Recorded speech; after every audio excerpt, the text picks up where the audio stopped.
Guys, I have a really... Oh. Bex just resubscribed for 10 months. Bex, has it been 10 months? Has it been 10 months? Oh. A Shallow Lake just resubscribed for 45 Shallow, months. 45 months. Okay, thank you for the resub, guys. Thank you. I'm running a little bit late today, which is ridiculous because... Oh, wait. Sorry. Can someone just confirm I'm live on YouTube, right? I should be live on both, hopefully. Okay, hopefully I'm live on both. But let me tell you guys, okay? You told me you'd be on time today. I was supposed to be on time today, okay? I mean, like, ideally, I'm on time every day, right? But specifically today, because I'm traveling tomorrow for work. So I actually have to wake up super, super early tomorrow, right? So I actually have to end at, like, a decent time today. Like, no exceptions, because I have a 6-hour drive tomorrow. Thank you so much for the follow. And, okay, here's the crazy thing. I finished getting ready 10 minutes before 4. Okay, I was ready like 10 to 15 minutes before 4. I was like, oh, like, I'm done. Like, what do I do? Like, let me twiddle my thumbs? No, I'm gonna go make a drink, okay? So I was like, oh, let me just make a drink for stream, you know? Like, my throat still hurts. Like, I'll drink some, like, I'll make something nice, okay? And, I've been on like let's save money, like let's be healthy, like let's act like an adult now that, you know, we're grown, right? So I was like, you know what I'm gonna do? I'm trying to cut back on my caffeine intake, okay?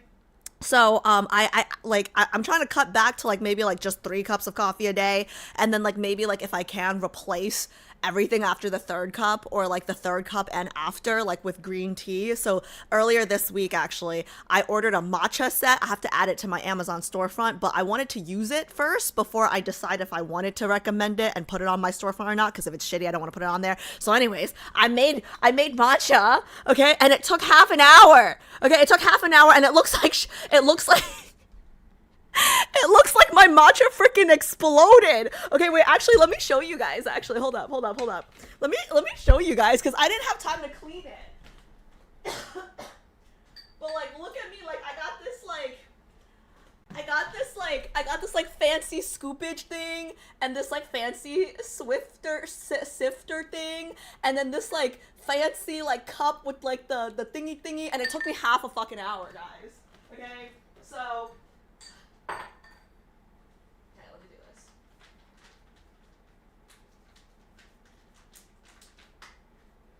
Okay, but you know why it took me so long? It took me so long because, so I'm like, obviously, like, I've had matcha in China, I've had matcha in Japan, like, I've had good matcha, right? And I like thick matcha, I like rich matcha, I like super, like, matcha, you know what I mean? Like, I like the matcha to be sweet, but I like it to be rich, so it's like that bitter taste, right? And it was terrible, because I had to keep adding, like the instructions that came with the matcha that I bought, it said 2 scoops, okay? I had to put in 6, and like I still don't think it's enough. So basically, I think like maybe the matcha that I bought was geared more towards the white people that don't like the bitter taste, okay? So basically, I would do it as the instruction said. It tastes like crap, so I'd have to add more matcha. And then as I add more matcha, right, I had to adjust the milk, okay? And then as I adjust the milk, I had to add more matcha. And then I had to like adjust the sugar, because then it wasn't like sugar, like it was just, it was a mess. It was a mess, okay? It was a mess. But, G, vouch for me if you're listening. I know you're listening, okay? I gave him some of my matcha. I made 2 cups. Okay, tell him, it's not bad, right? The final results, like, it looks like somebody shat matcha all over my cup, but it tastes okay, right? Right? Basically, guys, it's on theme. It's on theme, because we're doing Xavier today, and I felt like Xavier in my kitchen today, okay? So, thank you, sir. See, guys, G vouch. He says it's pretty damn good. So I apologize for being late, but like, at least, yeah, he didn't say bad. He said pretty damn good. Better than paying like $8. Yeah, see, I'm trying to cut back. I'm trying to save money, okay? And I'm trying to cut back on my caffeine, and I'm trying to save money, okay? So, yeah, like, I don't know why why does it look like somebody like shat matcha? Like you see this? Like, okay. Yeah, it somehow looks like Okay, you know what? Today is my first day. Okay, it will get better. It will get better. Honestly, this is not bad. This is not bad. I just had to put a shit ton. So, if I recommend it, oh guys, thank you so much for the hype train. If I wanna make it like maybe once or twice more, but like I think I like the set that I bought, so I might put it on my Amazon storefront if you guys want to see it. It's pretty cute, but like the matcha brand itself that I bought, I might look for something a little bit more thickish. Oh. Nicole Seguenza just resubscribed for 42 months. Looks great. You should do more cooking/baking streams. Thank you, Nicole. Thank you. Okay, let's see. You have to whisk it. Girl, I was whisking. Okay, I was whisking I'm sweating. Okay, I'm a little sweaty from the whisking. Oh, sorry, I shouldn't be screaming at you guys. Please drink it off camera. It looks pretty bad, doesn't it? It does look pretty bad, huh? I think it looks good. It kind of like, it's just like the cup or like it'll get better, guys. I'll get better. I actually caught you live. Have fun playing today. Also, you're my friend. Oh my gosh. Guys, first time chatter. Thank you. Welcome. So glad you were able to catch a stream, guys. I can't believe this. Okay. I am a lads, like, how long have I been streaming lads now? Almost a year. I still don't have 100 friends. It's so sad. Hi Zevis, so much for cutting back on caffeine. No, there's still yeah, that's true actually. There's a lot of caffeine in this now that I'm thinking about how much Stern and I Jim will added. just subscribe. You look like an idiot. Thank you so much for the Prime sub. Thank you.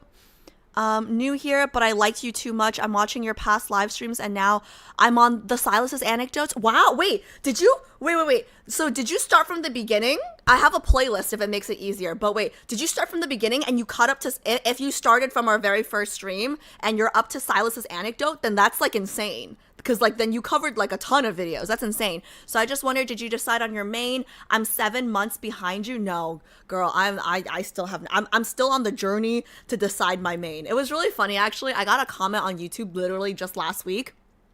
And somebody said like, I think you should decide on your main after you do this, and this for every single guy. And it was basically like, just do everything before you decide. So yeah. But wait guys, okay, I'm talking super fast because I'm starting a little late. I have to end at 10 because I have a 6-hour drive tomorrow for a work trip. So I'm gonna dive right into Love and Deepspace today, okay? Because I have to tell you guys something before we start, okay?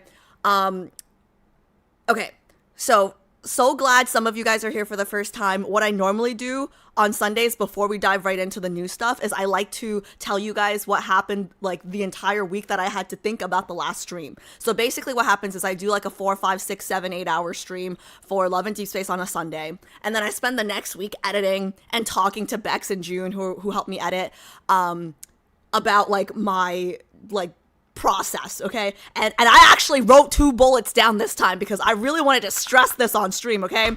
So, oh shit, what did I just do? Shit. Wait, where'd my chat go? Oh, okay, sorry guys. I dropped my notepad on my mouse and it just clicked something. But anyways, guys, it was so important for me to say these 2 things that I wrote it down, okay? Exact, June, thank you. That's how you know it's serious, okay? Because guys, I am at heart, okay? I am at heart a harem girly. I say this every single stream, but I want to make sure people understand this, okay? Because like people like, when I, you know, no. We're gonna focus on the positives here, okay? We're gonna focus on the positives first.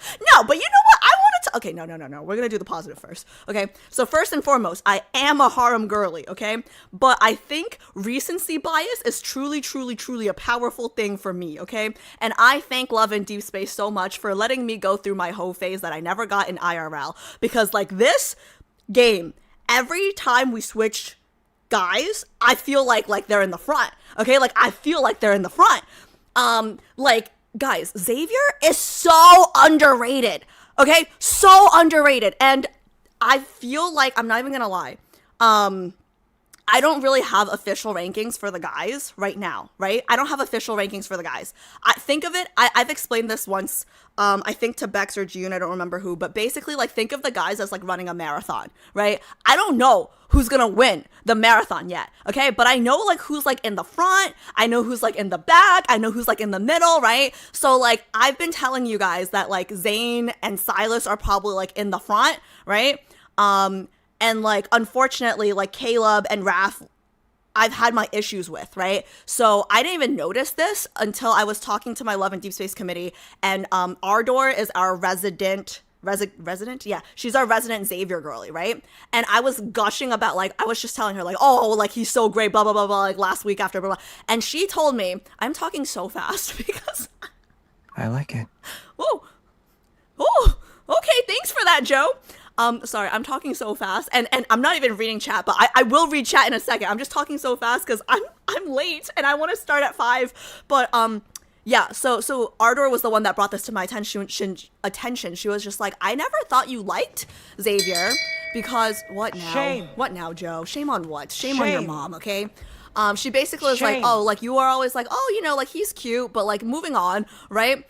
And just to be clear, I feel like Xavier was never at the end, but he was never at the beginning of the race. Like, he was never at the front, but he was never at the end because he never did anything that, like, really pissed me off. The only thing that really pissed me off was, like, Lightseeker and his communication style with MC, right? But he was never in the front, right? But, so, I don't know. Just to be clear, I just feel like he is so underrated, okay? And I had to write these 2 points down, okay? And I might have been one of the people that were underrating him because I really do think that he might be underrated because I think in the Western hemisphere, or like the Western, whatever we are, like on the West, right? I think maybe I think to be a Xavier girl, you have to be super introspective and detail oriented. Not saying that you don't have to be for the other guys, right? But his charm comes from the very, very, very tiny things.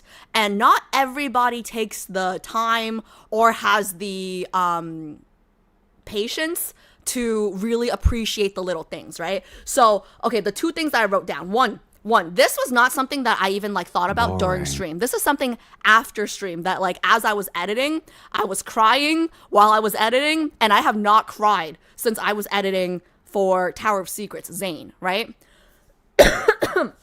Anyways, the first thing I wrote down, I just wrote down 2 very important points, okay? Everything that I'm saying now is just up to the point that I've been in the lore, okay? So if I'm saying anything wrong about any of the other guys, like, suck my dick, okay? I don't care. This is what I'm saying today, okay? Once I get further information, once I get new information, okay, maybe, like, I will, like, you know what I mean? Like, when I get new information and things change, okay? But what I'm saying is my truth for today, okay? Arguably, all the guys are great. But arguably, Xavier is the most noble, okay? And stick with me for a second. Don't try to defend the other guy for 1 second. Just stick with me for 1 second, okay? He's the only one whose origin story was not really sad, okay? Boring. Brother was a prince. Shut up, Joe. Okay, he started as a prince, okay? And he was gonna be a king, okay? He was going to be a king, okay? And he's the one that blew up his whole life. Okay, so he's the only one, from what I know, I don't know about the other guys, okay? From what I know, from, like, the backstories, he's the only one that started high and chose to go low. You know what I mean? Like, he's the only one that, I guess, like, how do I say this? Like, Sylus, right? Sylus' story was so sad, right? Like, started off, like, as an outcast. Humans are terrible. Everyone's mean to him, right? But Xavier started as a prince. Okay, he could have taken the easy route. He could have just thrown me in that little hole and had a good life and be a king. You know what I mean? Like he could have had, like, a better life. Okay? Anyways. What Joe now? Warrior 2 cheered X100. He's a grower, not a shower. Yeah, thank you, Joe. I will go back and read the comments, guys. I just want to get through my thoughts real quick. But yes. But I mean, like, don't guys. I know, like, Raph was, like, a god, and then something happened and he lost. Like, everybody's sad, okay? Everybody's sad. I'm just saying, based on what I know of Xavier, right? Like, he had the choice to choose like an easier path, right? Like whereas like at least like Wrath, like it sounded like, you know, humans are just terrible and took whatever the fuck that they like. That's a whole other thing. But anyways, my second thing that I feel like I didn't register hard enough during last stream that really, really, really, really hit me in editing, like hit me so hard during editing. Oh, thank you so much for the follow. Okay, this is something else that hit me really hard during editing, okay? It's not that it didn't register during when I was doing KOD, right? It did register, but like it didn't hit, I don't know, something's just hit harder the second time around because there's just so much detail that you can't pay attention to the first time through, okay? This is the thing that really hit me. You know how like one of the reasons why I like Sylus so much is because I feel like he's very big on consent, right? Oh, thank you so much for the follow. Yeah, so one of the reasons why I like Sylus so much is like he's very, very big on consent. It's very much like do what you want to do, like be selfish. I want you to do what you want to do. Like I support it. Go crazy, right? Whatever, right? Like I love that about Sylus. Xavier, it's actually very much the same thing, but in a different style. Okay, and it's so subtle that like I don't think I harped enough on it. Because there was just so many things happening last time, right? So the part that I wrote down was, I cried so much in editing. I'm not gonna cry today, guys. I cried so much in editing. I'm not even gonna cry today. Remember when we made our choice with the tree with his mom? Okay. Remember when we made the choice with the tree and his mom? Oh crap! I just remembered something. Okay, I'll do it later. But remember the tree. Actually, give me one second. Give me one second, guys. Let me do this now before I forget again, because I keep forgetting. It's gonna be quick.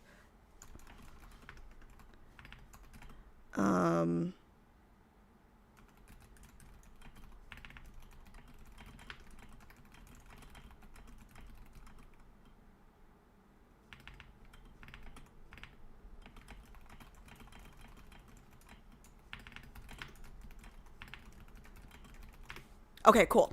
Anyways, when we made our choice with the tree, he just asked us, like, was it your choice? He didn't even ask us, like, what was your choice? Or, like, what did you decide, right? He just asked, was it our choice? He didn't even care.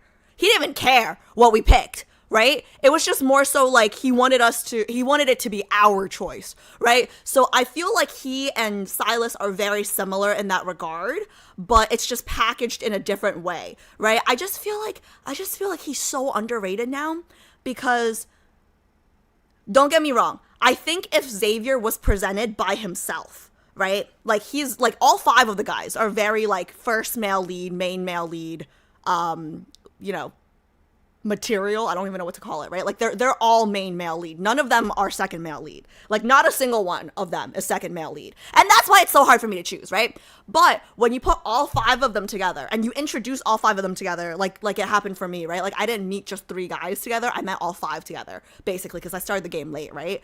I'd be lying if I didn't say like he wasn't as shiny as like a Sylus or like a Caleb at first, right? You know what I mean? Wait.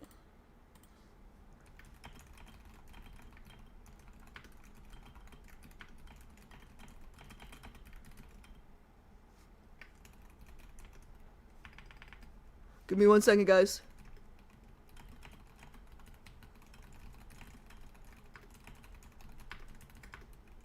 Okay.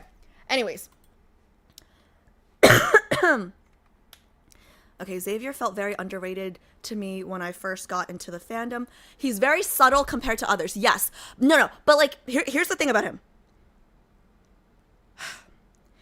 If you took him by himself, right? Like he's fine. Like he is main male lead like material, right? But when you put him with the other guys, he's not as in your face. He's not as shiny, right? But once you see it, you can't unsee it. And I think that's what happened to me last stream. Like once I saw, like he is a gem, okay? But like he just doesn't shine as bright immediately, like at first, right? Just because like I don't know, not all that glitters is gold. Whatever. You guys know what I'm saying, right? Like he might not shine the brightest in the beginning, but like once you see that he shines, like he might shine the most. Does that make sense? So like I kind of feel like last week King of Dark Knight, I think that might have been a turning point for me, because like now that I see it, I can't unsee it. Does that make sense? It's like I just feel like there's like more to him the more you look into it. Whereas like it's not as obvious as like Caleb. Yo, Caleb hit me like I don't know, like one of those high-speed trains in China, okay? He hit me so hard. He was so shiny. Like, Caleb was so shiny for me, okay? I mean, like, not that Sylus wasn't shiny, but, like, Caleb was more my type. So, like, compared to, like, a Xavier, right? Like, he does feel a little bit more like a slow burn. But damn, once the burn is, like, once the fire is lighted, right? That shit, sorry, am I screaming? Sorry, my roommate. Am I screaming? Oh, you just need, oh, sorry. I thought you came out to tell me to keep it down. Okay, sorry, let me read some comments now. But you guys understand what I'm saying, right? So, Bex actually told, I think it was Bex that told me this a few weeks ago. This was before I even got to, like, this was, like, before Xavier's, days, right? Like, before we started on Xavier content, Bex, told me, like, oh, I can't wait for you to get to Xavier's content because I feel like he might be a dark knight for you. I think she might be right. Like, I might not have seen him before. I mean, like, I always saw him, right? But, like, with Five Guys, like, I guess, like, he was never, like, in the front, but, like, he was never in the back. But anyways, like, now that I see him, like, I feel like I can't unsee him. You know what I mean? And, like, I prefer introverts anyways, right? And I feel like he fixed everything. He fixed everything for me, that I had an issue with. Like, he fixed it. You know what I mean? Like, I just don't even know. Okay, let me read some damn comments. Okay. Oh, guys, I'm so sorry, by the way.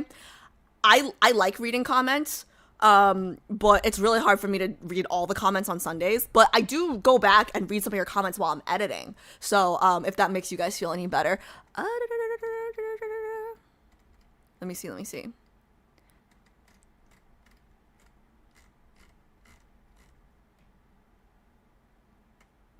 It's crazy because there's so many Xavier girlies in the Asian side, especially in China. His merch gets sold out so fast and even beat Honor of, I don't know what that is, on the charts. But on the Western side, it's hard to find Xavier content creators. I took a liking to Xavier because he definitely felt more mysterious and wasn't very in my face. It felt like he was on a lone journey and I wanted to be there with him. Well, listen, I just like, there's something about, oh man, no, I cried too much. I cried too much in editing already. Like, it's been so long. Like, it's been so long since I was crying while editing. I had to like stop to finish crying to continue editing. You know what I mean? It's been a slow burn for Xavier too. He would call it too good to be true that he can be with. I think that's what's heartbreaking, right? Because like I think I mentioned during last stream, but he just doesn't expect MC to choose him anyways. You know what I mean? Like he just doesn't expect MC to pick him anyways. Like, oh, like, bitch is never gonna remember me anyways. Like, she forgot me once, she's gonna forget me again. Like, I'm just happy to be here, you know? Like he's so, like, not forceful with it. Like, he almost just, like, basically gave up, you know? And that hurts more than like, I'm not crying before we even fucking start today, okay? I'm not crying today. Oh my gosh, wait guys, I also want one other thing. You guys know how I did for those of you guys that haven't watched my highlight video, please watch it because I spent a lot of time on it, Beck spent a lot of time on it, but the highlight video, obviously don't watch it now because you're watching my stream, okay? Watch it later. But the highlight video, I named it something like Seeing Xavier in a New Light, okay? Get it? Play on Evol. But what I really wanted to name it, my first choice for naming it was Stop Sleeping on Xavier and Start Sleeping with Xavier, okay? I wanted to name it that, but I figured, you know, YouTube would probably not recommend it to people because not safe for work. But I just wanted to share that that's what the title was supposed to be. That was my first choice of title, but the algo already hates me, and I figured let's not risk it thinking that it's like rated R.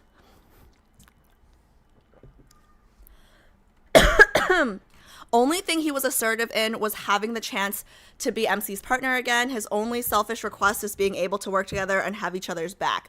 I don't know if he, so that's not really a spoiler, I guess, but like, guys, just be careful of spoilers, because I didn't know he was assertive in having MC be his partner, but like, that would not surprise me. But you know what it is about Xavier, though? You know what it is about Xavier? It's always the quiet ones that like, how do I say this?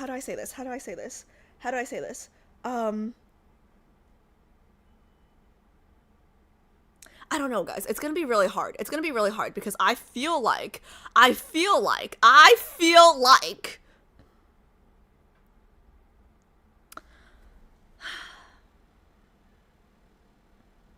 okay, so I haven't done any secret times, right? But I figured Zayn I figured Zayn would probably be my most compatible for bedchem. But now I don't know. I can see Xavier. Too now. So I don't know. I haven't done any secret times, but like after last week, there were a few moments where like I was like, I feel like everyone's a fucking daddy at this point. Like everyone's had daddy moments. Like even Raph with the boat. Okay, and like the okay, now what? Fedge cheered X100. You can see all of them in bed. Let's be honest here. We don't have to call me out like that, sir. We don't have to call me out like that, okay? Nah, no spoilers, but Zave's got excellent bedside manner. Wink. Wait, what? That I don't know how I'm interpreting that. I don't know, like, what do you mean excellent? But I don't know how I'm interpreting that, you know? Hi Mark, long time no see. Notice got a gift sub to the channel. Thank you, whoever it was. Yeah. Everyone, if you guys get a gift sub, make sure to thank people. I wonder how you'll feel about Xavier after Feverish Attempts. We're doing that today. And funny story, I remember Feverish Attempts actually, because I believe, don't quote me, but I believe Feverish Attempts actually came out around the time I first started playing, and I reacted to it immediately when it came out. Because that was like before the committee formed. We didn't know what we were doing, and people were just like, hey, you should react, this came out. I was like, why not? So I reacted to it, and I remember like it was one of the reasons why I got more intrigued, because it was not as PG-13 as I thought it was. But now this game is kind of wild, because like last time, like I don't know, like King of the makeout scenes, like the breathing, that was a little long, you know? Like I'm prepared for today's stream for Feverish Attempts to be a little spicy, because that was the first trailer I reacted to, I believe, and it stuck with me. It really did. It really, really did. Aina, hi, how's it going? How is your computer? What's wrong with my computer? Is something wrong with my computer? Wait, did you guys lose? Can you guys still see me? Hello? Am I still live? I hope I'm still, is my computer okay? Wait, can you guys still see? Hold on. Let me check. Can you guys still see me? Am I still here?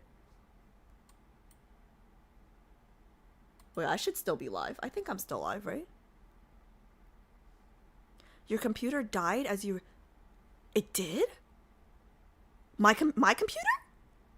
My computer died? Did it die? I don't think so. Did it die? You're still live? Good. Minky Momo, first time chatter. Hi, welcome. This is the first time. Wait, did my computer die? Your stream died right before. Oh, it did? Oh, okay. My computer did not die last time, because it was definitely still on, because after streams, after rating, I have to edit my YouTube videos. Yeah, like I go back and I put in the timestamps for all my videos, so it definitely did not crash. Maybe OBS crashed? Or maybe like chat's lying, because they're full of liars in chat anyways. But like, yeah, streamed. Okay, so maybe OBS crashed. But Ina, how are you doing?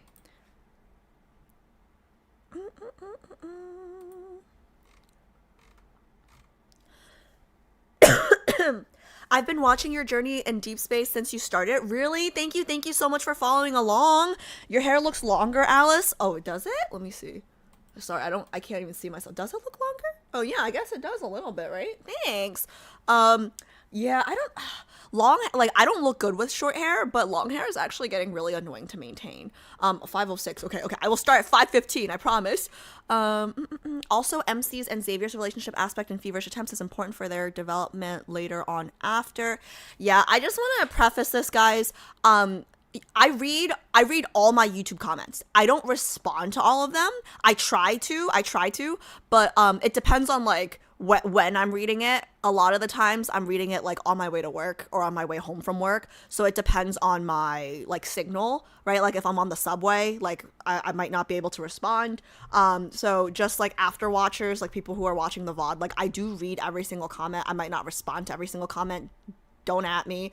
But we did see a few people suggest that I do Feverish Attempts before the main story. So Lads Committee and I took it into account and we're making adjustments. Okay, with that being said, I don't want 100 cooks in the kitchen, okay? So don't at me saying, like, do this before this, before this, before this. We'll take everything into account. Feel free to put your opinions in. Just know that I might not take them, okay? But we will try to make things fair for the rest of the guys as well, since we're doing Feverish Attempts for Xavier. So we're working on it. I say we, but, like, the committee is working on it. Zevis, I already have Pi doing that, okay? We said 5:15. Zevis, you're I didn't hire you for this. Hey, Pi, he's trying to take your job. And he's doing it wrong. Pi. No, guys. I'm kidding. Zevis still needs to be here for my league days. He carries me in the jungle. But anyways, what was I saying? Oh, yeah. So for all the other guys, we're gonna make up for it. I'm super excited because as we finish Xavier, what's up on the docket? Sylus's birthday, obviously I'm gonna pull for, and then we're doing like the Raph arc, and then I feel like we're really close to doing the dates, because what I'm really looking forward to is doing the throne of is it Eros? The Star Wars theme, and then Mortality's Tenderness, because I pulled all 5 of those cards. So that's what I'm looking forward to. But okay. I'm doing well. How are you? I'm still coughing, Ina, but I'm doing better. Tomorrow I have to travel for work, so I'm driving for like 6 hours tomorrow, which I'm not very happy about. But oh yeah, guys, I have to cancel this Wednesday stream, because I'm not gonna be home. So I'm gonna be at a hotel. So, yeah, you didn't hire Pi either. I mean, like, it's basically Pi's job now. Hire implies getting paid. Okay, so what's the term for free labor? What's the term for free labor? Throne of Eros is peak. I know! It looked peak! That's why I want to do it! Like, Throne of Eros and Mortality's Tenderness, like, those are the 2 I want to do so bad. Slavery implies they don't have a choice, though, okay? Like, I've never, hey, Bex, can you vouch that I don't force you to, hey, it's not slavery if I'm not forcing them, okay? Those banners are so good. I know. That's why I want to do it. Okay, but anyways, yeah, those are my closing thoughts. I just wanted to share a little bit, and I feel like this is the last thing I'll say before we start. Whether or not I end up maining Xavier, like, I think he's in this now, right? Like, so first and foremost, I think he's, like, in the race now, like, he was always in the race, I guess, but he was more so, like, doing well because I guess Caleb and Raph weren't, but, like, now I feel like he's, like, really in it because there are qualities about him that, like, I see and, like, I like, right? So, I don't know. Whether or not he ends up being my main, I don't know.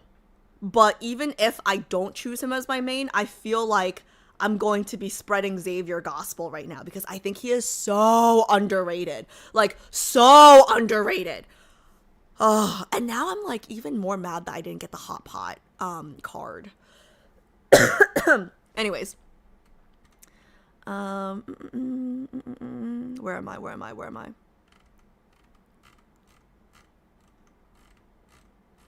Wish you all the best in picking, Alice. Yeah, I don't know. This is gonna be really hard. My favorite quote of yours. Wait, what's the favorite quote? Did I miss it? What's the favorite quote? Even if you don't choose him, I'm so glad that you appreciate him. Guys, like, I appreciate him so much, it's not even funny. Because, like, it's so subtle. Like, it's so, like, if you can pick up on the, like, how do I, what was the example I gave the other day? It's like a book, right? Like, the book might not be super interesting from page 1, but it's like some books, I think, like, or fan fiction even, right? Like, some of them, like, start off with, like, a bang, right? I feel like the ones that start off with a bang, like Sylus and Caleb, were, like, immediately, like, oh, like, what's happening here, right? Like, my eyes are, like, all over the place, right? But, like, those don't always, like, if you start here, like, you might not keep going up, you know? Whereas, like, Xavier, like, started, like, here, and then, like, now I feel like the more I read, like, the higher up he's going. Like, there's, like, room to climb. You know what I mean? So, like, I feel like it's gonna be really hard. It's gonna be really hard. It's gonna be really hard. It's gonna be really hard. I don't know. Why do you have to pick a main again? Even if you do pick one, I feel like you're gonna end up pulling for what you like anyways.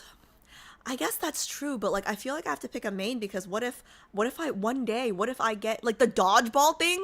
Like, that's, like, a real concern of mine, guys, because remember, January, Nate, I got my first invite to, like, a lads community activity, okay? Nate, if you guys don't know Nate, I think everyone knows Nate, because all the Xavier girlies know Nate at this point, right? Like, Xav invited me to his, like, the quiz thing that he hosted this January, and, like, there were no teams, but, like, one day, like, what if, like, somebody hosts, like, a dodgeball thing, right? Like, and if it's a dodgeball thing, I won't have a team, and I'll just, like, be by myself, and it's just not gonna work. Okay, hold on, let me just log in real quick. Okay, good, I'm logged. Xavier is a Nate is a Xavier main. Yeah, I know. It makes me sad though that he's the only one. Like, I feel I asked my committee this, and it seems like there are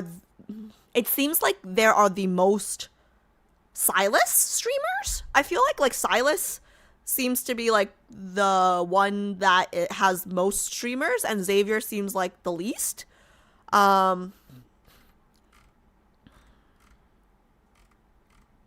Whenever you mention someone possibly being the one you main, it's very MC of you. Technically, she picks all of them too. I don't know, guys. It's crazy because if you guys go on my TikTok, right, like it's so funny. All the comments that I get, it's like, because I cover all 5 of the guys because I'm still going through all 5 of the lore, right? Like, if it's like a Sylus short, people are like, oh my god, you are exactly, like, you are Sylus's MC IRL, right? And then you go to, like, a Caleb short, and it's the same exact thing. It's like, oh my god, Alice, like, you are Caleb's MC, okay? And then, like, you go to, like, a Zane short, it's like, oh my god, Alice, like, you are Zane's. It's like, this is not helpful. Like, I can't go off of whose MC I relate to the most anymore, because it's not helpful. Okay, let me go to we are doing World Underneath, so that is under main story. Okay, and then let me just switch my screen really quickly. This one. Oh, I gotta do something for Bex. I remembered without you reminding me. Here we go. So this is one less thing you have to edit. Is this right? Let me just make sure it's lined up with the... This is lined up, right? You guys, this is lined up, right? I don't want to be, like, over it.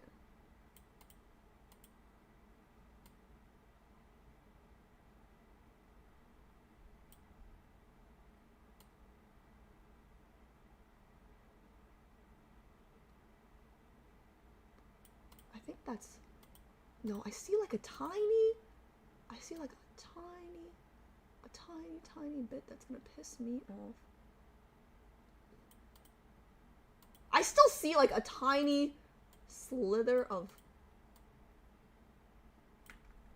Is that right? Sorry, guys. I have a small case of OCD. Okay. I think somewhere like here is good, right? Maybe a little more to the left. All right, that's probably okay. Okay, cool. Okay, let's see. Alice, focus up. Yes, sir. It's Silas's birthday event. Are we watching his trailer today? I have no idea. I should check the agenda. Good question. Let me check the agenda. Wait, there's a trailer? Wait, there's a Sylus trailer? Are we not doing the myth poster first? What is that? Oh shit, I'm sorry. I didn't look at the... Let me look at the thing. Oh, there is a myth poster. Okay. What is this? Okay, this is X? Fucking hate X. This is just fucking call it Twitter. Okay, let me...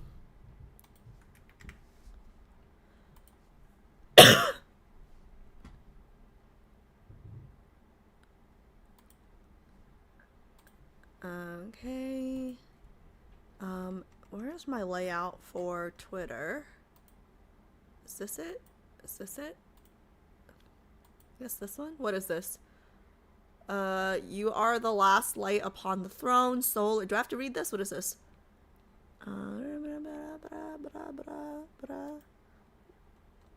What? Ooh.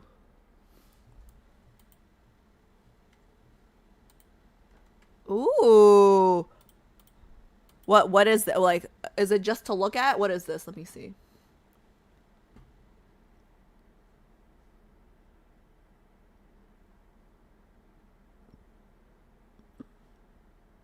Oh, sorry. You guys can't see the whole thing.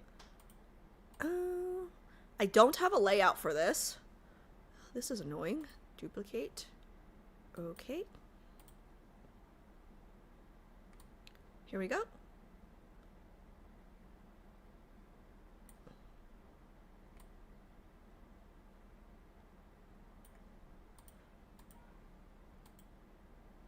Okay, so I have a question. What is this? Like, I mean, I know what it is. King of Dark Knight, all the swords, obviously. That's my scepter and his sword. But what is this? Is it just like it's a poster, but like for what? Like, does it do anything? Like, is it like an award that you get if you do something? Love this poster so much. There's a second link. That is the artist. Oh, so this is not Infold? This is not Infold created? This is like fan made? Is this fan made? Because if this is fan made, this is insane. This is actually so pretty. Officially commissioned by Info. What is that? Oh, wait, okay. Well, so explain this to an accountant. Explain this to an accountant. What does that mean? Does that mean like Infold paid a fan to do it? Because like it's really good. Like the gold. Oh my god. All the third myth have a poster from a collaboration with an artist. Ooh, okay. And I have a question. Is the artist like a fan or just like an actual artist? BRB dinner times. No worries.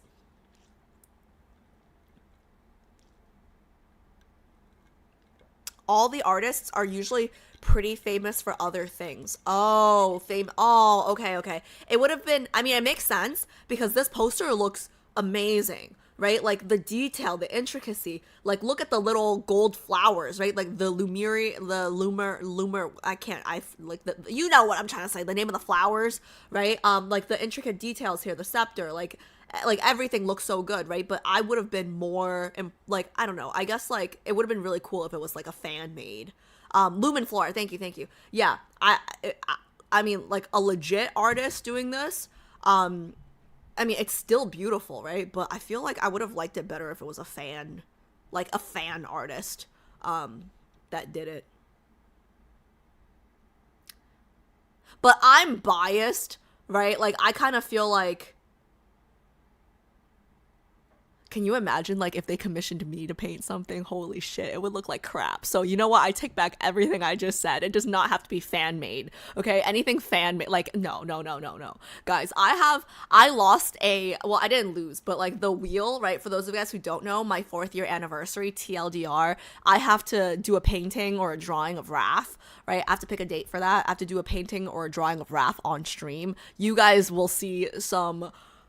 You guys are gonna see something. I highly suggest the Raph girlies do not show up to that stream. Once I pick, I'll let you guys know the date, the time. I highly recommend Raph girlies not showing up. Okay.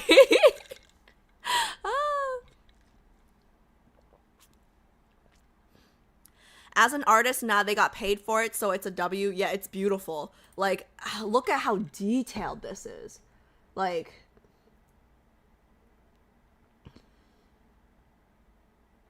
oh, all the dead hands coming up from the floor, grabbing at his clothes like they were grabbing at my clothes. Like, get off me, dead peasants.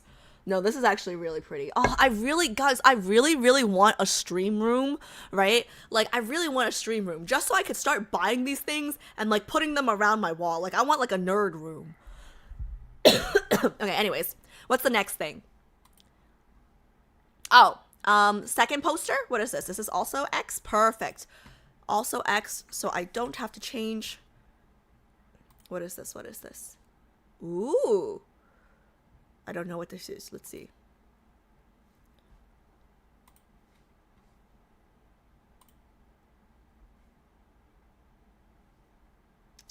Ooh. Behind the poster designer introduction. Shi Min is a digital artist and designer who won the Primetime Creative Arts Emmy Award for Outstanding Main Title Design at the 75th Primetime Emmys in 2024. Her portfolio includes contributions to renowned film and television productions such as The Last of Us, Venom 3, Mulan, Pantheon, Captain Marvel, and Mindhunter. Okay? Yeah, so very well known already. What was the inspiration and creative process behind this work? Well, okay, the one thing I will say is, why can't I zoom in? Okay, it won't let me blow up the words, guys. So, you know what I can do? Maybe I can blow it up in OBS and then read it through OBS. Yeah, I'm so smart. Let's do that. Okay, here.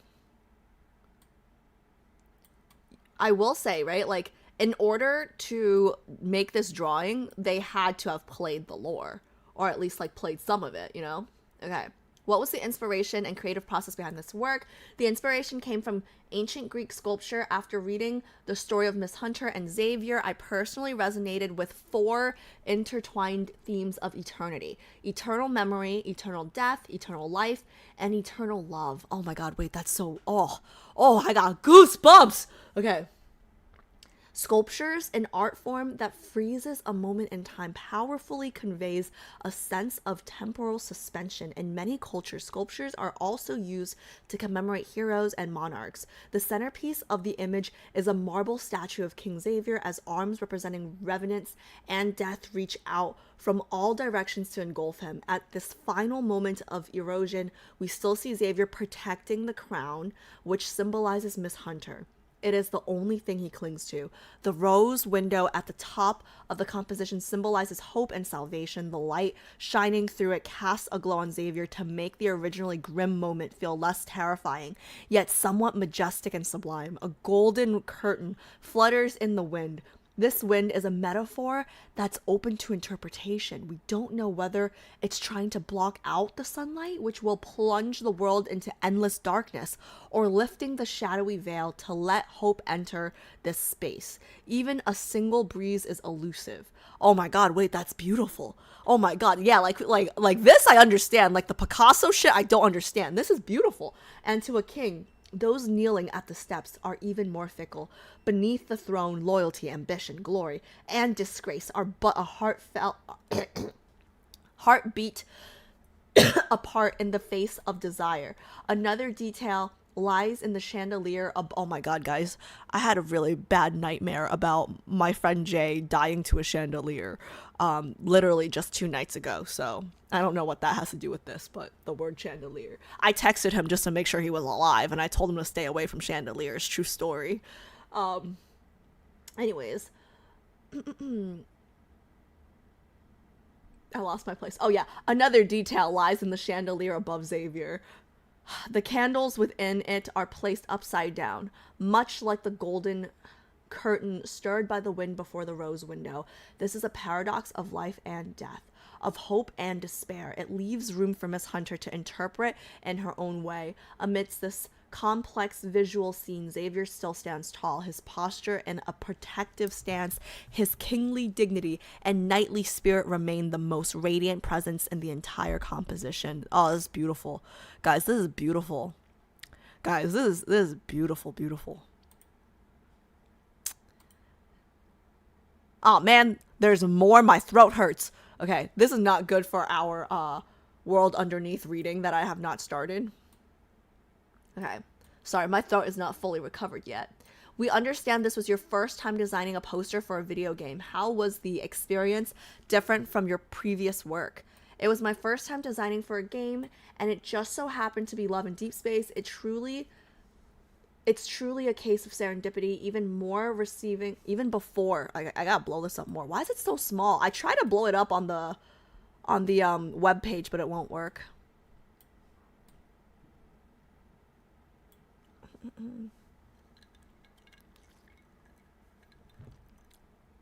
Even before receiving the collaboration offer, my social media feed was constantly filled with Love and Deepspace content. As a 3D visual artist, I often thought that it'd be amazing if I could design something interesting for this game someday. So when I unexpectedly received the email to create a piece for Miss Hunter and Xavier, I didn't hesitate for a second. It was an instant yes. From a creative perspective, working on film and TV opening title sequences is very different. Those are typically short videos under 60 seconds where you can rely on camera, movement, editing, and audio visual language to build narrative layers. But a poster demands a higher level of precision. It's more disciplined, distilled form of expression. You need to convey the narrative through symbolic elements and concise visual metaphors. A good poster should convey its theme clearly at first glance while also containing details and metaphors that invite further reflection upon closer inspection. Aside from the concepts I mentioned earlier, if Miss Hunter has new insights or interpretations after experiencing the complete storyline, I would be happy to hear them as well. We heard that you propose multiple Notion design concepts during the creative process. Could you briefly share the ideas behind each version? Of course, Xavier has many memorable moments throughout the story that resonates, and these motion design concepts were developed as extensions of my impressions after reading the narrative. While the poses and compositions vary, each version is rooted in the same central theme, Fallen Crown. I'll briefly share a few of them. In this version, Xavier is being dragged down by Revenant's hands into dark waters that symbolize death and isolation. Within the dark waters, a shattered, endless corridor serves the background, representing perpetual cycles and recurrence. Even as he falls, he uses his remaining strength to reach towards the flower. It's a gesture that embodies his lingering longing for Miss Hunter and his instincts to protect her. Damn.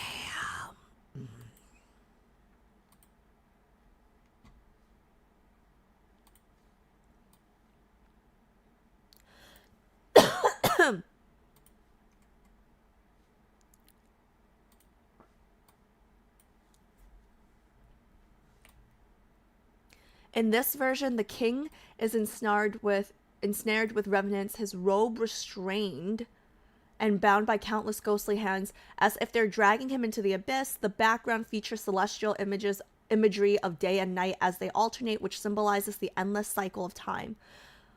Ooh, the endless cycle of time, the endless cycle of waiting. Ay, ay, ay. The flower Xavier reaches for represents not only Miss Hunter, but also a love that endures through the infinite turns of time and space. Guys, guys, like he's waited for her the longest. Like that's something else that like hurts. Listen, I don't know about the other guys, right? Like I don't know about the other guys because I haven't done all the myths. I don't know about all the myths. I haven't done everything, right? But if we're just counting purely years, right? It seems like he's waited for her the longest time. And if that's wrong, don't tell me, no spoilers, thank you. I like, oh, hurts. This version focuses on the idea of shackles. It's visualized with heavy chains. Xavier is held by them, which symbolizes confinement and death. Along the chains, dark flowers slowly bloom. The other ends of the chains are tethered to revenants, revenant knights who died in battle. Together with their king, they wait for the waters of death to engulf them, yet Xavier's heart clings to only one thing, his beloved. Blessings from Shi-Min. Hello, Miss Hunter and Mr. Xavier. It's a pleasure to accompany you on this epic journey of creative exploration. As an observer, I feel a poignant sadness for King Xavier's lonely figure walking on a long road. Yet I'm comforted knowing that Miss Hunter stands with him while fighting alongside him. As a creator, I'm deeply moved by the loyalty shared between these two passionate souls in the face of fate.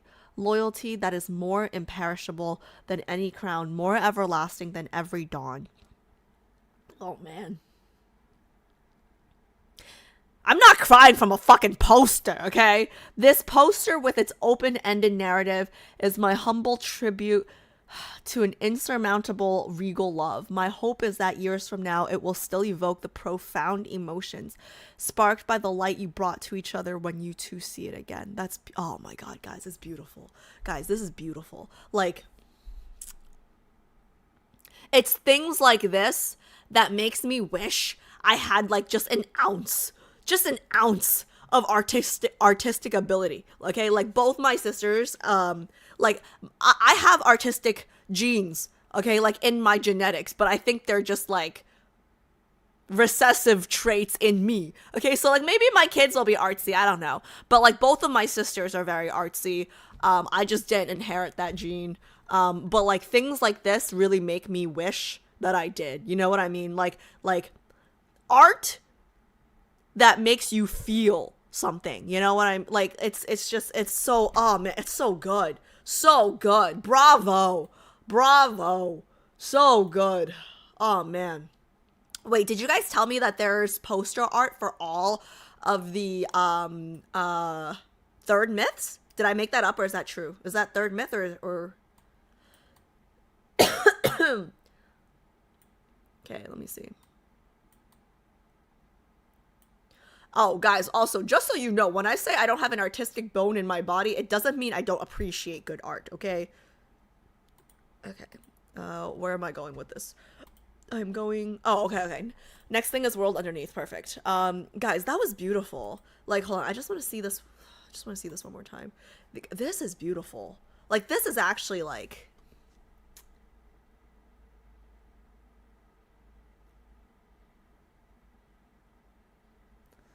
Like, the thing that she wrote about, like, the curtain, the windows being open, the upside down candle. Oh shit, sorry, you guys can't see the whole picture, but I mean, you guys know what it looks like.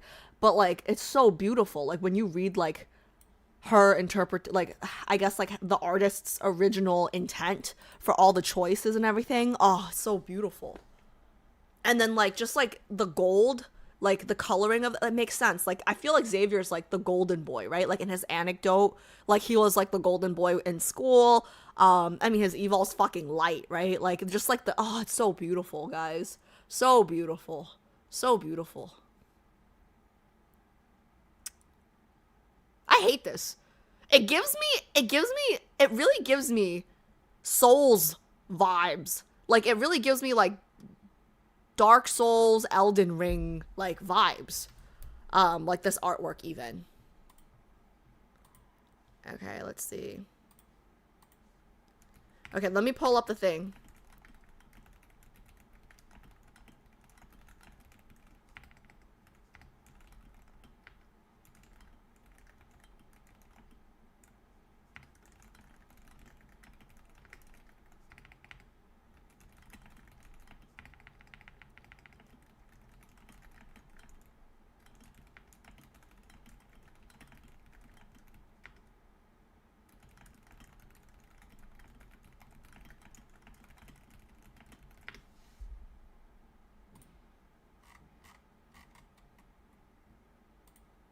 So good.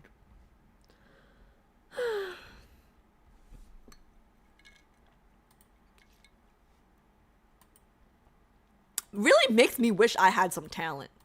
God damn it.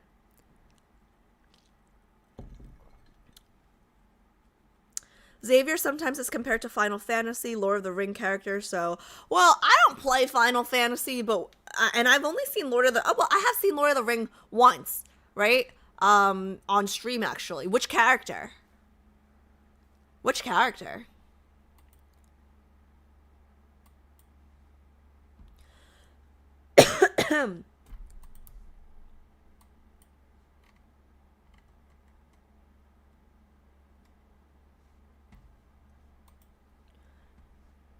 World Underneath 20 Lucky Loop. Oh, let me turn the music on. Holy shit, it's almost 6. I gotta lock in.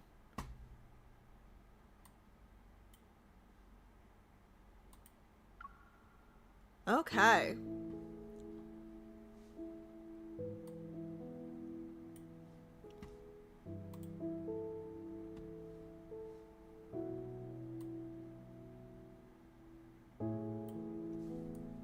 You guys can hear the music okay, right?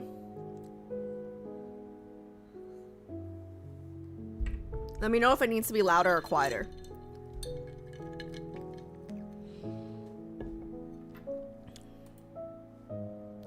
Okay, see, this is gonna drive me insane. I see it now. This is over the thing. Okay, there we go. There we go. That's good. That's good. That's good, right? Yeah, I think that's good. I think that's good. Okay, cool, cool, cool.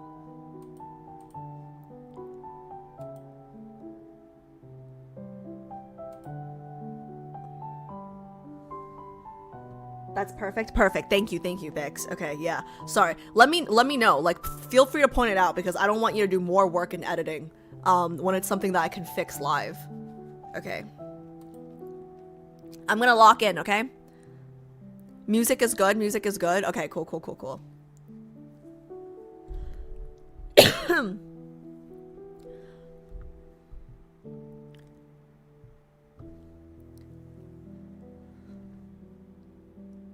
Okay, so chapter 20, Endless Loop.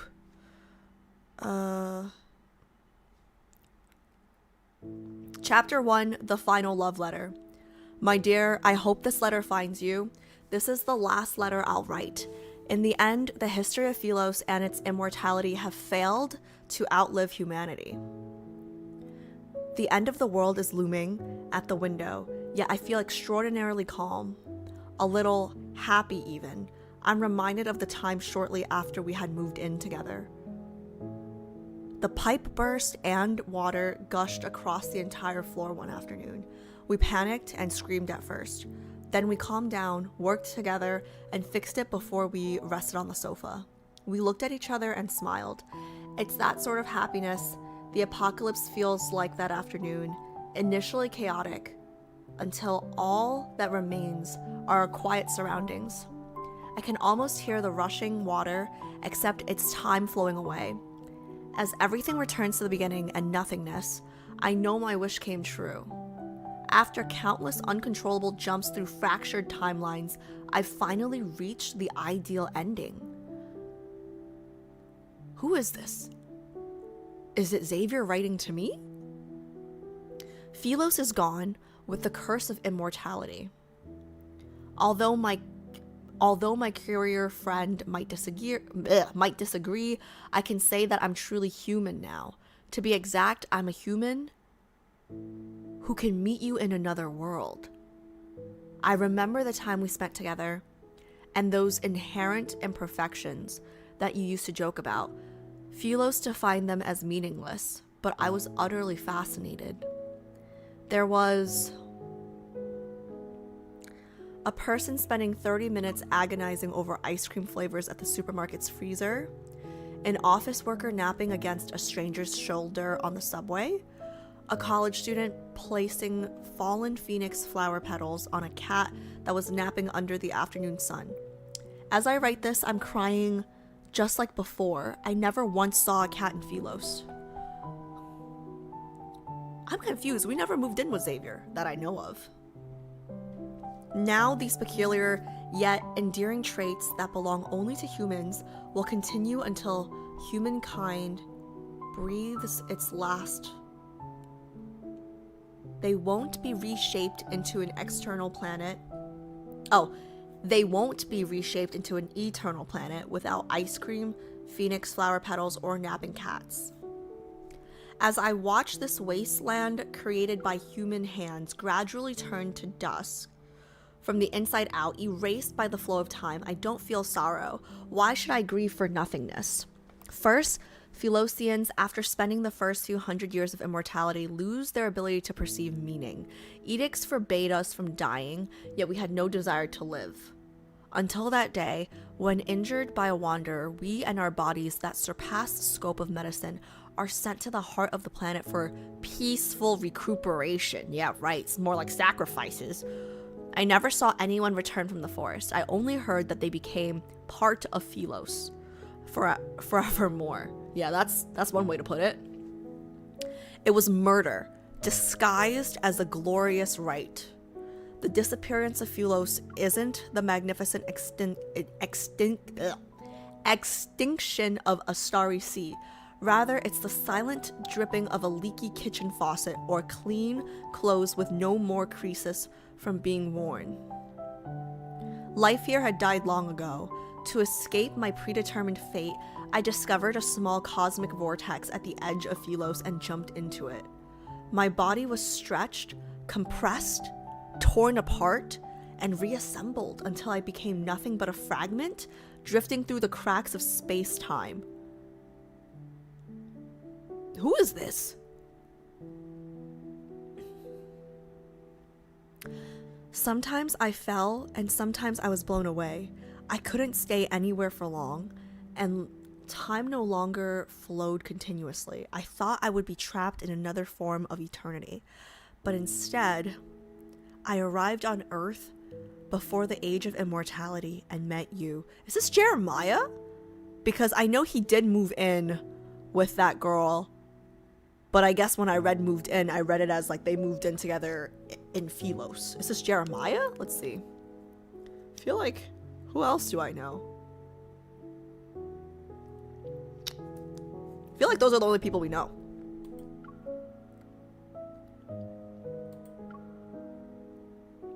From that moment, my entire existence witnessed the most beautiful scenery. Earth's time moves quickly, and my stay was just a few minutes in... What? Oh, okay, yeah. Earth's time moves quickly, and my stay was just a few minutes in my lifespan. Yet time moves slowly on Earth. It's so slow that we spent 30 years together in your eyes. In the end, the curse of immortality never released me from its grasp. Time etched deeper lines around your eyes each day, and the years painted your hair gray. Damn it! This is Twilight all over again, guys. Just bite me. Just bite me. Just fucking bite me. I don't want to get old while you look young and hot still. Bite me. Okay? You began to avoid holding my hand in public. In others' eyes, we transformed from spouses to mother and son.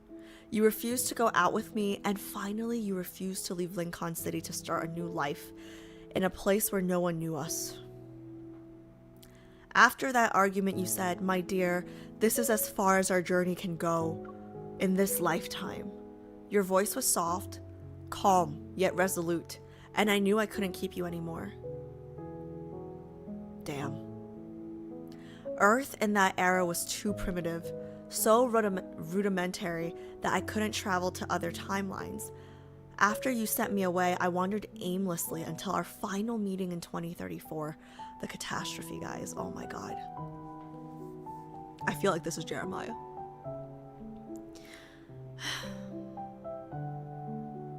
When the Deepspace tunnel appeared. Your hair was white, and your face was lined with wrinkles, but your eyes remained vivid and beautiful. All Philosians have faces like mine that never age. However, our eyes contain nothing but endless emptiness. You saw right through my awkwardness, tapped my nose, and grinned with composure. See these smile lines around my eyes? The stories they tell are more fascinating than your ageless face. From the corners of your eyes, past decades surfaced one by one. What amounted to minutes in the Philos calendar became the most brilliant chapter of my long life.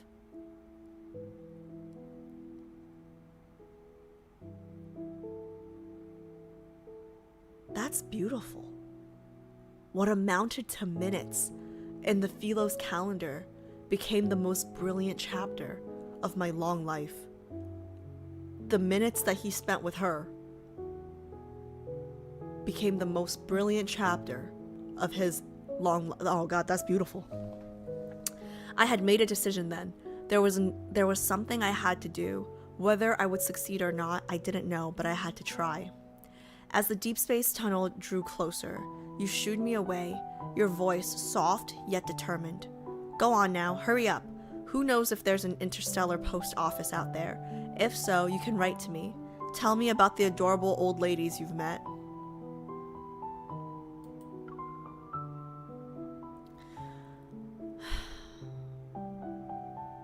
The Deepspace tunnel pulled me in, and I only managed to say, I feel lucky to have met you. I saw your lips move, but the chaotic spatial noise prevented me from hearing anything. As my body gradually dissolved, I know I'll never have the chance to find out what you said. Guys, okay, I know this is crazy, right? But it's not Josephine, right? It's not Grandma, right? Because the catastrophe in 2034, we're young. We are young. So this can't be Xavier and us. Like we were a kid during the Chrono Rift catastrophe. So it can't be Grandma. Like it can't be us and Xavier. So it has to be someone who was old during then, right? I don't know. But Grandma didn't die during the Chrono Rift catastrophe either. So never mind. It's probably not Grandma. It's probably not Grandma because he said the last time he saw her was 2034. So I'm assuming she died. Okay, it's probably the girl from the bakery flower shop thing. It's okay. In a finite existence, many questions remain unanswered, but there's one thing I can be certain of. You're the most adorable old lady I've met. My dear, I truly am lucky to have met you. With love, your ageless old man, written during the demise of Philos. Wait, that's it? Then who is this? Alright. I'm gonna be pissed if by the end of this I still don't know who this is. Chapter 2, Interstellar Post. Hey, courier number 170043. That star sector you're responsible for is experiencing a time current.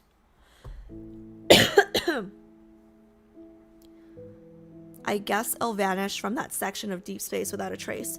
Judging by your records, this is the first time you've experienced a star sector disappearing in your jurisdiction.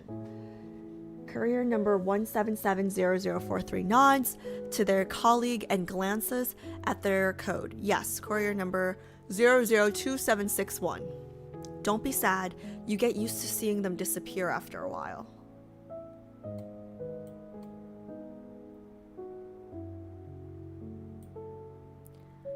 Oh. Carrier number 170043 doesn't respond anymore. Star sectors are born and vanish with each passing moment. There's nothing to get used to, just as they convert mail from different star sectors into destination and recipient codes. Their communication device resounds. Regional priority special delivery. Original star sector Philos, sender your old friend. Note, I succeeded. This letter is now in your hands.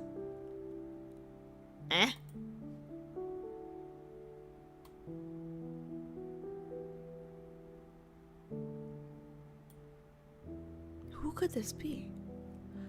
Courier number 170043 opens the panoramic map of their assigned star sector and a familiar location. A warning flashed. Philo civilization. Status. World dissolution in progress. Currently at 7%. Number 170043 immediately shoulders their mailbag and dives into the warp device. They move so quickly that they leave a gust in their wake. Courier number 002761 shrugs. They'll get used to it. When courier number 177043 arrives at Sylus, their old friend is sitting leisurely outdoors. He holds a letter that's addressed to Earth. The sky resembles burning paper after being thrown into a fire. Hello, this is the last one. Courier number 170043 is unable to take the letter as usual. Their old friend is reluctant to let go. After a silent tug of war and a sigh, number 170043 finally places the letter into their bag. Ah, the last one. The old friend rubs his empty hands. When human life approaches its end with no future ahead, we tend to reminisce. I've grown quite sentimental. Technically speaking, you're not human. You're Philosian. Courier number 170043 patiently corrects his inaccurate terminology. I arose from humans. Humans arose from apes, but humans never say they're apes. So strictly speaking, you're an alien to humans. You're as witty as ever. The old friend shifts. Patting the newly vacated space, courier number 17004 searches for an appropriate rebuttal for quite some time. But when they can't, they reluctantly sit down. So this is the end of the world. Thank you so much for the follow. Courier number 170043 and their old friends sit shoulder to shoulder. They silently watch as their protective shell surrounding Sylus' atmosphere gradually disappears. I don't understand, guys. I don't understand who the narrator is. It doesn't shatter or break down. It's just being devoured by a time current. The air begins to crystallize and gently cascades like snow. The clock tower atop the high walls, a symbol of royal authority, collapses amidst the trembling earth. There's a heavy crash as it hits the ground. Panicked nobles leap from the city gates, their gleaming white ceremonial robes turning into dust beneath mud-covered shoes. A jewel-encrusted crown rolls, colliding with the twisted remains of the bell that's half buried in soil. No one hears the priceless sound of their impact. In the face of collapse, life stands defenseless. When oblivion becomes inevitable, people ultimately do what they've always wanted to do. Look, they finally learned to embrace and kiss. This might be the most meaningful thing they've done in their lives. Courier number 170043 nods, beginning to accept the fact that their old friend is human. But before they can say anything, they're pulled into an embrace. Farewell, my old friend. The letter is in your hands now. As the pressure of his palm against their back increases, courier number 170043 mimics the Philosians around them. They hesitantly bend their elbows to pat their old friend's back. They search their memory bank and recall their first conversation with their old friend. It seems fitting for the current situation. Yes, farewell, my old friend. I feel lucky to have met you. Courier number 170043's old friend pulls away, and his eyes gleam with delighted surprise. It's as if a question that troubled him for so long has finally been answered. The old friend's lips open and close as he speaks, but number 170043 can't hear a thing. Sound cannot travel through a vacuum. They watch as their old friend's arms, body, smile, and face dissolve into cosmic dust and vanish. Now it's their turn to have a question that might never be answered in their lifetime. This is all so ominous, guys. This is all so ominous.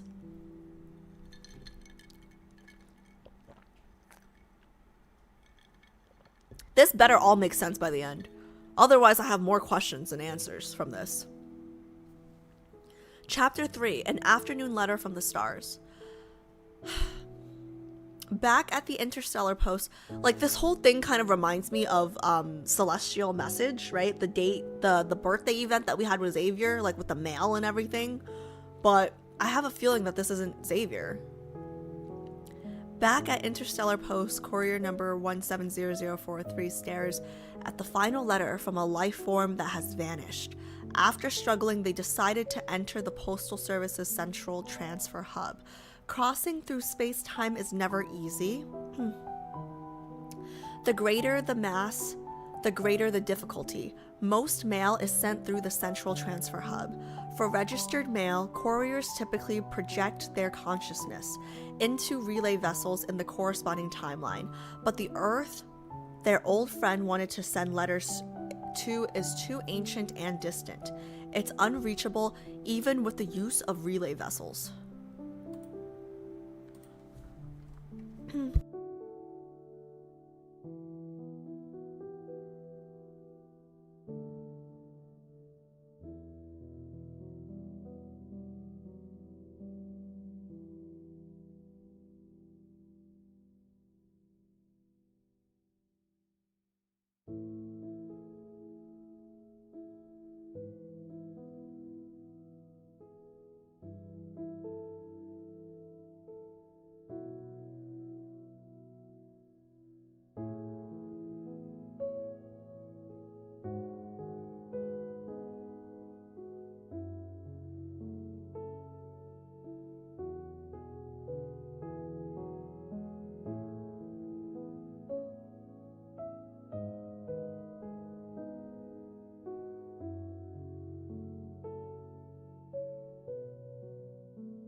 Sorry guys, I just had to take care of something real quick. Locking back in.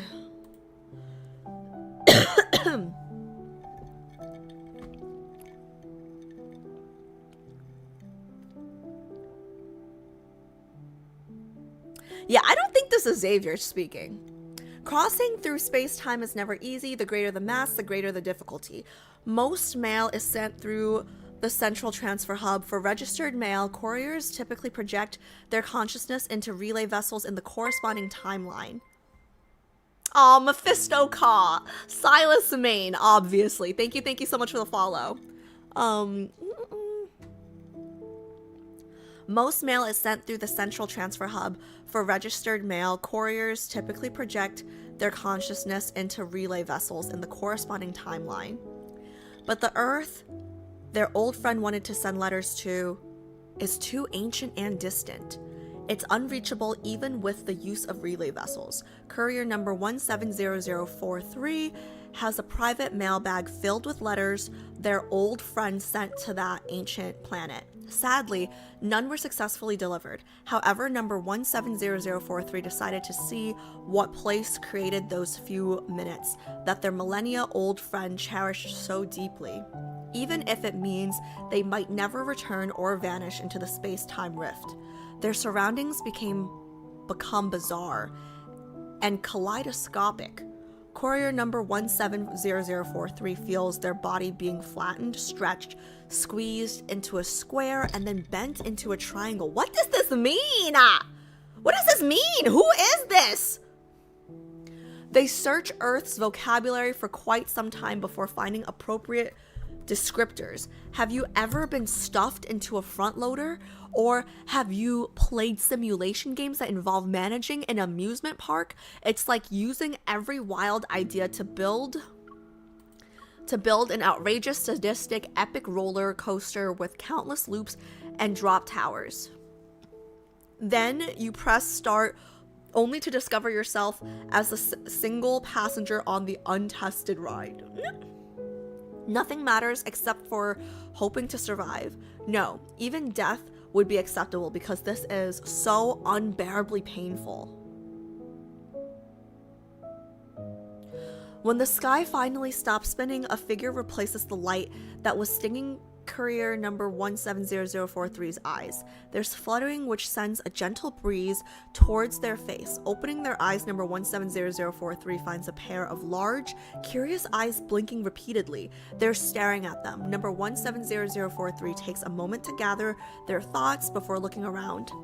They're in a small garden belonging to an Earth residence. Okay, who? Are you okay? Yes, I'm fine. Courier number 170043 sits up, looking at those big eyes while searching for an explanation about their sudden appearance. It should be one that doesn't cause unnecessary trouble. The little Earth girl before them looks about 7. This is me. This has to be me. This is us, right? Little Earth girl before them looks about 7 or 8 years old, the perfect age to believe in fairy tales. Perhaps making up a story about an alien visiting Earth would be enough. Great-grandma. Mr. Mailman is awake? See, she already decided this alien's identity. A mailman, huh? Is she not a mailman?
As number 170043 watches the little girl run off, they spot an elderly woman under a gazebo.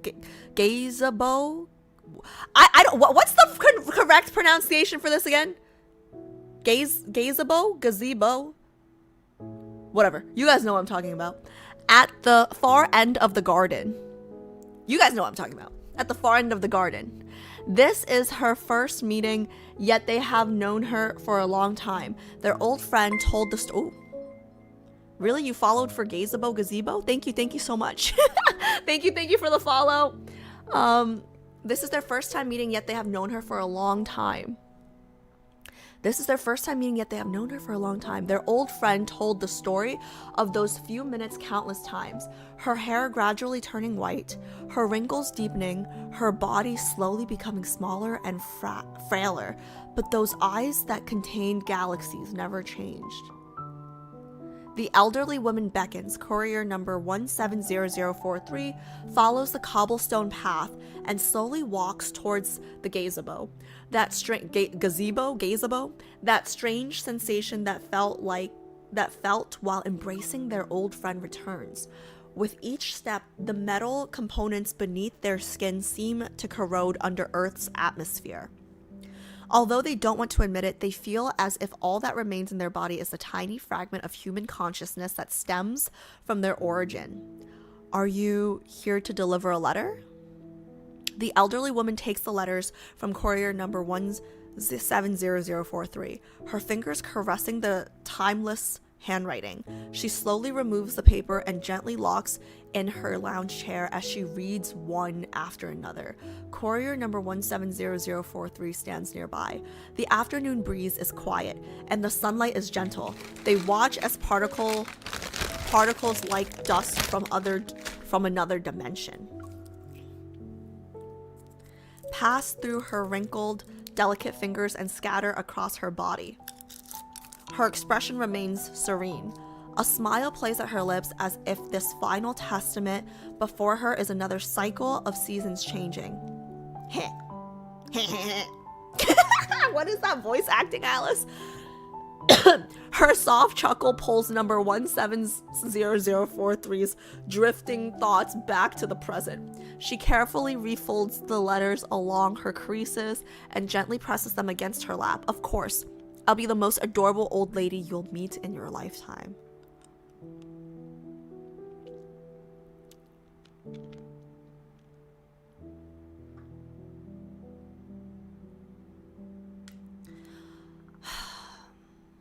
Seconds pass in silence, then she raises her head to look at number 170043.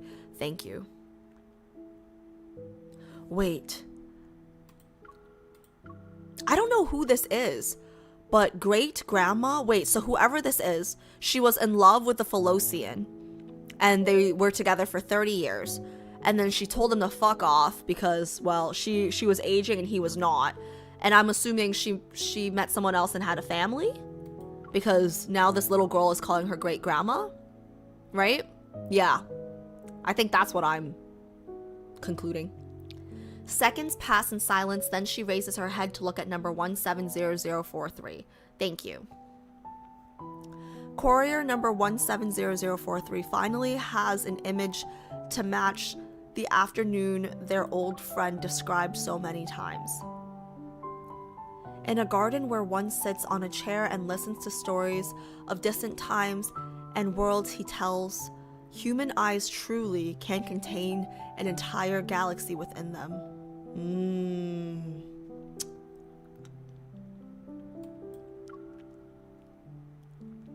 So the letters that he just delivered were from the old lover that basically told her, like, from the old lover that never aged, the Phalocian, yeah. Chapter 4, the story of her life. Courier number 170043 strolls through the streets of Lincoln City. Their task is complete, but they don't want to immediately return to the postal office. Based on past experiences, the elderly woman will send her reply in 3 days.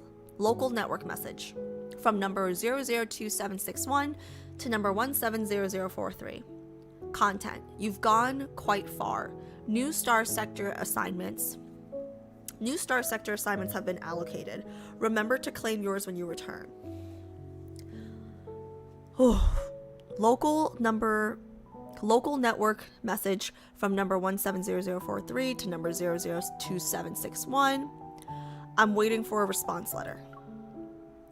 It takes courier number 170043 many attempts to send this message. Earth is primitive and isolated. It's just as their old friend said.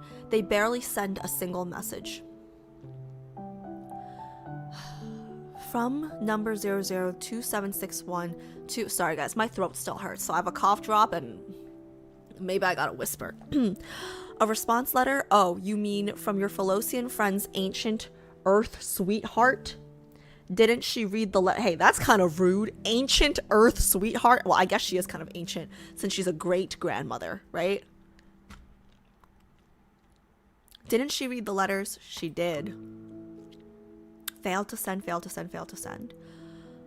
Why aren't you responding? What's going on over there? I have tons of work to do. I can't keep monitoring the central transfer hub for you.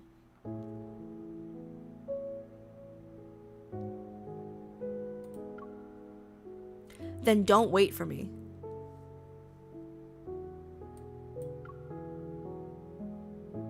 Is he gonna stay on Earth? Is he gonna stay on Earth? Come back. Who writes a response to a dead person? Courier number 170043 throws their communication device aside and feels inexplicably agitated. Courier number 002761 isn't wrong, but they feel their old friend hasn't received the respect they deserve. It's only 3 days, a short vacation. Perhaps there will be a response. Courier number 170043 decides to wait on Earth. They find a secluded place where a massive ring-shaped spacecraft has disrupted the area's magnetic field. It's inaccessible to ordinary people.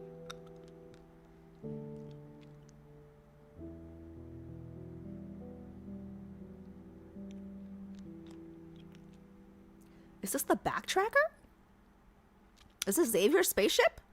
The abandoned spacecraft carries a temporal essence similar to their old friends. Leaning against the scattered parts, they recall their old friend's life. They met their old friend during a rite.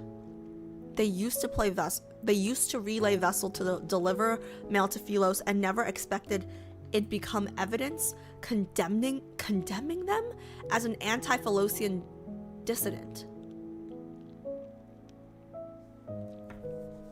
They were escorted to the white plaza beneath the clock tower in the royal capital. Oh, I know that one. That one was in Lightseeker, right? Their old friend was convicted alongside them. A nobleman dressed in white ceremonial robes embroidered with gold threads looked down imperiously. He proclaimed their unforgivable crimes, his jewel-encrusted crown blindingly bright. The nobleman's self-righteous speech didn't register with courier number 170043. It was almost time to clock off, and they still had mail to deliver. Do you have anything to say? Someone asked the question. Courier number 170043 shook their head. They want to get this over with. They didn't want to work overtime. Do you have anything to say? That person then walked over to their old friend and asked the same question. Yes, I say immortality is a curse that has made you forget where you came from. It robbed you of the ability to love, and it has left you ignorant of ice cream sweetness and a kitty softness.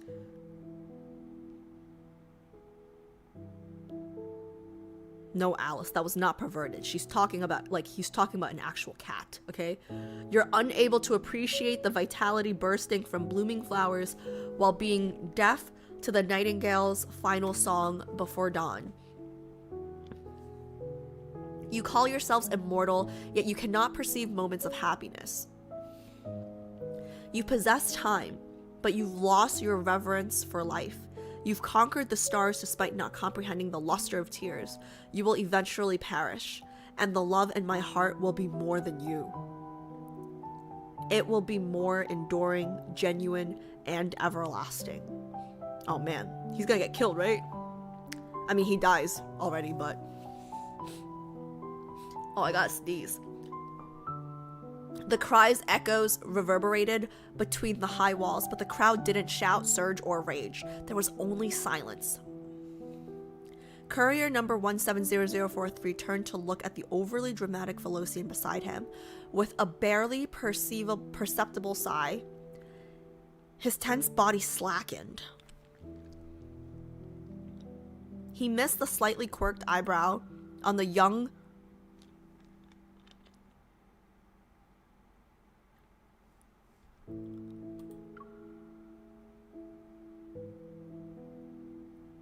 He missed the slightly quirked eyebrow on the young crown prince's face as he stood in the clock tower's shadow, and they failed to notice the determined gaze of the young girl holding a sword at the far end of the high wall.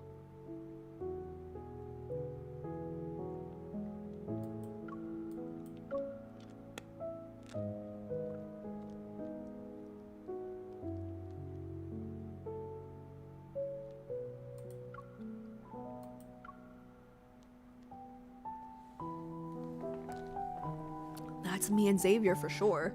They were escorted to a forest. The nobleman who judged them declared that criminals would receive a glorious right there. Okay.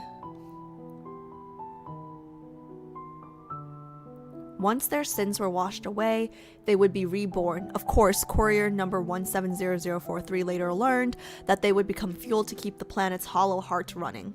During a short break while waiting to be converted into energy, courier number 170043 heard their old friend muttering, I can't hold on much longer.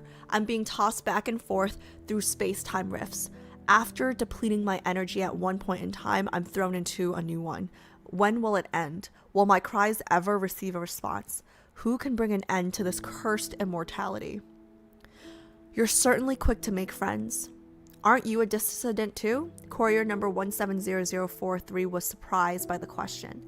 After a quick search in their database, they decided it was better to keep things simple. Is it worth it?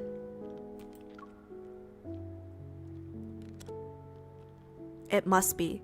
I promised someone that humans would achieve immortality through love.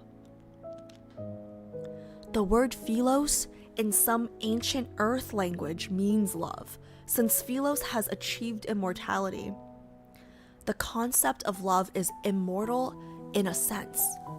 Ooh. That's a funny joke. Thank you. Is it Latin or Greek that Philos means love? Does anybody speak Latin or Greek? Hey, Jay, you took Latin? It seems you won't die either. Where are you from? I'm from Interstellar Post. I'm here to deliver mail, but my mission is about to fail. Once my energy is depleted, I'll return to my original body. Who's the letter for? Courier number 170043 realized they had forgotten to check the recipient's information because they were too hasty. They pulled up the record. Recipient era, Thelos Galaxy. Recipient, ageless old man. Guys, that's kind of cute. Ageless old man. Like, she's teasing him, you know? It's for you. This is a letter from her? How could she be writing to me? Have you been to Earth? No, it was a fragment I captured while traversing star sectors. When I capture something, I have to deliver it. I do it out of professional integrity. Yeah, right. Yeah, right. He stayed there longer, and he was being rushed back, and he still stayed. As their old friend finishes reading the letter, his slumping body straightens, and his dull gray eyes sparkled with light again. That's right. I promised I would keep shouting. I'd yell until the day someone hears me. I want to write back to her and tell her about all these years. Will you help deliver my response? I can't. That place is too far away. It's impossible to reach. Is that so? It matters not. I'll still write. Neither of us can die, so there will always be a chance. In his final moments before being converted into fuel, he flashes a goofy smile at courier number 170043. I feel lucky to have met you.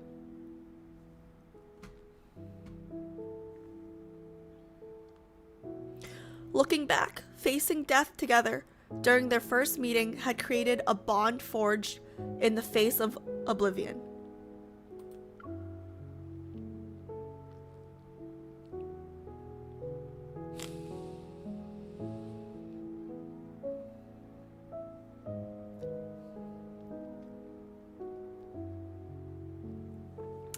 Chapter 5. Day 3. 3 days later.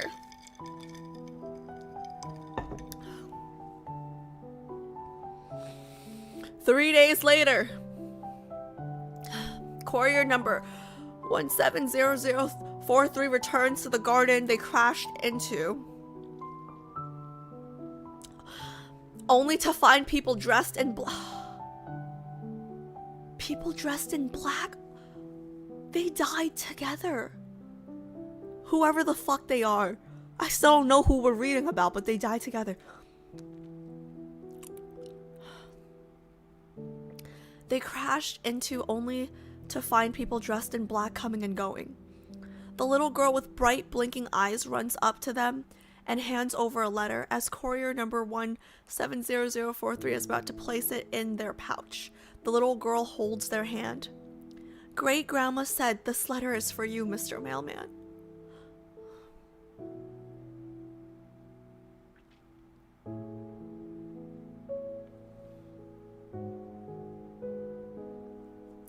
At a cafe located on a street corner near the garden, courier number 170043 follows the ritual their old friend had when reading letters. They wash their hands, find a comfortable chair, and open the envelope. Inside is just a single sentence. Thank you, Mr. Mailman. I feel lucky to have met you. Oh my god, their last words were the same.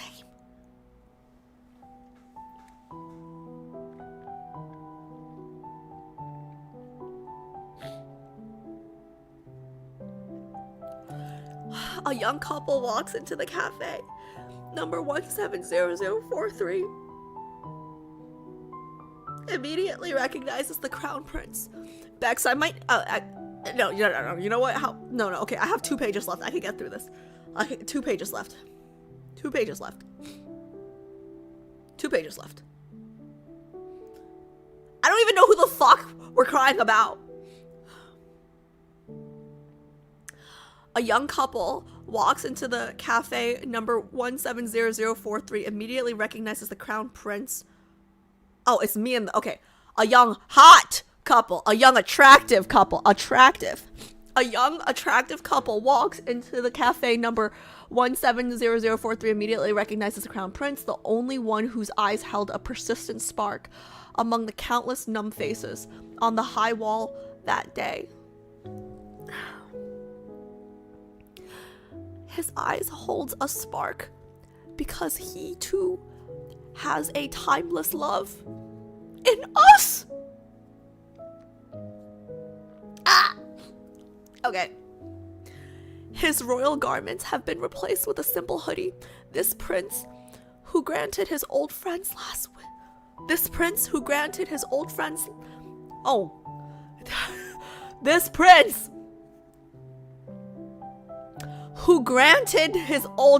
wish and left no regrets now blends into the crowds of ancient earth.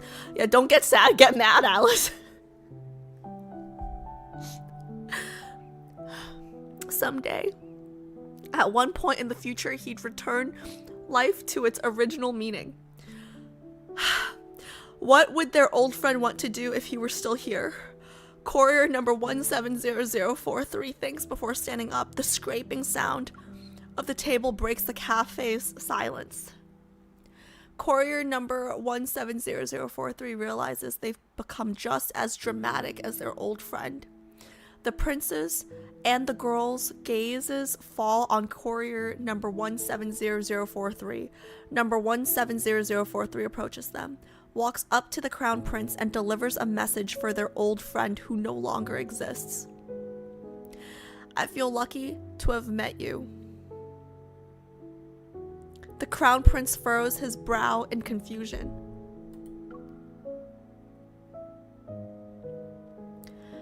It's because the prince who granted his old friend's wish. Okay, so Xavier did something to allow the messages to go through, I'm assuming. Number 170043 glances between them and recognizes the girl who's always the focus of the prince's gaze. Calm down, Alice, it's you. Okay, come on. Like, after last week's KOD, like, you know it's you. Okay, calm down. There's no one else. Calm. I don't know why my first instinct is, who is this bitch? Okay, we're focused here, Alice. It's not about you.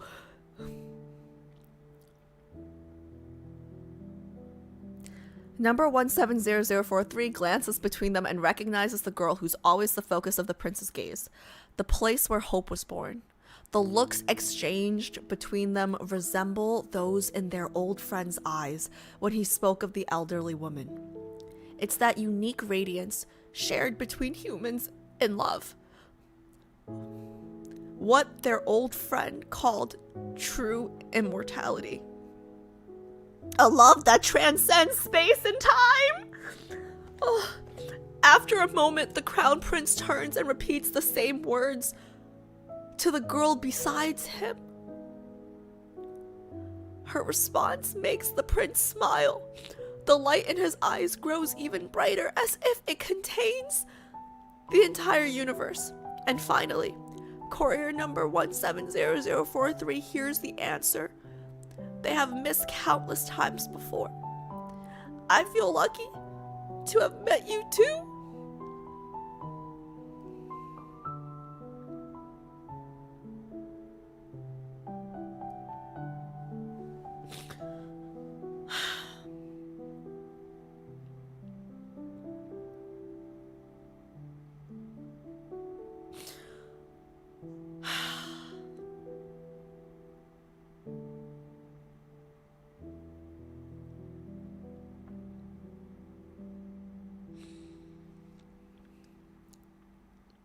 Okay, so what did we learn from this? Okay, well, no tears came. Like there were no tears. Listen, if I can keep all the water in my eyeballs, it doesn't count as I've cried, okay? That's the new rule. If the tears do not streak, or if I do not need a tissue to, like, remove the tears, no crying. So I call this a win. Anyways,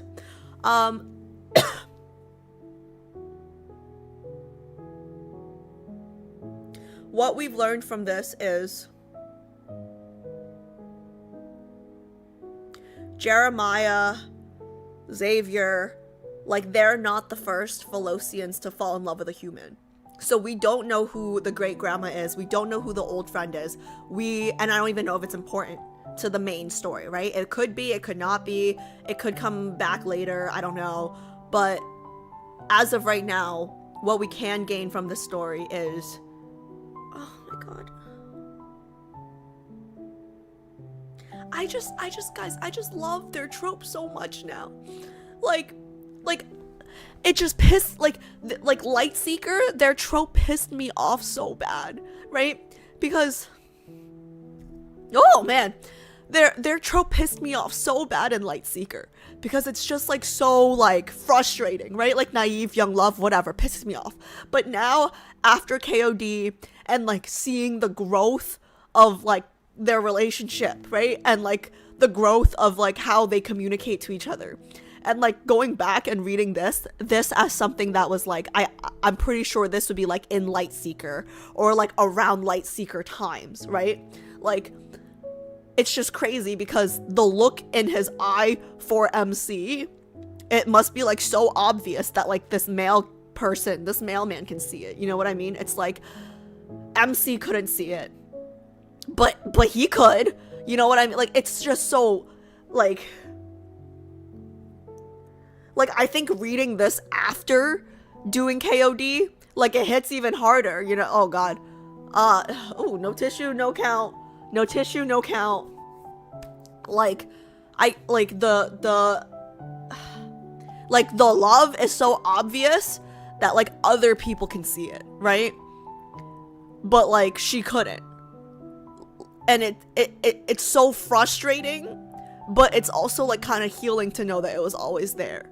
You know, like, it's just, I just, oh man.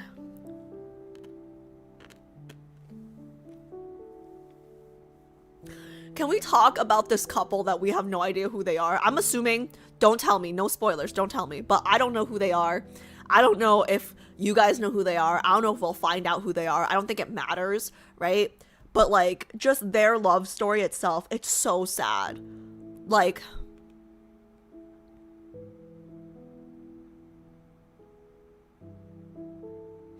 it's like some kind of like star-crossed lover shit, right? This is why I don't like angst. Like, I've told you guys this before, I don't like angst, okay? And this was angsty as fuck, okay? Like, they both clearly love each other, but they can't be together.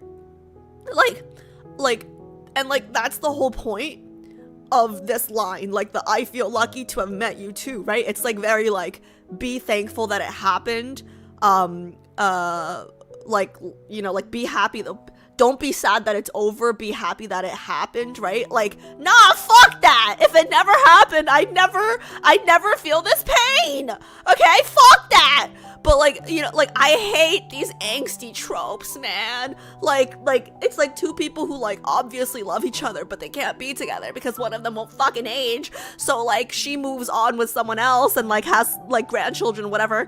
But like they're obviously like still very fond of each other. And then like this guy who's like being fed to like even in his last moments, you know, like he's thinking of this cute little great grandma. Like, it's not like, I hate angst, okay? I mean, like, I'm okay with angst if the ending is still happy, but the ending here was depressing as fuck. Ending here was depressing. Sometimes the pain of loss is the price we must pay for love. Shut up, Bex! Shut up! I don't want to know! Why can't things just start happy, okay, and then be in the middle happy, and then just end happy? Okay, why we gotta pay anything? Y'all know I'm cheap. God. Anyways. Okay. That wrecked me a little bit. Okay, wait, I have a question, guys. How long does Feverish Attempts take? Does anybody know how long Feverish Attempts will take? Because if I'm being honest, I'm wondering if it would be better to break for dinner now. Oh, but I have to order dinner today. I didn't buy groceries. But like, I don't know if I can jump right into a spicy card after this. Let me pee real quick to think about it. Cause the way it was, let me see. I'm sorry, just adding fuel to the fire at this point. You really are. I'm trying to hold it together, okay? Oh God. That was painful. That was painful. 40-ish minutes. Oh, okay. That's not long at all. Okay. Give me 1 second. Let me use the bathroom first, and then let me come back. Let me check, because I have to order my dinner today. So let me see how long it'll take. I might have to do Feverish Attempts first, and then break for dinner. Are we polling? Wait, is there a new Sylus? Somebody came in earlier and said that there was a new Sylus trailer, right? Let me check the... Oh, okay, perfect. It's in the agenda. So we're... Ooh, Sylus birthday trailer. Okay. So that's on the agenda today, too. Cool. All right, give me 1 second. I'm gonna pee real quick. Oh.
Okay, guys. I did not cry in the bathroom. I did not cry. Okay, I just wanna say I did not cry in the bathroom. Not that anybody asked, but I did not cry. And I ordered dinner, so let's do Feverish Attempts before. But I just wanted to be very clear. Hi, Glories. I didn't see you come in earlier. That I did not cry in the bathroom just now. Okay. Okay. Anyways. Okay. I just have to like clear my brain really quick, okay? Because sometimes like you just gotta go to the bathroom, not cry, and then like reset your mood, you know? Whew. Just came back from eating and I haven't read this anecdote before and I'm bawling my eyes out. Yeah. It's crazy. So this is not an anecdote. This is a world underneath, right? So like, I feel like world underneaths are also very underrated. Like anecdotes and world underneaths are I feel like they're very underrated because world underneath specifically, because they don't directly they don't directly involve a love interest. You know what I mean? Like this doesn't have a lot of Xavier and MC in it specifically, but I think it draws a better picture. Like it paints such a better picture for us. like an overall like picture of like just the fact that like someone else, an outsider, can see the affection in his eyes for MC that she couldn't. You know what I mean? Like that tells me a lot. Like it adds it just adds color to the picture for me, you know? It's world building. Exactly. Anyways, guys, I just like Xavier is just like I know guys, I feel like he's so underrated. Like he's just so underrated, you know? Like I feel like everyone should hop on the Xavier train, okay? Because like hear me out, okay?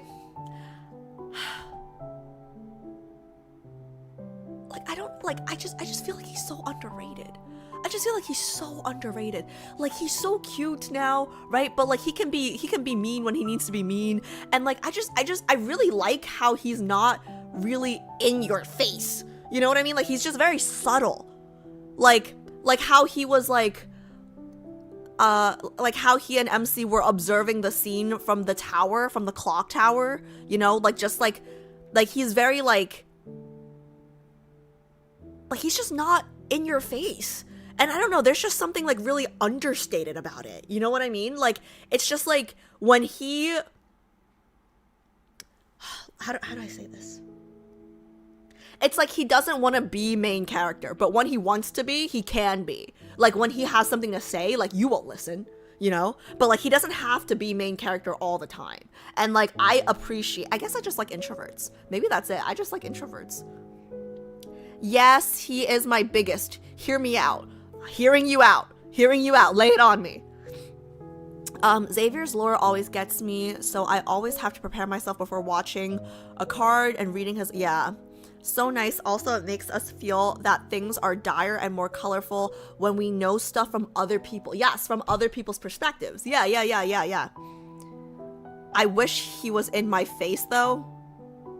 Like his penis was in your face, Hannah? Like when he told us to open our mouths. Sorry.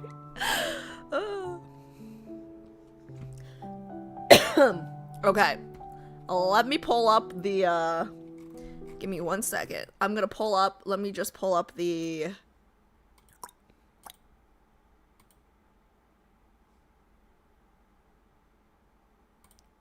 date. It's a date, right? So it should be...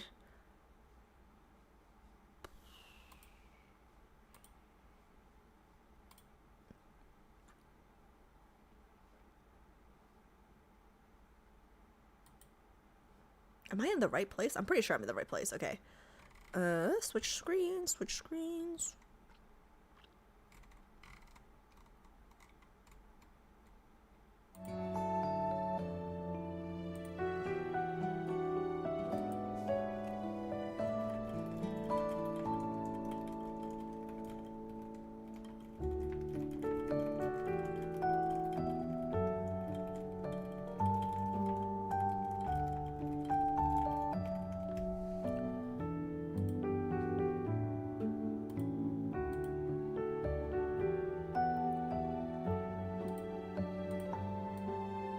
Where's the picture for it? Oh, here. Feverish Attempts, right? This one? Feverish Attempts? Yes. Ooh! Okay. Wait, before I look. Hold on. Okay, hold on. Okay, we are resetting our brains. We are no longer talking about Philos, unless we're talking about Philos in this date. Okay, but we are resetting our brains. No more mailmen. Wait, my last thing. That mailman did a very important job, okay? Let's appreciate the real heroes of the world, okay? Like that, he did a very important job. Connecting lovers, okay? Anyways.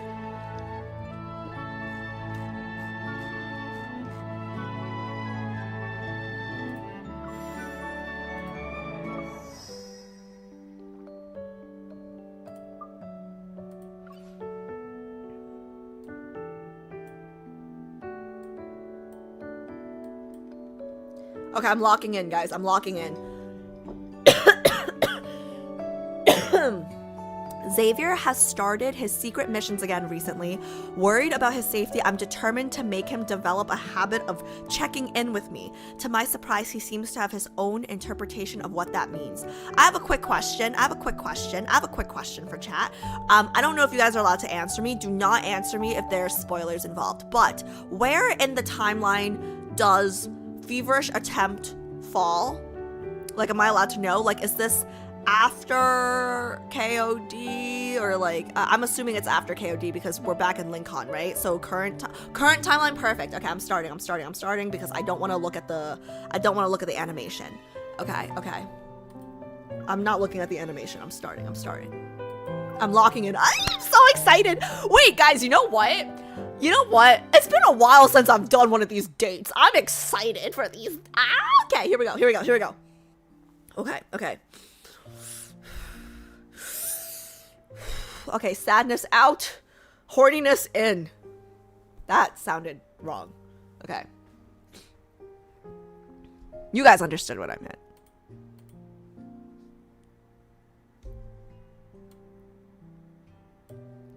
Morning sunlight filters through the leaves and casts intricate patterns of light across the narrow gravel paths and neatly trimmed grass. This psychiatric hospital sits on the outskirts of Lincoln City. Psychiatric hospital? What are we doing here? The lobby's automatic doors slide open. Two young men approach the front desk and hand their fake IDs to the staff? Where are we going? Mr. Zavon, Mr. Jeremy, are you here to handle your friend's discharge? Zavon sounds like a fake name. Zavon sounds like a fake name. Mr. Zavon? That sounds like a fake name. Since you're not immediate family, I need to see your authorization letters.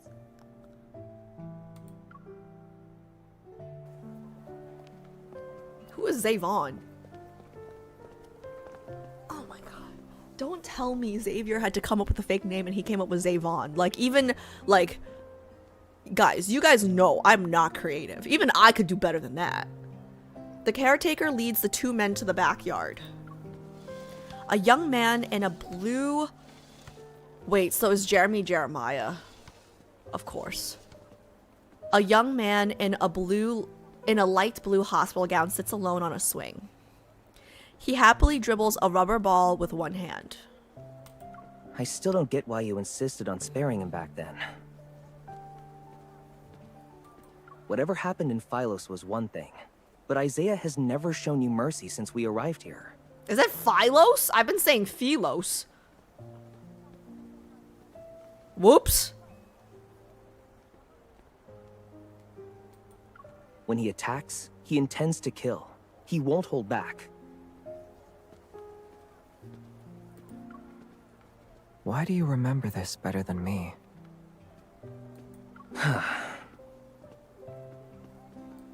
Right now, he's harmless. And sort of crazy. But who knows how he'll get his revenge if he ever regains his memories. If he brings those people from back then into this, we'll both be dead. Xavier massages his temples and pretends he didn't hear his friend's warning. Did you look into who's following that lead? I'll deal with it. Yeah, guys, I'm screwed. Xavier is so in this race now. Like, he's not even saying anything that attractive, and I'm like, oh, he's so attractive. Yeah, he's in.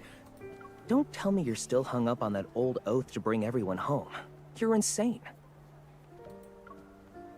You're overthinking it. There's something about him I need to investigate. Oh, never mind. I give up. Do whatever you want. We'll stick to the plan. I'll take him away this afternoon. You look after the flower shop for a few days. Got it. Yeah, you guys tell Nate he's got to watch out for his man. I might be stealing him. The psychiatric hospital's lobby is packed early in the morning. Standing behind the receptionist's desk, I am explaining how to deal with wanderers to everyone. I heard wanderers can blow up on the spot. Is that true? Some of them can. For those, all we need to do is... What happens after they explode? Have you seen it before? Please take a seat. I'll go over the different types of wanderers first. Around this time each year, the association sends hunters out to provide public lectures. We also inspect facilities for risks. It's kind of like a program for community outreach.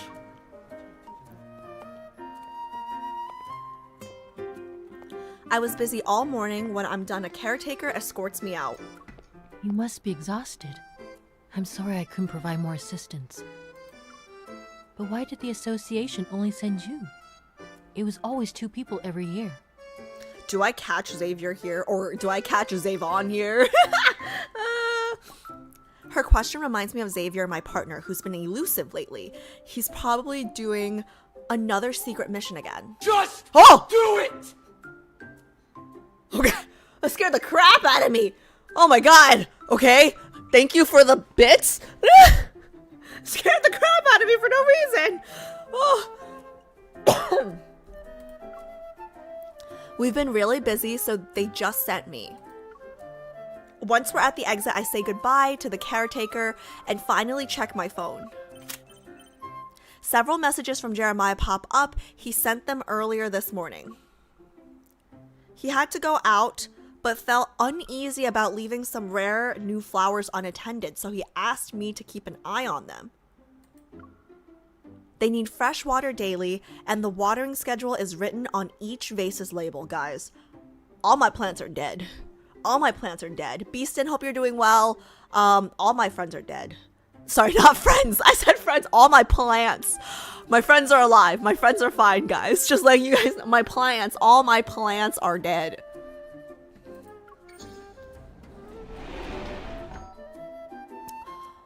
While I'm reading the to-do list from Jeremiah, the automatic doors open. I look up.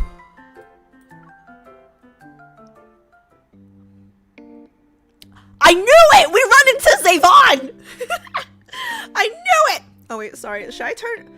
Am I too loud? I feel like I'm screaming at you guys. You guys let me know if I'm coming over too loud over the game, okay? I freeze when I see who's standing outside. We make awkward eye contact. Did you see him? He had the audacity to look surprised to see me. Xavier, Jeremiah, what are you two doing here? They don't know you. They don't know you, girl. That's Zavon and Jeremy. A rubber ball bounces and rolls on the floor. Only then do I notice a young man behind them. He has a vacant look in his eyes. He's not quite there, and he has Xavier's unusual hair and eye color. Is he your friend?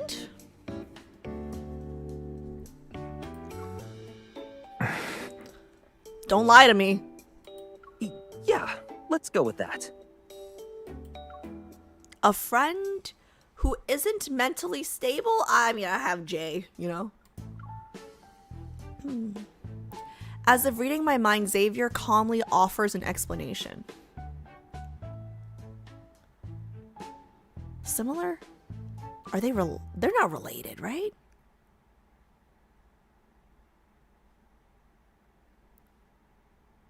They're not related, right? Unusual hair and eye color? He used to be a stand-up comedian, but he never recovered mentally after his career crashed. Ah?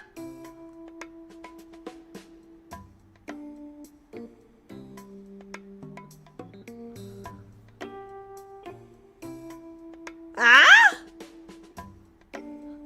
Guys, that's the story we're going with? Like, are you sure that's the story you're going with, sir? Exactly. Fate envied his talent. Just look at him. He's funny even when he's standing still. He was born for comedy.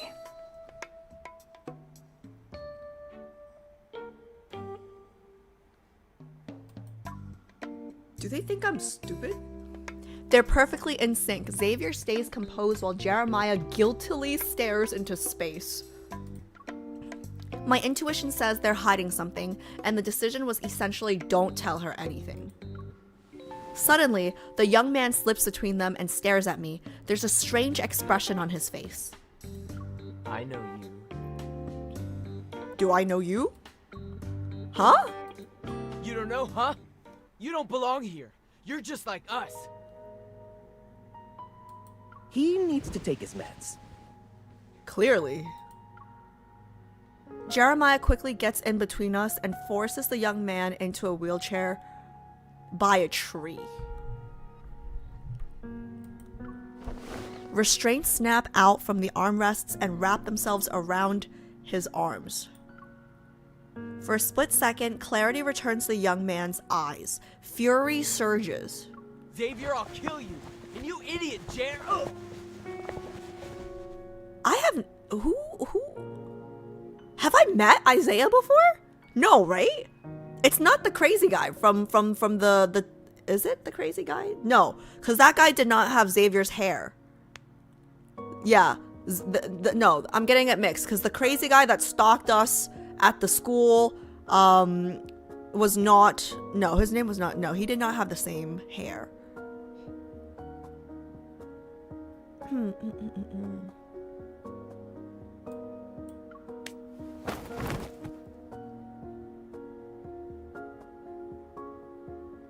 Xavier swiftly hits the back of the young man's neck. The young man slumps as if he were an automaton that was just turned off. Am I thinking of the right guy? Because the guy that I'm thinking of does not have his hair color, right? There's this guy, the guy that, like, remember how we had to go, like, undercover or something to the college? Was that the same guy? The guy that, who am I? Oh, Soren. Yes, I was thinking of Soren. But you met KOD? Oh, KOD. Oh, was it before Xavier got jealous of Jeremiah? It was the guy that he was bickering with before he was like, oh, our business has nothing to do with you. Oh, thank you so much for the follow. Our business has nothing to do with you, right? Was that the guy?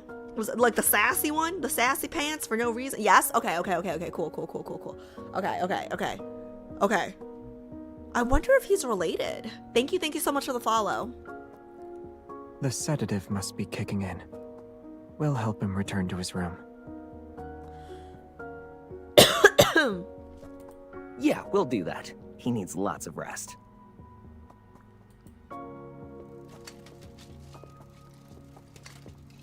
Jeremiah hastily spins the wheelchair around and rushes him towards the white building behind them.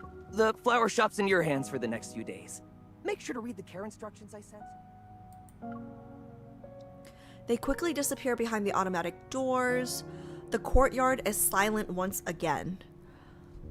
I don't remember anything about that guy. Like, I just remember that guy being very sassy to my boyfriend. I did not like it. So he's caught in a lie. We've caught him in a lie.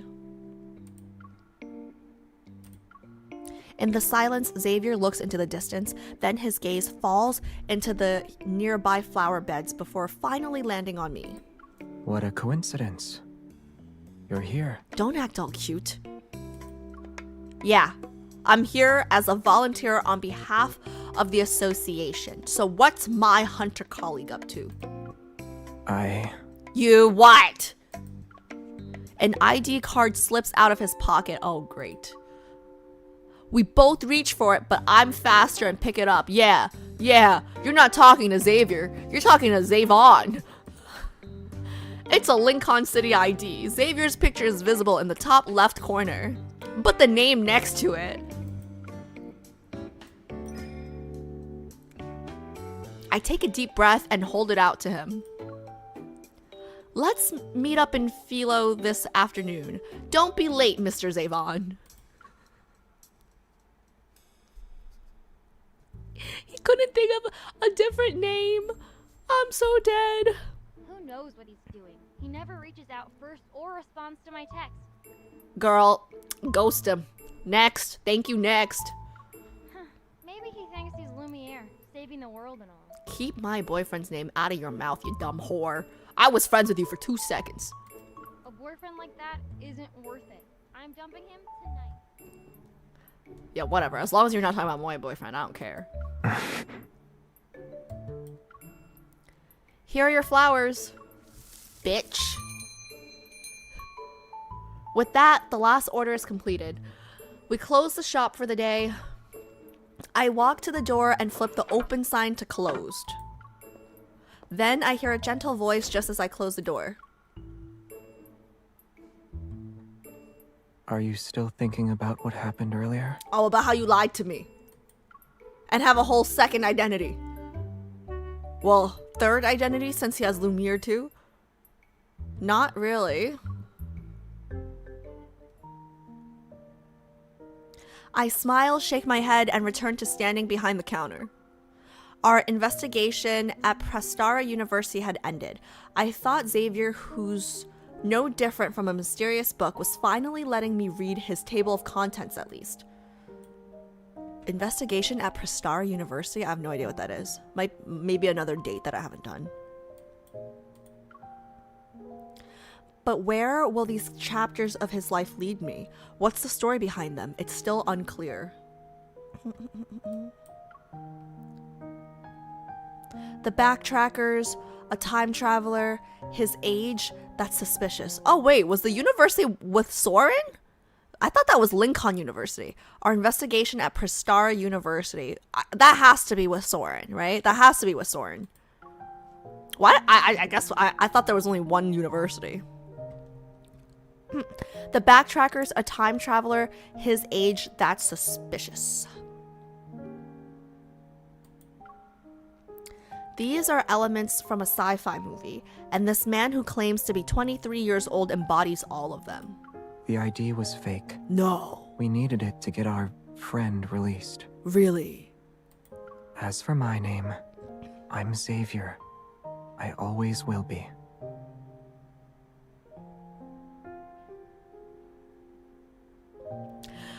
You're lucky. Okay, you're just lucky I did your third myth last week. Okay, you're getting off easy right now because I just remembered that, you know, you were looking for me for multiple lifetimes, okay? But like you're not gonna get off this easy like next week.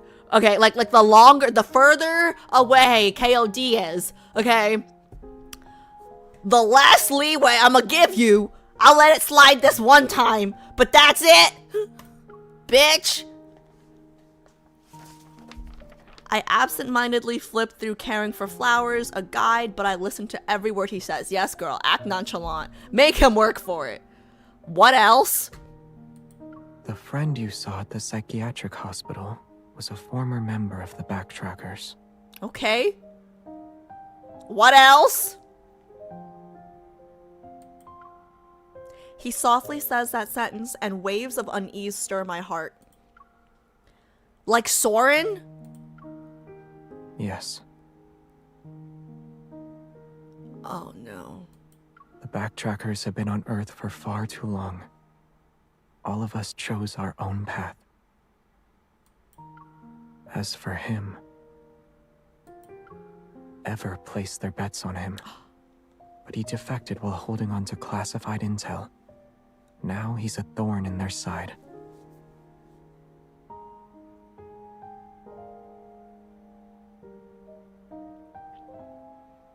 Ever is fucking with Caleb and Xavier's, like, it's fucking with both of the love interests stories? Okay. Man, I hate them. He vanished for a while and we thought he was dead. By the time we found him, he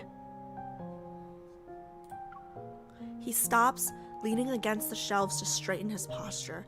Then he taps his temple. already went insane. Ever caught wind of it, so Jeremiah is moving him to a safe place, just in case. And you couldn't tell me all this before because... I see. I hid this from you because these sorts of matters shouldn't interfere with your life. Let me decide what's gonna interfere with my life! Mixed feelings churn inside me. He takes a step towards me and gently hooks his finger with mine. Don't be all cute, I'm still mad! Man, he is really cute though. Are you mad at me? Yes? Stay strong, MC, stay strong. Yes. But maybe mad isn't the right word. I don't understand why you won't tell me what you're doing. You're upset, though. Yeah.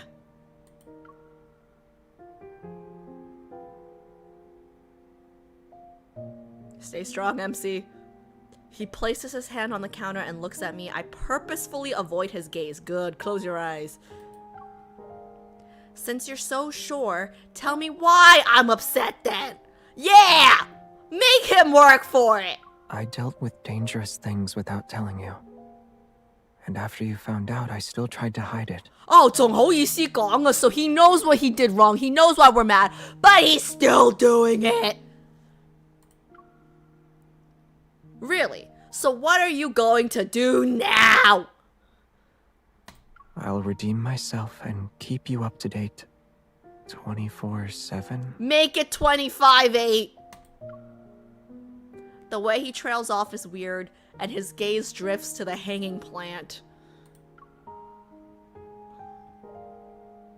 No. We gotta stay strong. We gotta stay strong. Ah, he's so squishy! Ah, just like smack his face a little, just a little smack, just a little smack. I cup Xavier's face in my hands. When we make eye contact, his uncertain gaze returns to me. Just smack a little bit, just a little smack. Let me give you the correct answer. I need to know everything about you. Everything, sir! And if you don't tell me, I'll look it up, okay? Like I got people, okay? I got skills, okay? I got the internet. Either you give me all the information the easy way, or I'll find out and be mad the hard way. Xavier pauses before understanding what I'm implying. He speaks in a soft voice. Everything. That's what I said, isn't it? I don't care how pretty your eyes are. I don't care how sad you look right now. I said everything. Yes, down to the last detail. He nods. Understood. Guys, he's so cute. He just looks like a little boy in trouble. Oh! I hope he actually gets it now. Guys, he's so cute. It's like I'm reprimanding a little kid. Oh! The knot in my chest loosens and I refocus on the remaining tasks. I lower my head and read through Jeremiah's instructions while sorting the flowers. If a few petals were wilted, pluck them off. If most of them are gone, throw away the flower. Xavier returns with a bucket of fresh water. I steal a glance at him as I crouch down to check another bucket. I changed the water. Great. Without turning around, I continue reading the instructions while removing the wilted flowers from a vase one at a time. I'll check the flowers over there. All right. Finish with the bucket, I move on to the next one. A couple of stray kittens passed by the door. He knows we're still mad at him, trying to strike up a convo. No. I glance at the door, nothing's there. They're gone now. If they show up again, I'll let you know.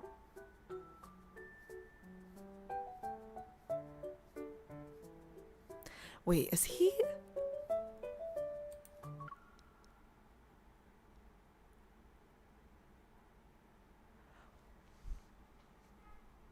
Wait, is he telling us literally everything? No way. No way. Oh, okay.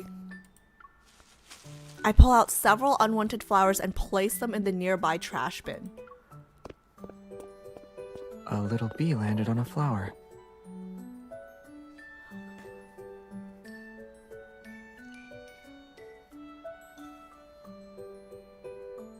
Guys, I think I am so gone.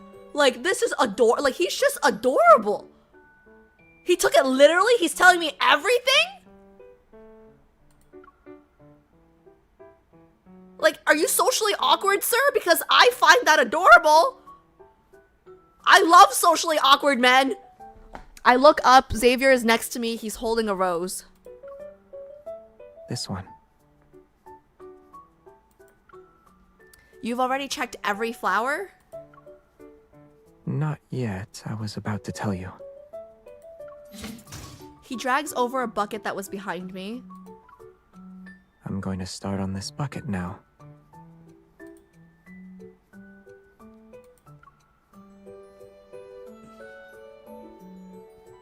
Xavier crouches down, picks up a flower, and looks up at me again. I just discovered.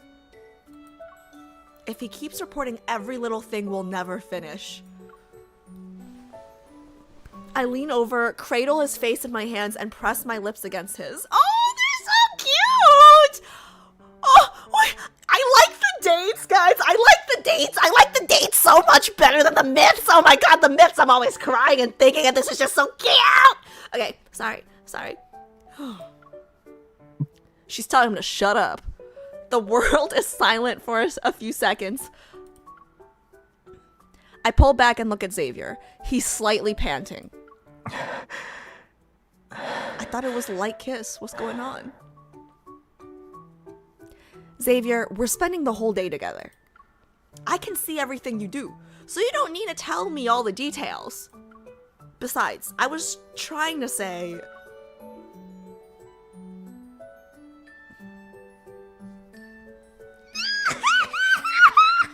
Xavier stands up and plants a chaste kiss on my cheek.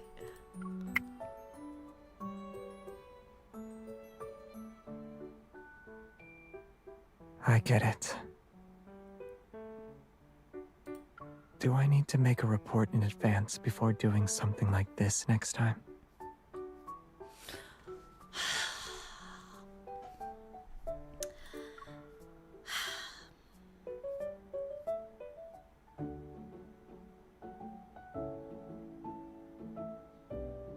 I'm telling you guys, KOD was a game changer. KOD was a game changer, guys.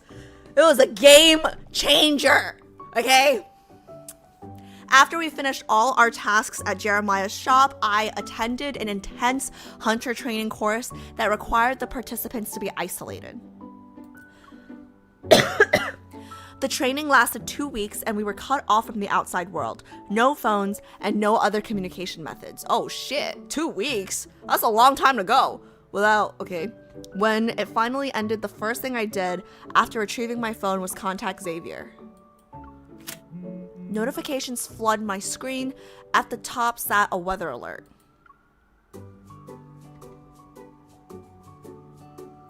Weather report, a cold front moving south is affecting the Lincoln City area, with temperatures dropping. Expect significant rain and sharp day to night temperature swings in the coming days. Flu risk is high. Keep warm and take care. I'm always getting sick whenever the weather changes, you know?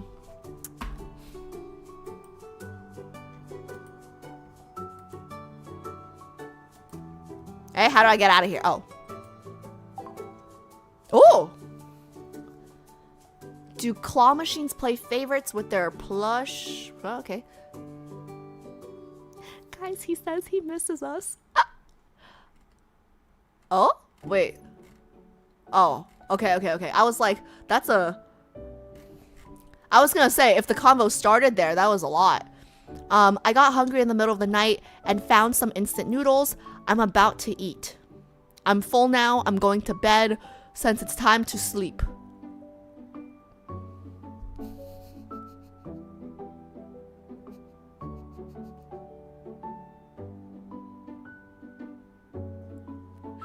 He's so, like, is he socially awkward? Cause like, I find socially awkward men very endearing. I'm awake. Are you still not done with training? I miss you. It's rare for me to be up this early. I made fried eggs. I'm not sure how one side got burned while the other stayed runny. Oh my god. If I main Xavier, our children will have no food. Like, guys, I spent half an hour on this one drink that looked like, you know, matcha exploded like diarrhea, okay? I just watered the flowers and got 2 tiny tomatoes out of it. You got chatty.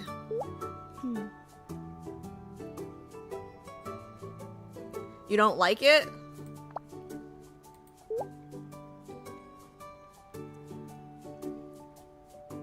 What about you? Do you have any plans for today?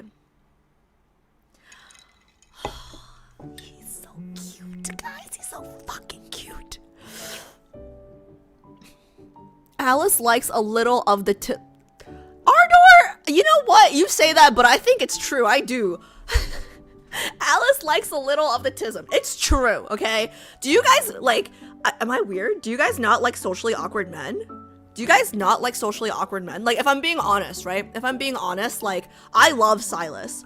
I love Sylus, right? But in real life, he would have been, I think this is part of why he wasn't in the front for me in the beginning until after Cloudfall, right?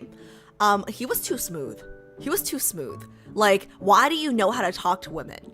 Like, why do you know how to speak to women? You know, same thing with Caleb. Like, why are you guys so popular? Like, why do you know how to speak to women? Is it because you've been speaking to a lot of women? You know? So, yeah, I prefer guys who don't know how to talk to women. Okay, moving on. As soon as I send my text, 2 more messages pop up.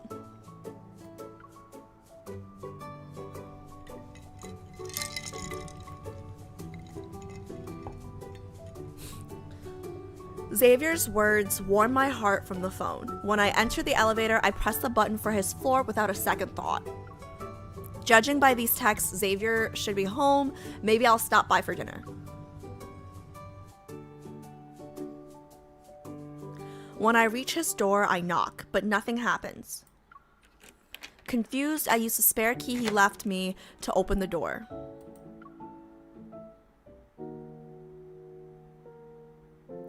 The apartment is completely dark. Xavier isn't here.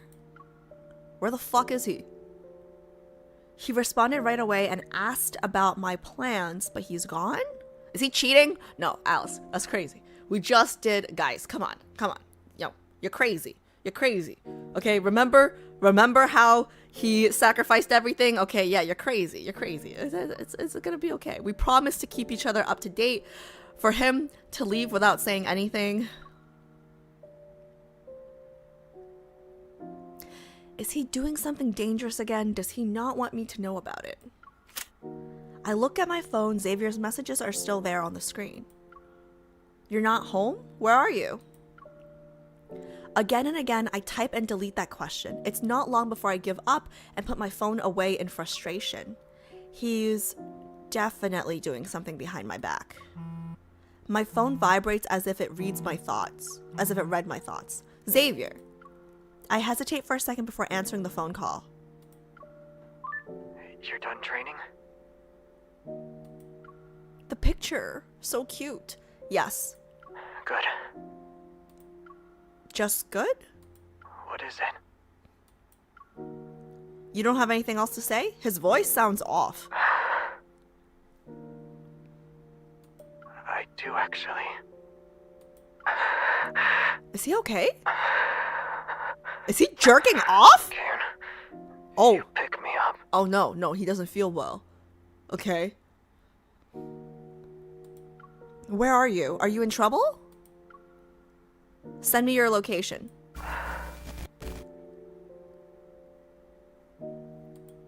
Send it to me. The static grows louder and his breathing becomes faint. The call cuts off. Before I can call him back, a notification appears. Xavier sent me his coordinates. Isn't this where we had a mission together?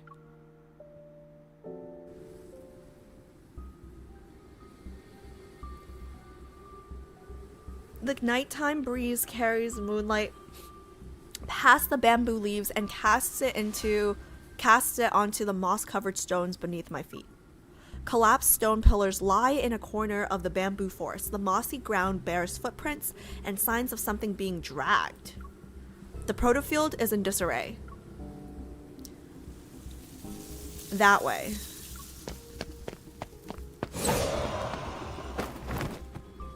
The forest gives way almost violently as a massive wander is hurled out. It crashes onto the ground and kicks up clouds of dirt. A beam of light flies through the forest and lands in a nearby clearing. Faint specks of light drift through the air like guides. I break into a run and follow them in the mists. Xavier is using his sword to support himself. He can barely stand. It's clear he just finished a tough fight. Xavier, it's me. Surprise appears on his face, but he quickly composes himself. Seemingly out of reflex, he touches his neck to hide a red glow beneath his collar. Oh my god, poor baby. The proto-field around here is chaotic. Did you get ambushed? Guys, when can we get the collar off of him? Like, I don't know the answer to that, but like, when the fuck can we bust him out of this collar? Yeah, it was tough, but I knocked them out and left them in a heap of rubble. That's good. It seems he doesn't know what to say. Then he walks over and takes my hand. He's leading me somewhere. Even the light from the hunter's watch can't cut through the dense fog in the forest's depths. The metaflux fluctuations are weaker now. The wind softly rustles the leaves. Sensing something is off, Xavier stops in his tracks. He speaks in a serious tone. Wait here. Shouldn't I be taking the lead since you're seriously injured? Xavier?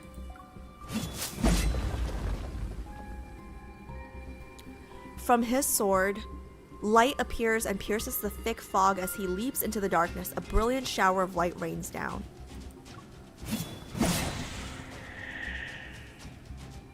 Did he call us here to save him? Why is he doing all the work?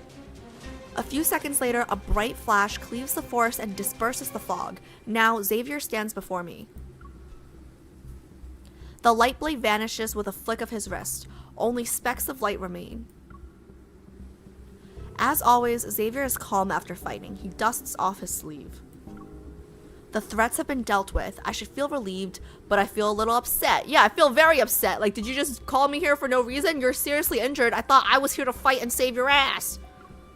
He might not need me for situations like this.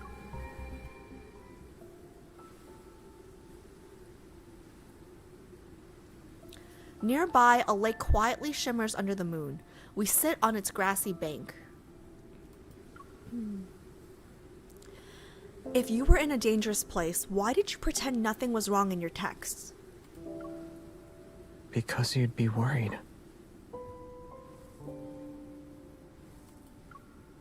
That straightforward answer leaves me speechless.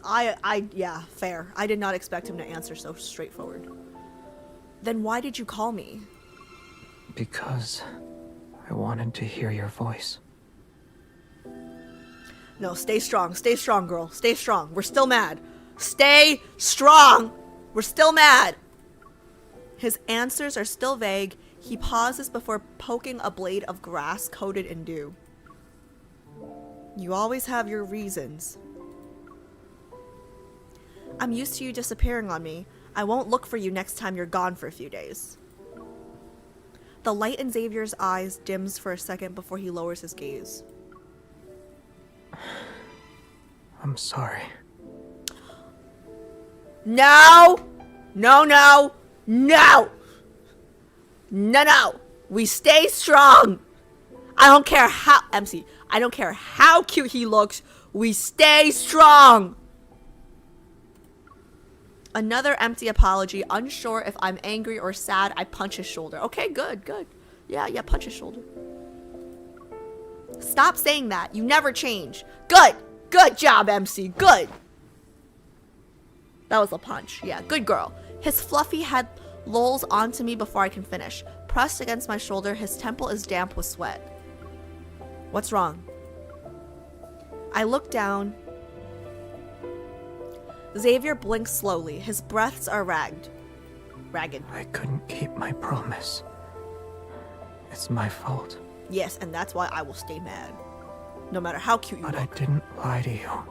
But you didn't exactly tell the truth either. Is he sleepy?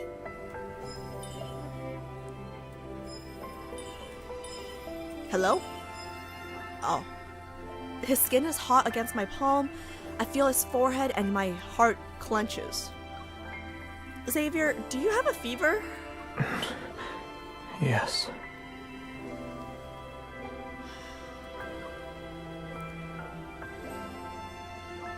The night wind is cold. I need to get him out of here. I slip his arm over my shoulder. With my hand on his waist, I help him stand up. Something falls from his hand. Upon getting a closer look, I see it's a syringe. I catch another glimpse of that red glow under his collar. Now it all makes sense. Is that thing causing your fever? Noticing my gaze, Xavier lifts his hand and tugs his shirt.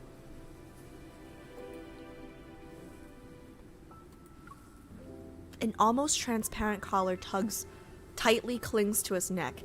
Its red light steadily blinks. It's a device that suppresses evil. I can't remove it. And overusing my evil triggers some side effects. How do we bust him out of that thing, guys? I have something that can help. In my pocket. I pick up the syringe and find a vial of medicine in his pocket. I'm too weak to do it myself. Help me. Please. Okay, yeah, we're gonna help him, but we're gonna stay mad. Xavier is exhausted. He leans onto me, and his breath is hot against my ear. After filling the syringe with medicine, I insert the needle into Xavier's neck. He doesn't flinch, as if he's numb to the pain. Guys, I've gotten shots to the neck before after the car accident, and let me tell you, the neck is not a good place to get a shot in, okay? Like, that shit hurts. I slowly push the syringe's plunger to inject the liquid. He slightly frowns. I don't want to see him suffer. I gently stroke his burning ear and put his head on my shoulder. Before long, his face relaxes a bit and his breathing becomes stable. His condition has improved, but I'm still on edge. Let's get out of here. He's burning up. I remember how he had to administer this medicine alone before collapsing in that abandoned spaceship. No one was there for him, but it's different this time. I suppress my anxiety for now.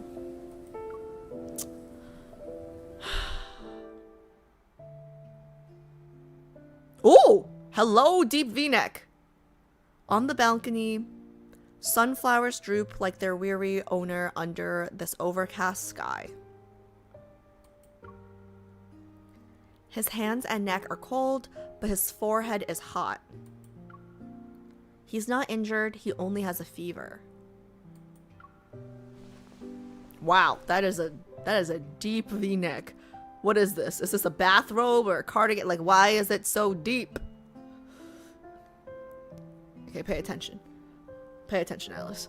I guide Xavier onto the bed. Yeah, you do that. And put a clean blanket over him. He's covered from head to toe. Do you remember where you keep the fever medicine? Bedside drawer.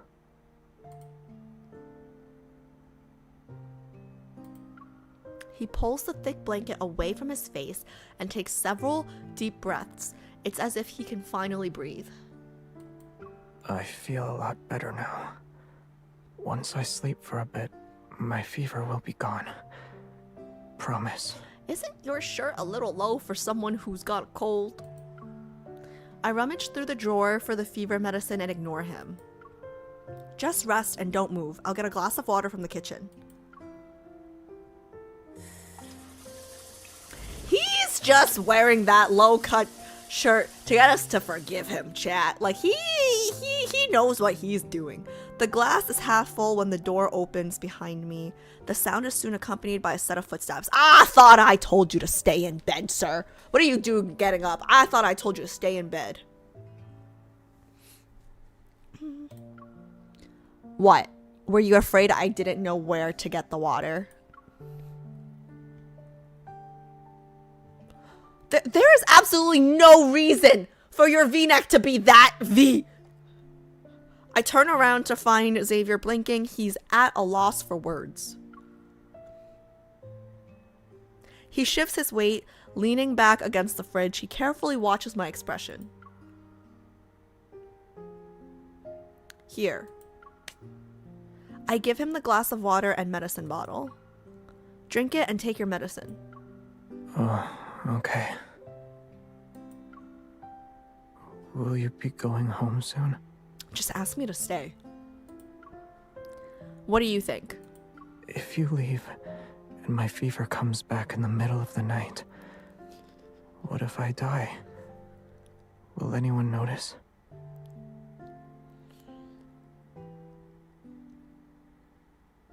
What if I die? I let out a quiet sigh and let go of my frustration. With a slight smile, I meet his inquisitive gaze. Funny you should say that.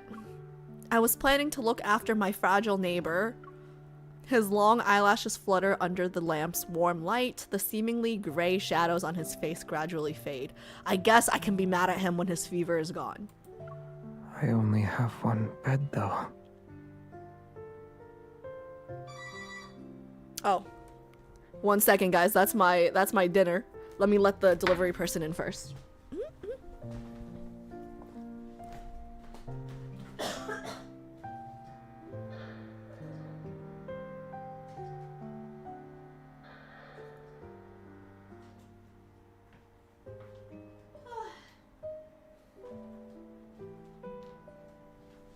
Guys, I'm kind of screwed. I am so screwed. I am so screwed. I think he is so adorable now. It's a problem. Guys, I think he is so adorable now.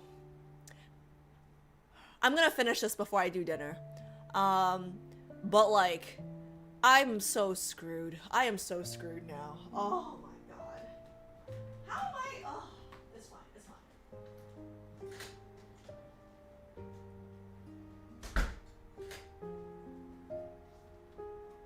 What if I die? Will anybody notice? Oh. It's too cute. What if I die?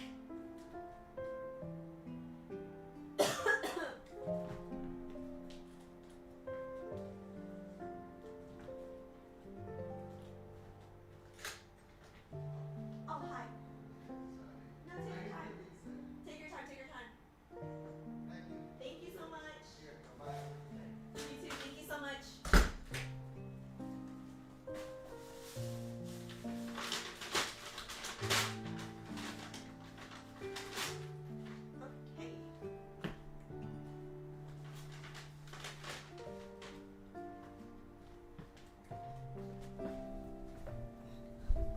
Okay, let's finish this first. Okay. Your dinner is right in front of you, Alice? Yeah, no, well, girl still gotta eat, okay? But yes, he is very attractive. Let's see. Now I'm hungry at 2 a.m. Oh, well, yeah. Get some food and eat with me while I take my dinner break, guys. You've been screwed the moment you found out you're a harem. Yeah, it's kind of bad. What's for dinner? I got Thai. I got Thai food. Okay, I'm gonna continue. I only have one bed though.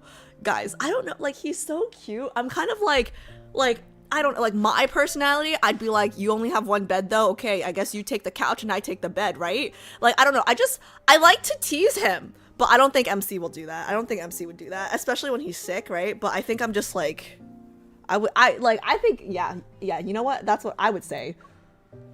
Then you can take the bed. I'll sleep in the living room. But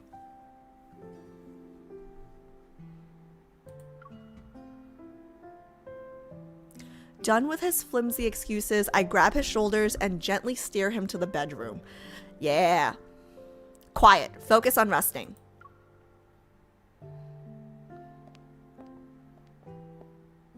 I bring Xavier to the bed and turn to leave, but just as I'm about to close the door, his arms tighten around my waist. you're not going to ask? Why?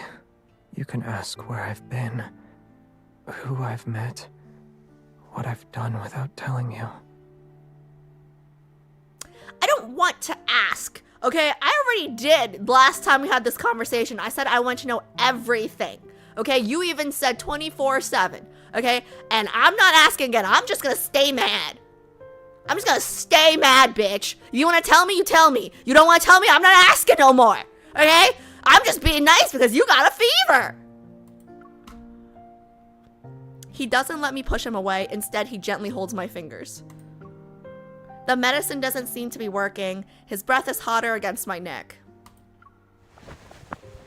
If I asked, would you tell me everything? I don't think so, bitch. Besides, you already came up with answers and practiced them in your head. Yeah, you tell him. You tell him, MC. Oh, I'm liking her more and more. His breath hitches. I stop resisting and turn to face him. Should I feel honored that you thought of me when you were on death's door? If you're angry, take it out on me. I'm too weak to fight back. So good at playing. Oh my god, he's so good at playing the weak puppy card. Bitch, wait till you, like, I'm gonna play nice right now because you're fevering, but once you're done with your fever, oh yeah, I'll take it out on you, alright? Don't worry, once your fever is gone, I'll settle the score. Ow. Okay, don't worry, once your fever is gone, I'll settle the score. But for now, I stop as his grip loosens, but he quickly pulls me into an even tighter embrace. No, bad boys don't get rewarded, okay? We're not sleeping with him tonight. No, I don't care how cute he is, Alice. No. I said Alice. I meant MC, okay? Like, damn. Self-insert. No. This isn't just a cold. You know this. You said I need to be cared for. Is leaving me alone in this room how I'll be taken care of? You don't like my nursing style? You can call someone else, bitch! I'll recover faster if someone who makes me feel safe stays with me.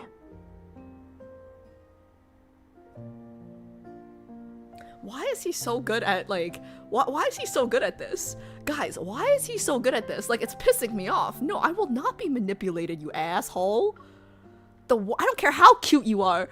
The warmth from where we're touching intensifies. My heartbeat syncs up with his shallow. Stay strong, girl. Stay strong. I know he's cute. Stay strong. Stay strong. Stay strong. Stay strong.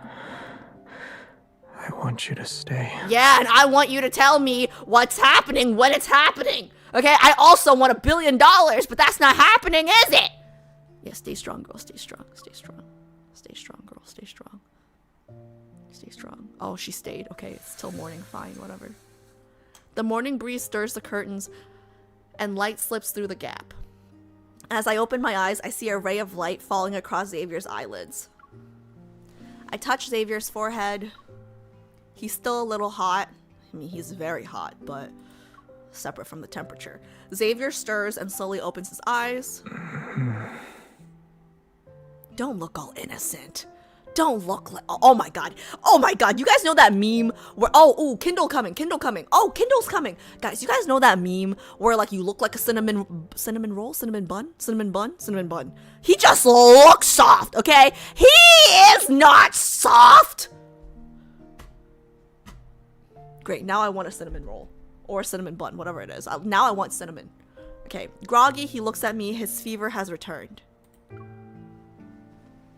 I pull back the blanket and quietly walk to the living room. I return with things to cool him down.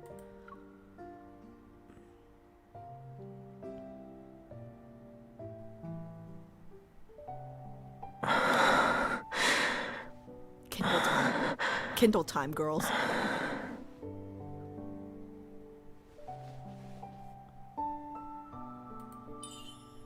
What can I do to make him feel better?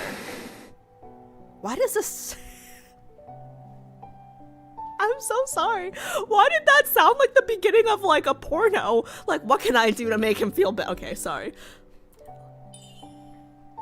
Huh? What do you want to do? Care attempts 6 left?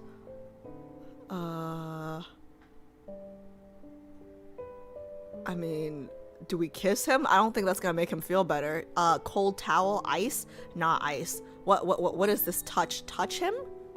Touch him where? Touch him where? I mean, I know where I want to touch him, but that's probably not gonna help. I don't know. Touch him where? Where do I touch him, chat?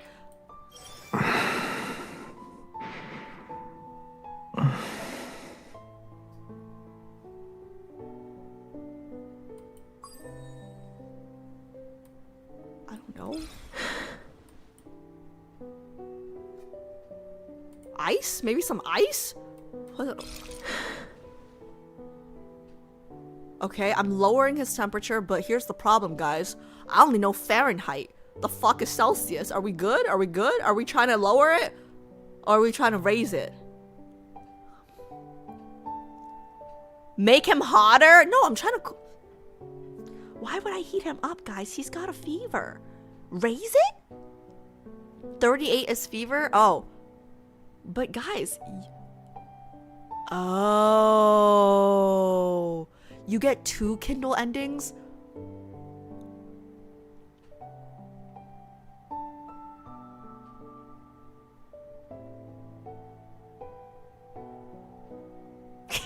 Okay.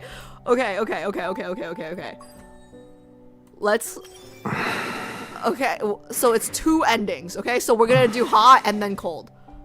I feel like we should do cold first, but it's fine. I'm just...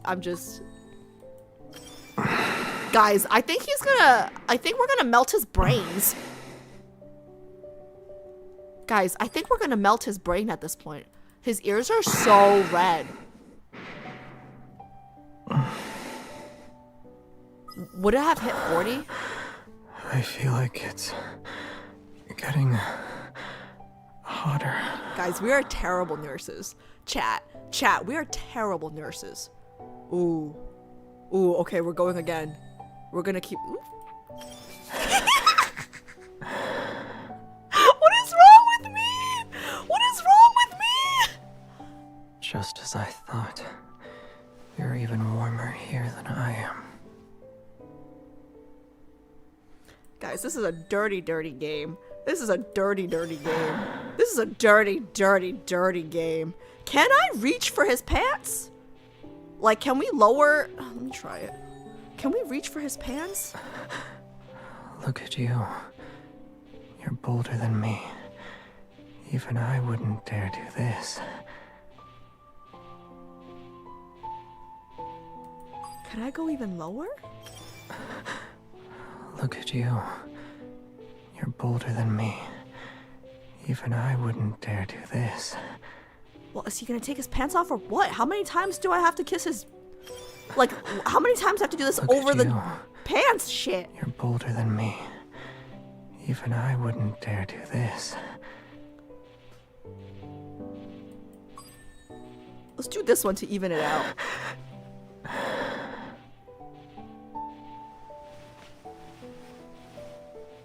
Just as I thought. You're even warmer here than I am.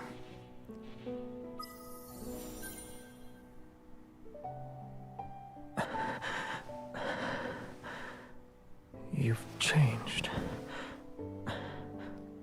Before, you would force me to take my medicine and sleep when I was sick. Guys, we are terrible nurses. We are terrible nurses.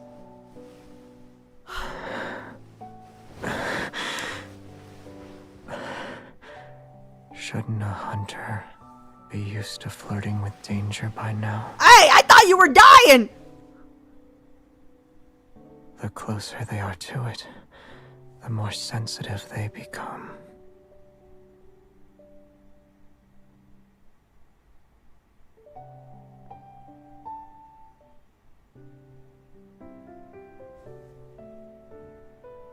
Just so you guys know, that finger hand thing, like even in Chinese dramas, it usually means they're having sex.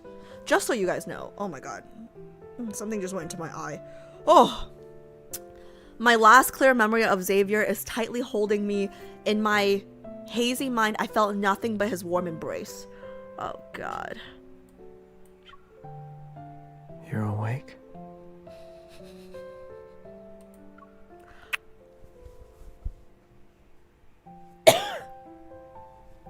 Warmth lands on my forehead. When I open my eyes, I meet Xavier's gaze. I feel like we should have done the cooling temperature first, because, like, there's no way the cooling temperature would have been hotter than this.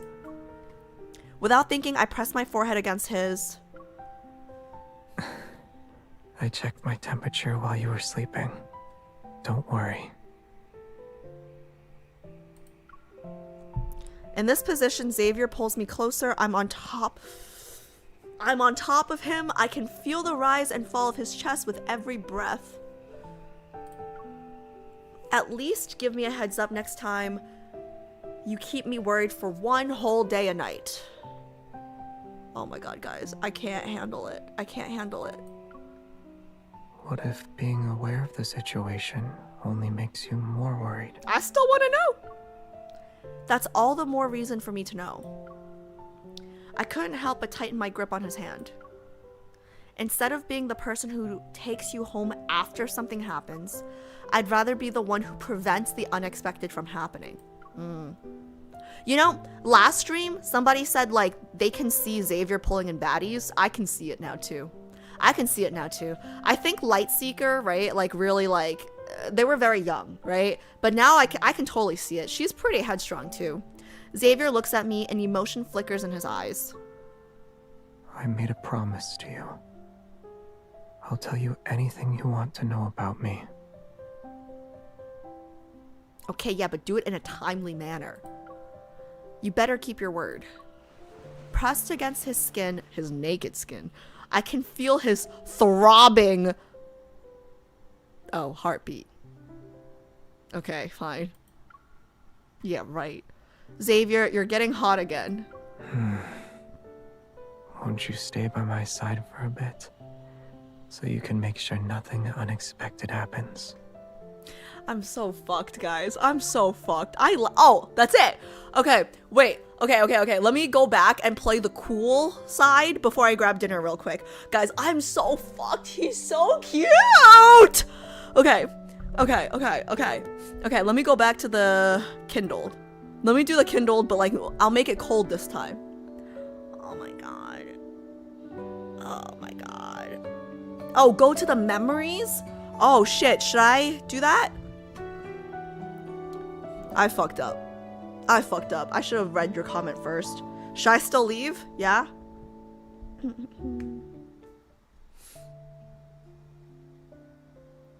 Okay, yeah, let me go to the... Let me see. Yeah, okay, so let me go to the memory real quick. I'm so fucked. Did you see how low I was allowed to kiss him? Did you guys see that? Did you guys see how low it was? Guys, this game should not be 13 plus. I'm just saying.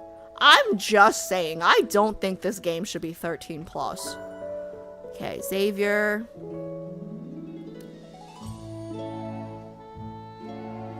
Where is it?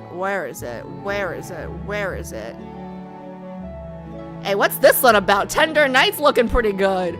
Okay. Feverish Attempts. You guys see Feverish Attempts anywhere?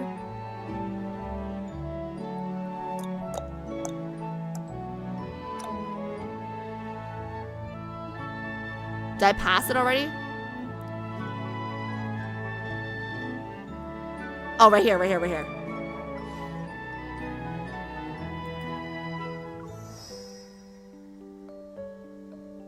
Wait, what? Did I do this wrong? Oh, Kindled, right here. Here we go.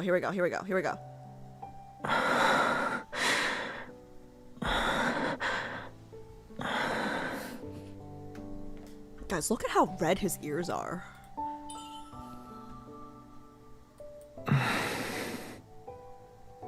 Don't look at me like that, sir. Okay, let's see. Let's make him freeze. Let's see what happens.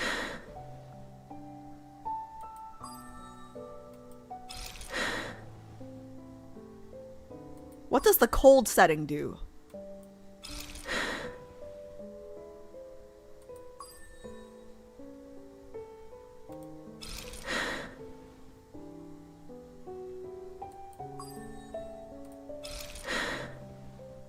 I'm just gonna straight up do ice.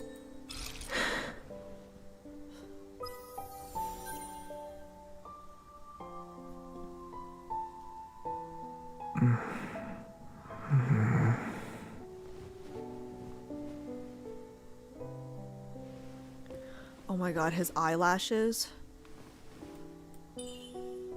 His eyelashes. Oh my god. When you wake up, I'll be the first thing you see. I don't want to just see you. I want to feel your warmth in my hands. Leo? Before I even open my eyes.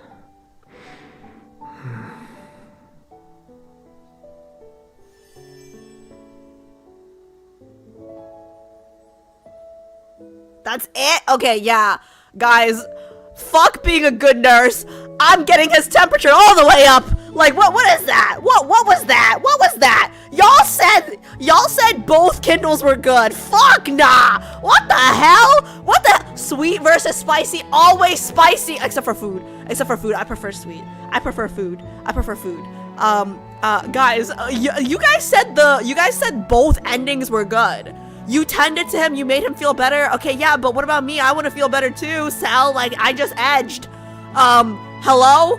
Excuse, like, somebody told me that both endings were good. Okay, they were not both good. Hello?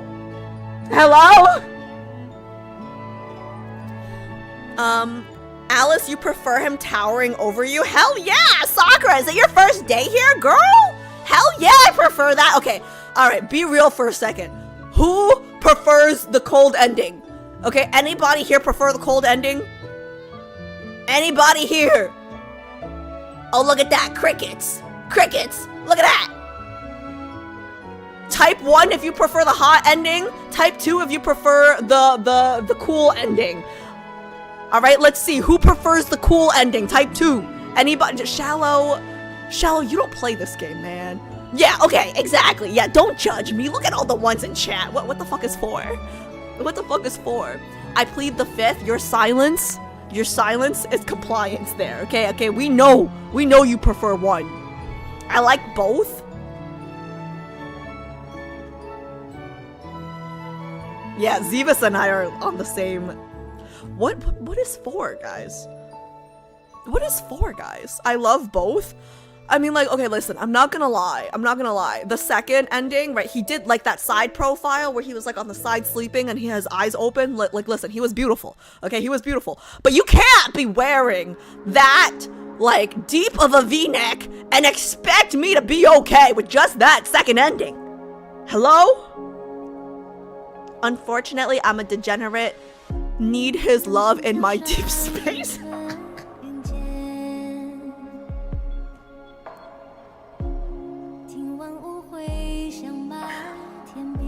You're gonna fit in right, like, you're gonna fit in so well.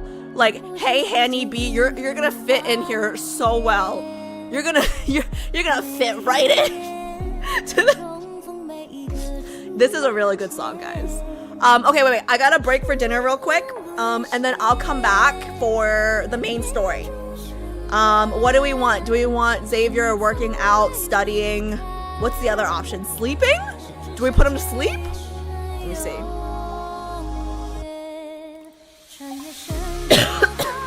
Such a good song. Oh, I gotta switch.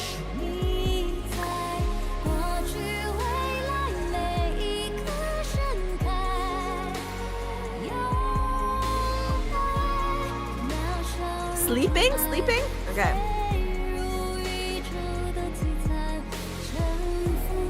What do you want to do today? I wanna go to sleep. Are you tired? Not tired, just want to go to bed. Taking a nap during the day is okay. Guys, why does his pants look so tight here? Look at it. Okay. You need to do something after we wake up? I'll join you.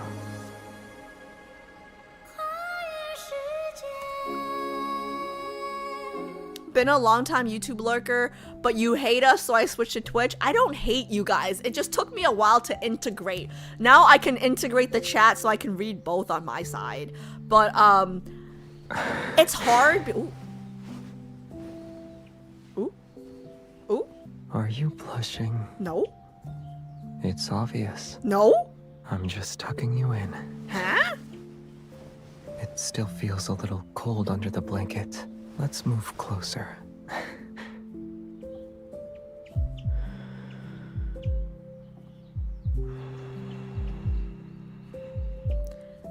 Anyways, yeah, no, it's hard for, I do read YouTube chat, like, when I, like, go back and edit or whatever here and there, but it's hard for me because Twitch is, like, one conversation, and YouTube is one conversation, and it's hard for me, well, it's getting easier because you guys are talking about what's on the screen, so it's getting easier, but it's hard for me that you guys can't talk to each other, but I'm getting better.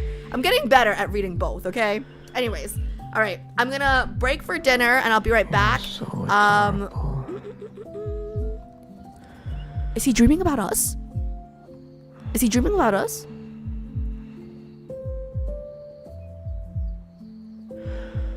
I've never seen the sleep option, by the way. This is my first time seeing the sleep option, so. Okay. Let me zoom out. Oh, you can zoom out? There we go. Ooh.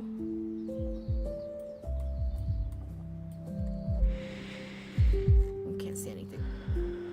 Okay, cool. Okay, I'm gonna leave this here. Okay, I will be right back, guys. I'm gonna put 30, but I'll try to come back before then, because I have to end at an earlier time today, and we still have to get to Sylus's trailer. Sylus's birthday trailer. Okay, be right back.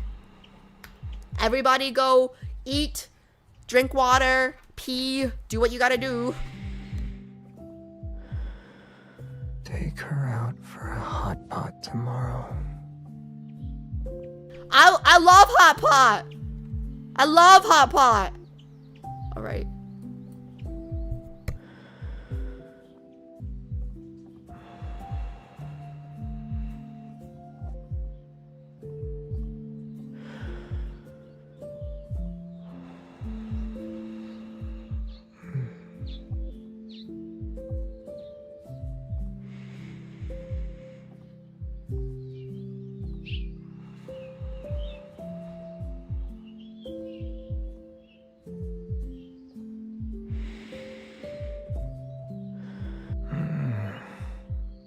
I don't sleep talk.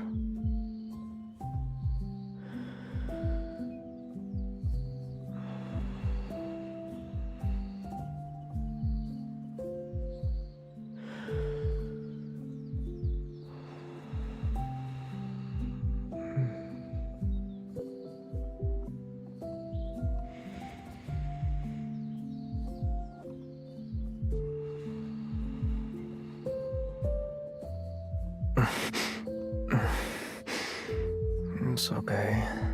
Let's sleep here.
up with her.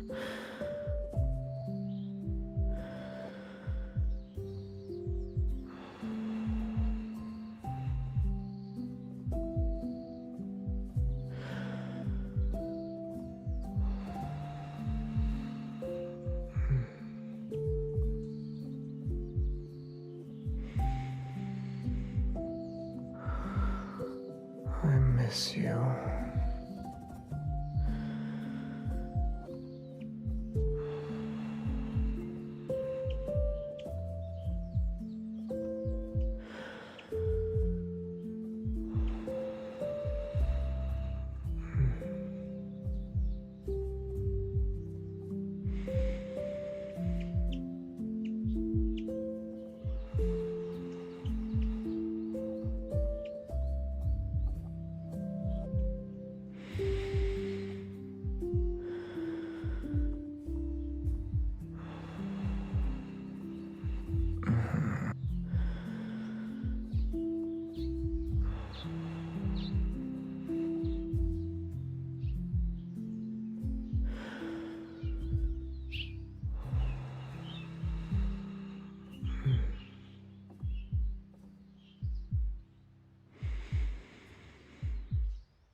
You're so adorable.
Where are you?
miss you.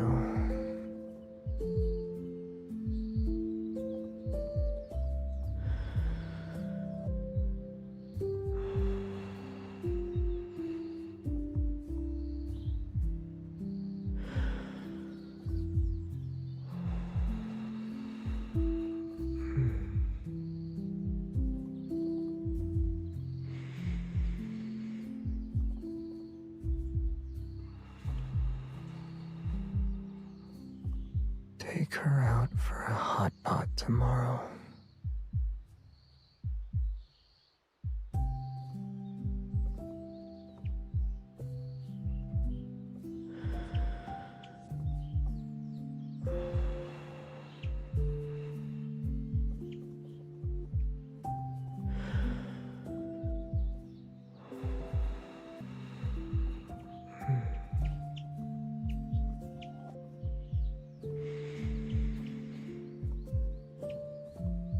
Gonna meet up with her.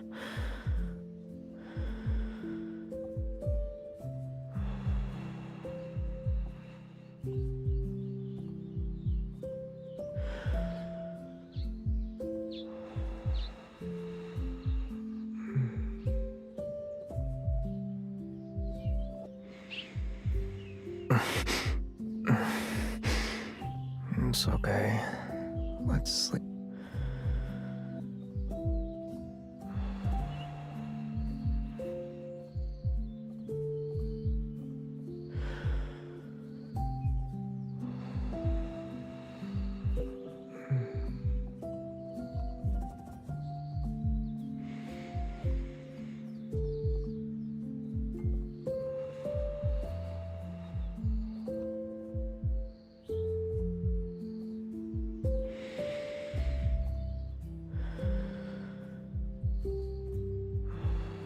You're so adorable.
Take her out for a hot pot tomorrow.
It's okay. Let's Sleep here.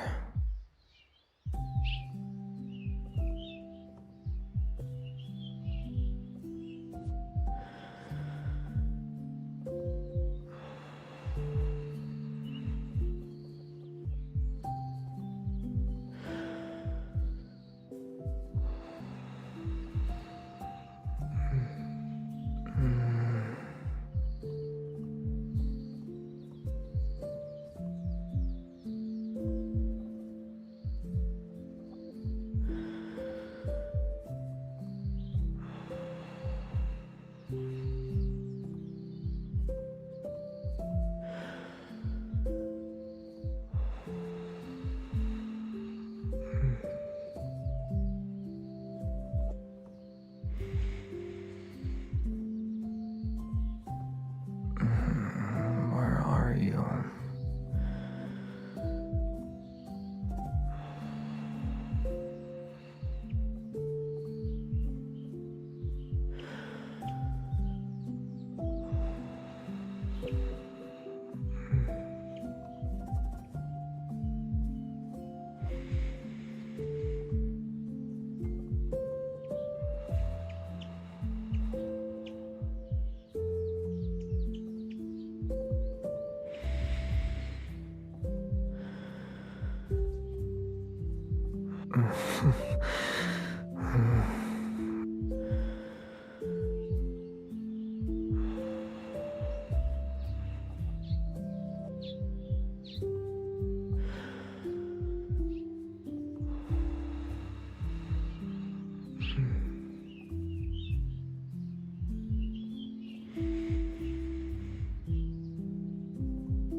Don't push me away.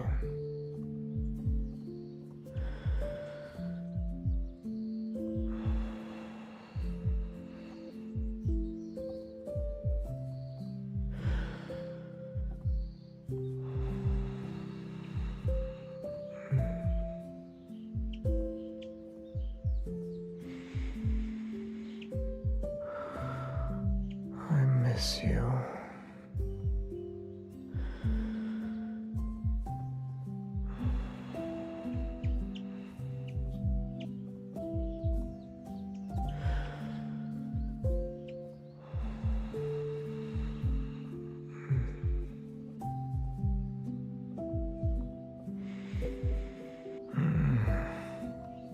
I don't sleep talk.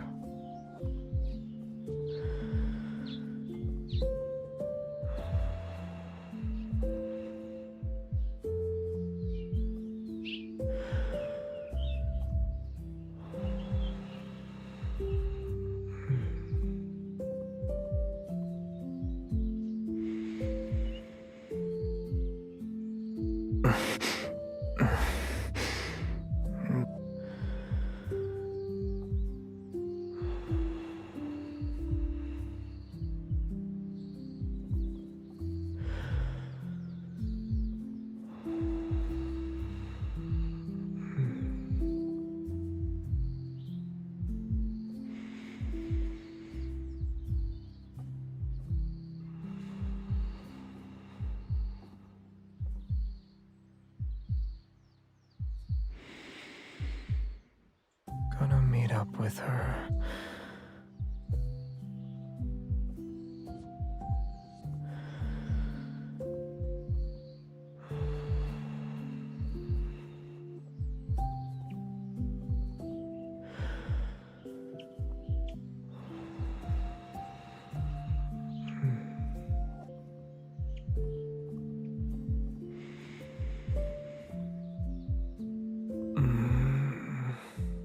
Don't push me away.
It's still early.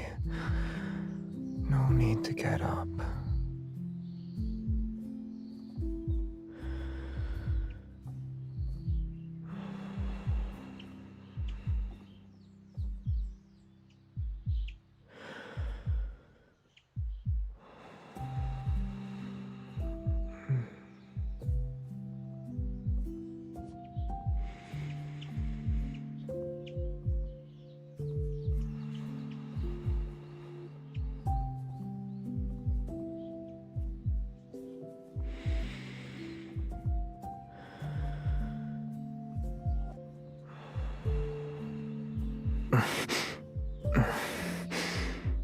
It's okay. Let's sleep here.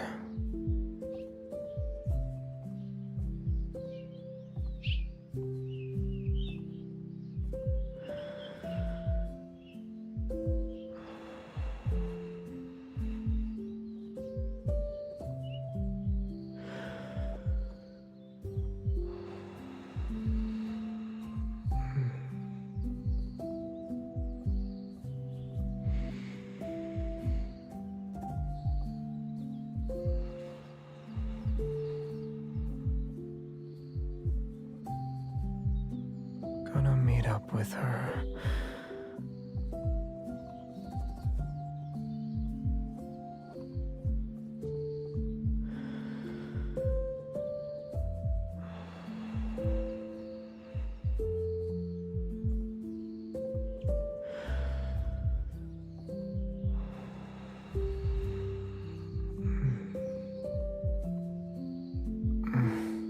It's still early. No need to get up.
You're so adorable.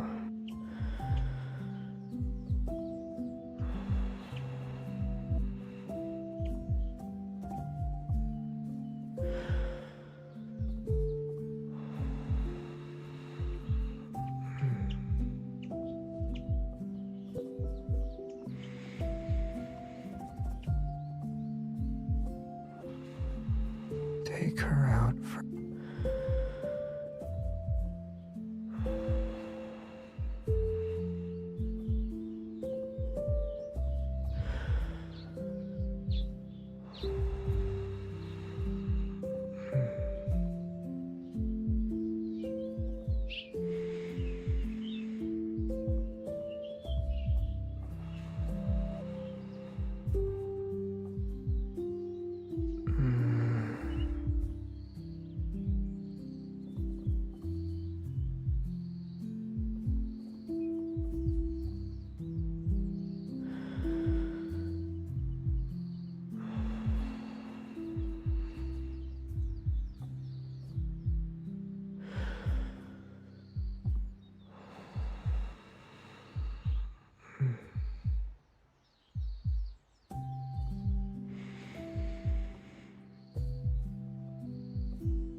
It's okay.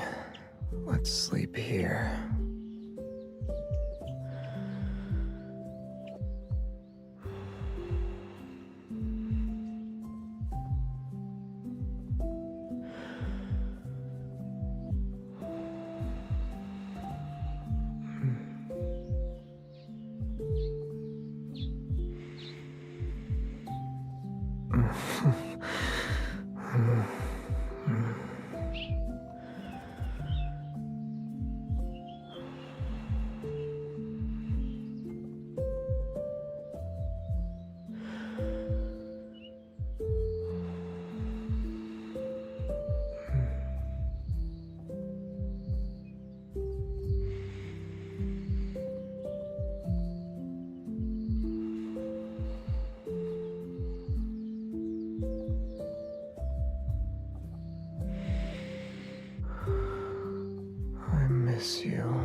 Okay, guys, I'm back in 2 seconds. Warning.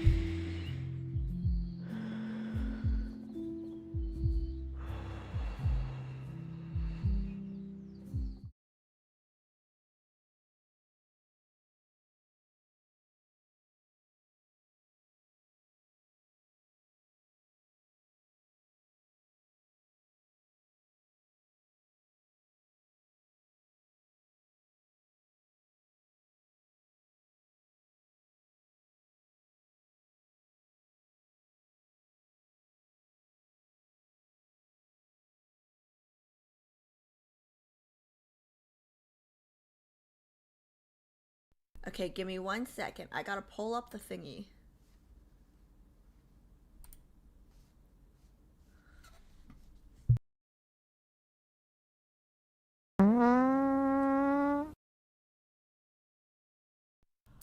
Yo, you scared the shit out of me, man. Okay. Give me 1 second.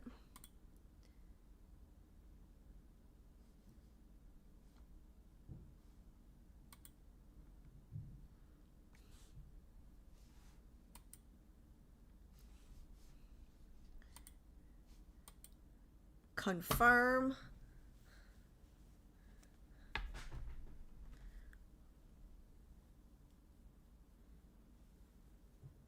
Such a good song.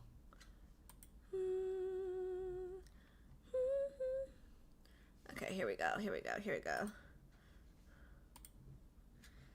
Agree. Okay.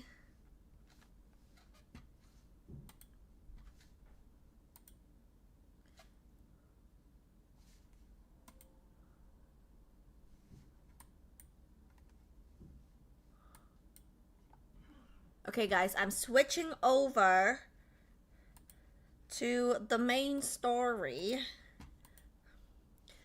Let me go back to this layout.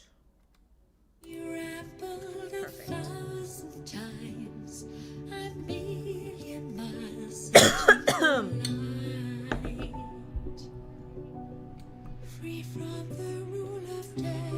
Here you are. Am I in the Want right to sit with screen? me for a I'm while? on the wrong screen. I'm on the right screen, right? Okay, yeah, no, this is the right screen. This is the right screen. Okay. Hello. I'm back. I just had dinner. I had Thai food. What did you guys actually don't tell me what you guys have. I don't want to know what you guys had. Don't tell me. Okay. Oh, look who it is on my cafe, on my main screen. He's wearing the same outfit he was wearing. Why am I speaking in a British accent? Same outfit he was wearing in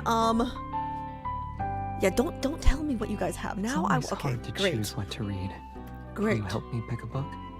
Great, guys. I didn't want to know what you guys had. Damn it, now I want food. Okay.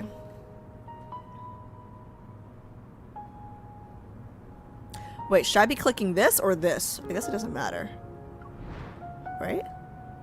Here? Yeah. Let me just see. Okay. Transplanted World. Yes, okay. So we have Transplanted World, Memory Backtraced. So we have the first 2 chapters planned. Okay. Let's see. Okay, so I have a hard stop at 10 today because I'm driving 6 hours tomorrow for work. So let's see if we can get to the 2nd chapter. But I definitely want to watch Sylus's birthday trailer. So I guess we could play it by ear, depending on how much time we have. Okay. Let's see. Let's see. I'm so excited for this, guys. I'm so excited for this. Okay. Let me see. Let me see. I'm so excited for this. Yeah.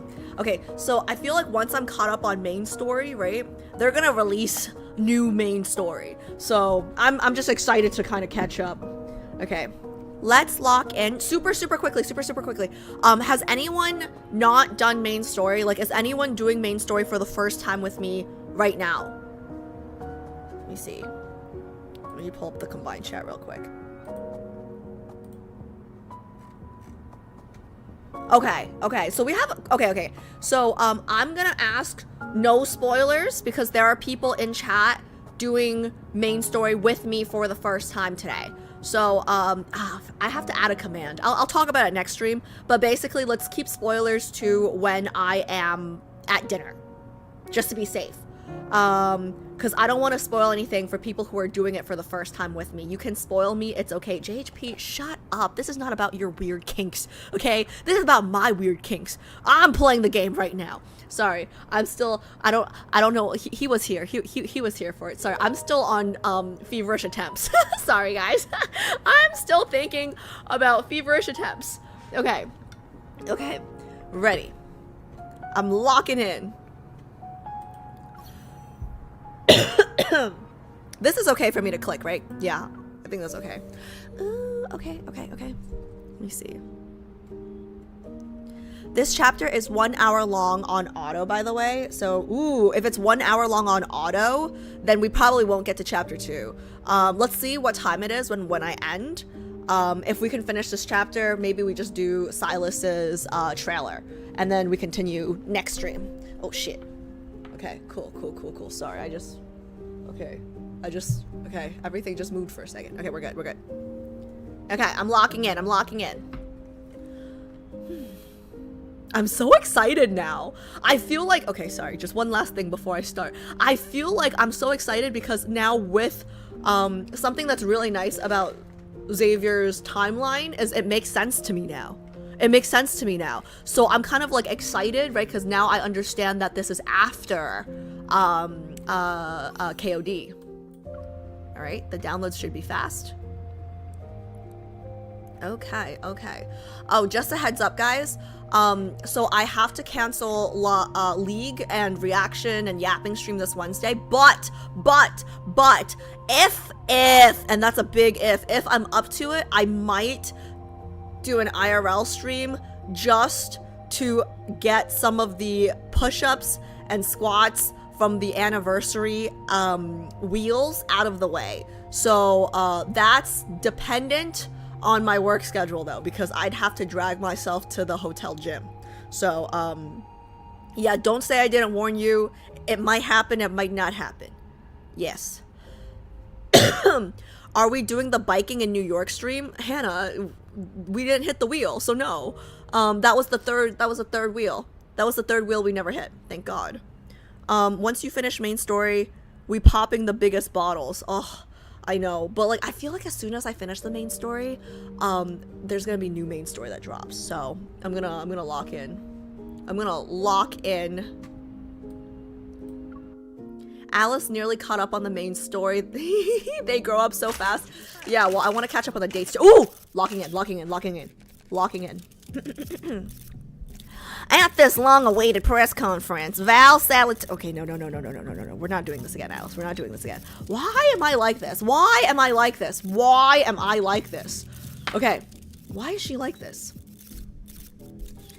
At this long-awaited press conference, Val Sanatorium announced they would temporarily stop accepting new patients. Why is she like this?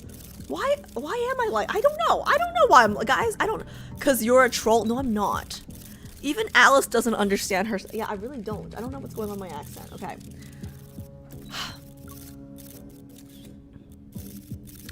According to the official statement, the rash. Oh, wait.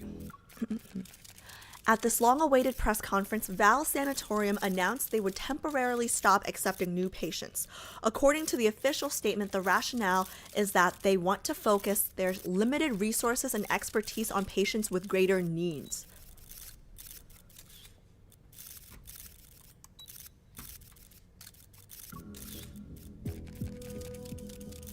Wait, Val Sanatorium? Guys, is that the crazy place or no? Is this the first time I've heard about this or no? Or am I confusing it with the death and pregnancy? Am I confusing this with death and pregnancy with Zane's arc? Like, am I confusing it or no?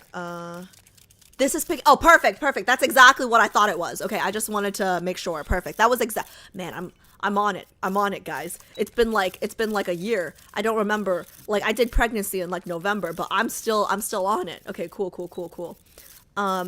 No, sanatorium is where Good one, JHP. Good one. Leave the jokes to the professionals. Me. Appearing as the spokesperson, Director Wicker takes no questions from the media and bows before leaving the conference room.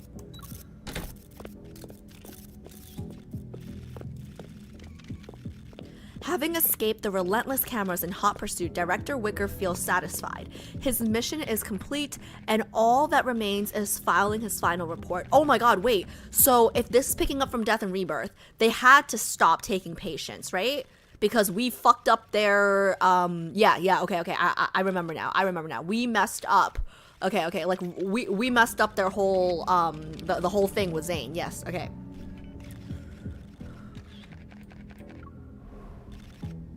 Just as he relaxes, a curtain flickers in his periphery. A hard object is pressed against the back of his head. I ask and you answer. So long as you don't lie, I can guarantee your head will stay intact. What the hell is that robot sound? We can talk about this. Where's Benedict? Oh, I remember Benedict. We hate Benedict, right? Me and my homies all hate Benedict. I don't... The lie that was said instinctively had barely left his lips, as the sound of a laser weapon being charged resounds. Director Wicker bites the tip of his tongue. He uses the sharp pain to regain his ability to think and weigh his options. I'm not sure, but he might be on an unnamed floating island. Unnamed floating island? Rafts? The location? It's a moving island.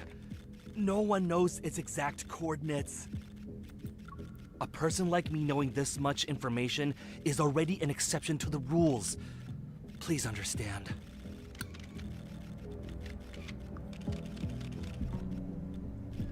One last question.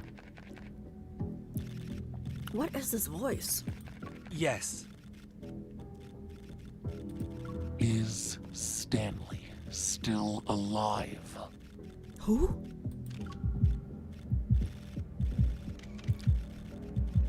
Director Wicker feels as if lightning has struck the back of his head. His entire body, even his heart, feels slightly numb. Who's Stanley again? Seemingly unsure of how to answer, he mumbles incoherently as if the question itself filled him with tremendous fear. A series of muffled gunshots reverberates behind him. Dr. Wicker's legs give out as he falls. He clutches his head, horrified. He stares at the reflections on the wall. The assailant who attacked him is forced to leave through the window. Their face isn't revealed, not even once. Footsteps approach, trembling. Director Wicker turns and cries out in shock. Benedict! Hate this guy. Director Wicker, you handled the press conference well. You lived up to my expectations. I hate this guy's face. However, it looks like you can access knowledge you shouldn't otherwise have. Since you're interested in the floating island, would you like to see it yourself? At the sight of Benedict's outstretched hand, Dr. Wicker knows he has no choice but to accept.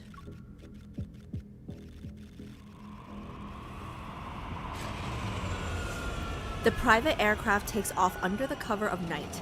It encounters a floating island that suddenly appears like a mirage. The aircraft lands and Benedict carries the unconscious Dr. Wicker into the island's only dense forest. He places the modified Dr. Wicker on a metal surface somewhere in the woods. Almost like a sacrifice, the body sinks into the ground.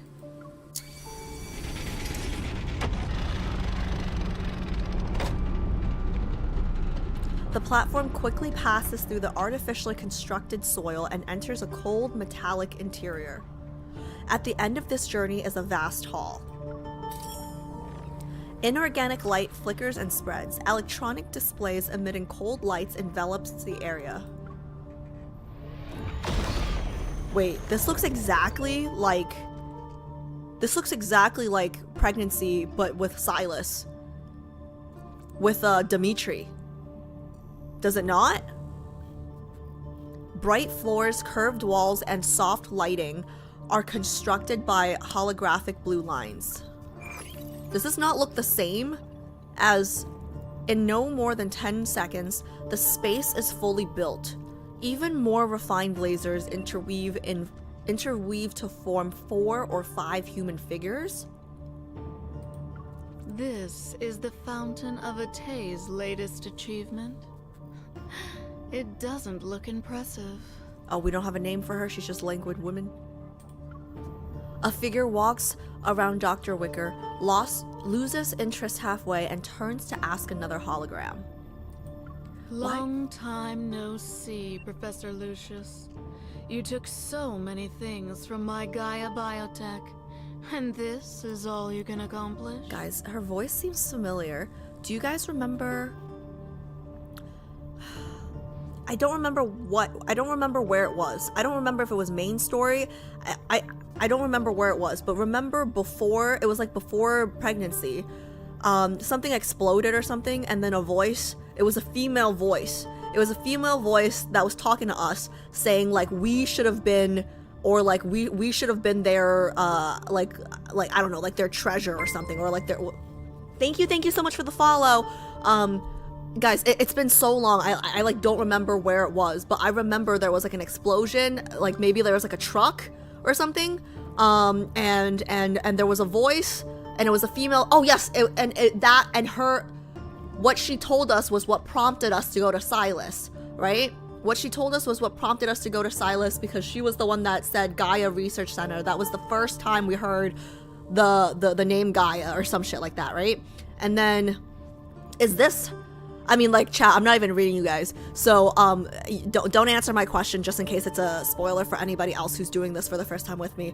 But like, that's been something I've kept in the back of my brain, like, who the fuck is this voice, right?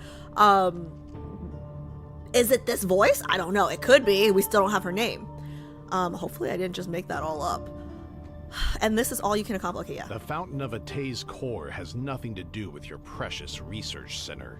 Souls can't be shaped, and external devices are useless.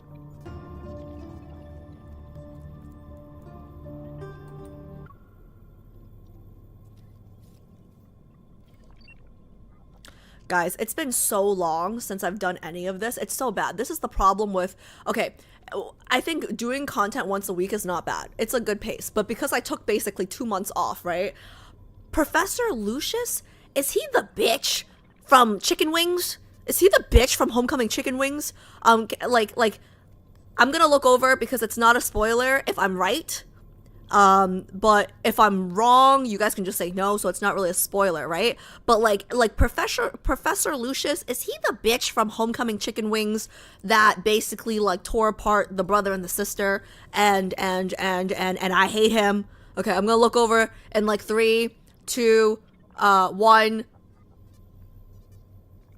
Okay, yeah, okay, cool. Thanks. Okay, sorry, it's just been a while, and I wanted to make sure, oh my god, I hate these people. It's like the Avengers of all the people Alice hates. Like, is Carter gonna be one of the 5 people? Because I hate him too. Okay, cool. Alright. So it's like, it's the Avengers are uniting of all the people that Alice hates. Okay, got it.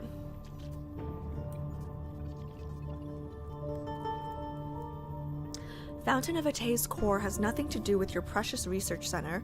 Souls can't be shaped, and external devices are useless. You know, sometimes I'm impressed with my own self, because I don't remember what I had for breakfast today, but I fucking remember this. That's wild. Okay.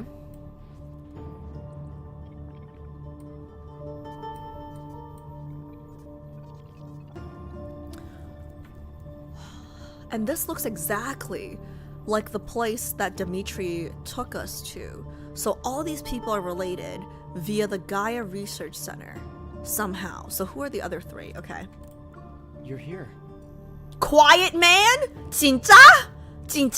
Like that's okay. Okay. Be so for real right now. Quiet, man. A new figure in the holographic space causes Lucius and the others to fall silent. They turn in unison to show their respect. They appear polite and trusting, even though he's an old man on a hospital bed. An old man on a hospital bed. Stanley? They asked if Stanley was still alive. Who the fuck is Stanley again? I don't remember. Don't pay too much attention to this test subject. It's just today's extra. Or rather, a medium. Okay, see, I had a feeling it was Stanley, but who the fuck is Stanley? Because Stanley is not the guy at the end of Homecoming Chicken Wings, right? The one that was talking to Caleb and Viper and Professor hates his face. I don't remember the name Stanley. I would remember the name Stanley if I feel like I would remember the name Stanley if it came up.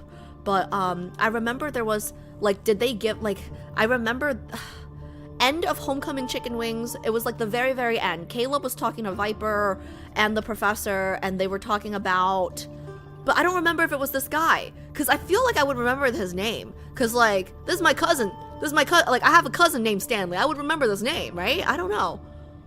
Did they, okay, I'm gonna look over. Can you guys just tell me, like, have I met this guy before? Or is he new and being introduced? Like, please don't tell me if it's gonna be a spoiler. But I just want to like get my ducks in a row because it's been a while. Because I feel like I would remember this name. Okay, I'm gonna look over.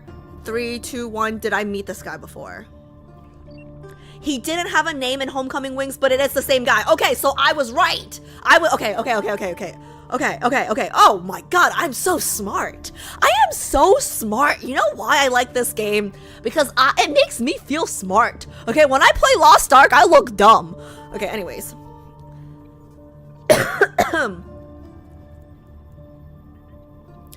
Okay, so I was wrong. It was 1 hour and a half of content. Okay, so I gotta speed up. Okay, cool. Locking in. Okay. Wow, I'm impressed with myself. So I got the guy right, even though they didn't give us the name. Okay, but now the question is, who the fuck is he? Oh, he was the guy, he was like the professor and Caleb's boss. So like he's like the boss of Ever, basically, right? Okay. Damn. Okay. The old man makes a beckoning gesture. Oh, he was dying, and that's why he was using Caleb and I guess MC to the fountain of youth. Okay, yeah. Okay, I'm caught up. Oh shit, my bad. The old man makes a beckoning gesture with his hand. The floating platform carrying Director Wicker slowly drifts towards him. Okay, cool. Links from the Deepspace signal been successfully decoded? The silence is abrupt, and the holograms remain motionless. It's clear they're well versed in concealing their emotions. Finally, the old man rises from his deep contemplation. Subtle ripples appear in his otherwise emotionless face. The recent disturbances in the Deepspace tunnel remind me of that starless night from over a decade ago. The night when the signal from Deepspace arrived on Earth. Guys, I don't know what it is. I think maybe it's because we've done Painful Signal now. I hate these people even more. Like, now that we've done Painful Signal, like, I hate these people even more. 2034. In that era when aerospace technology was advancing, humanity's ambition for deep space exploration expanded faster than the Big Bang. Oh, thank you so much for the follow. Institutions competed to decode it. They all wanted to be first. The literary world dramatized it. Ignorant masses worshipped it. And they even created the Deep Space Academy.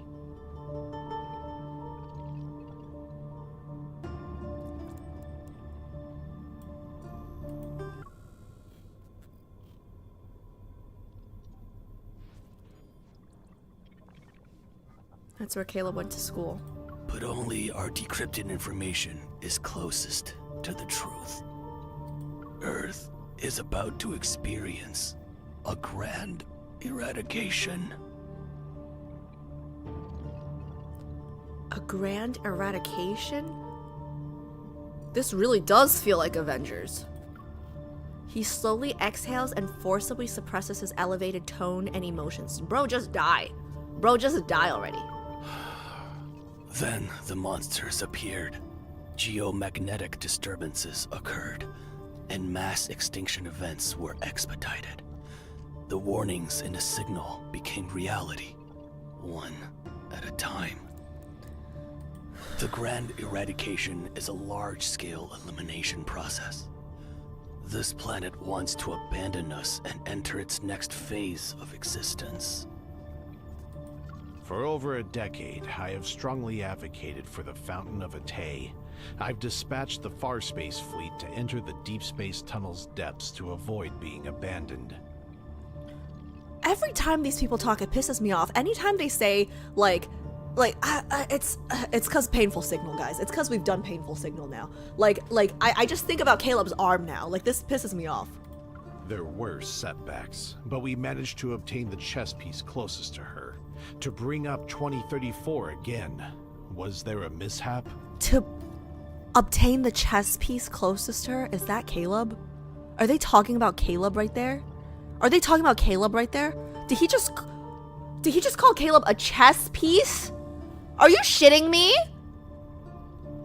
How dare you one of five boyfriend? How dare you insult 1/5 of my 1 out of 5 of my? Okay, forget it. All right, I'm already. To avoid being abandoned, that will only make you a dog begging for fate's mercy. He's a person.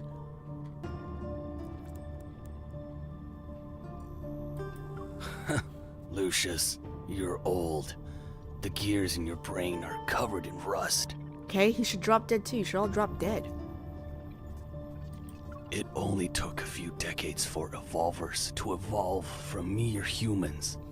This proves that in the future, we can reach a point beyond our wildest imaginations.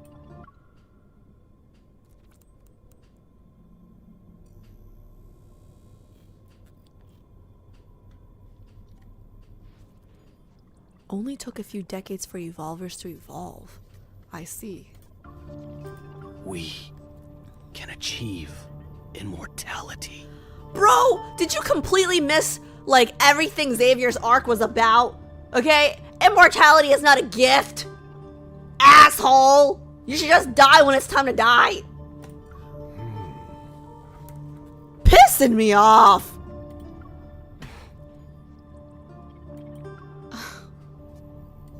Who knows if it's impossible or not?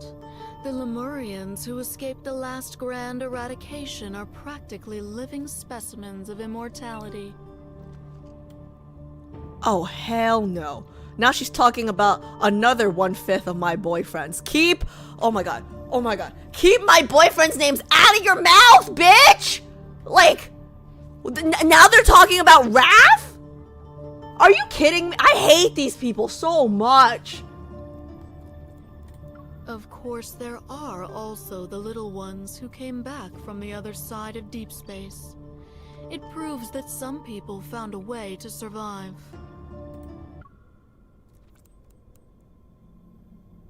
The little ones? Who came back? From the other side of deep space? Is that Xavier? Planetary immortality only costs a few more lives, but it's still cost-effective. What do you think, Soren? Okay, yeah, she was talking about Xavier because Soren. You're ugly and I hate your hair!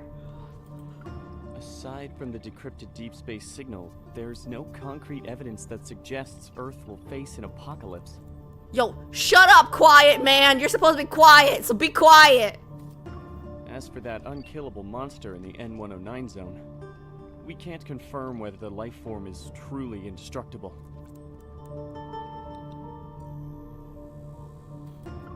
So, how do we determine whether our persistence in pursuing immortality is a noble endeavor or absurd paranoia?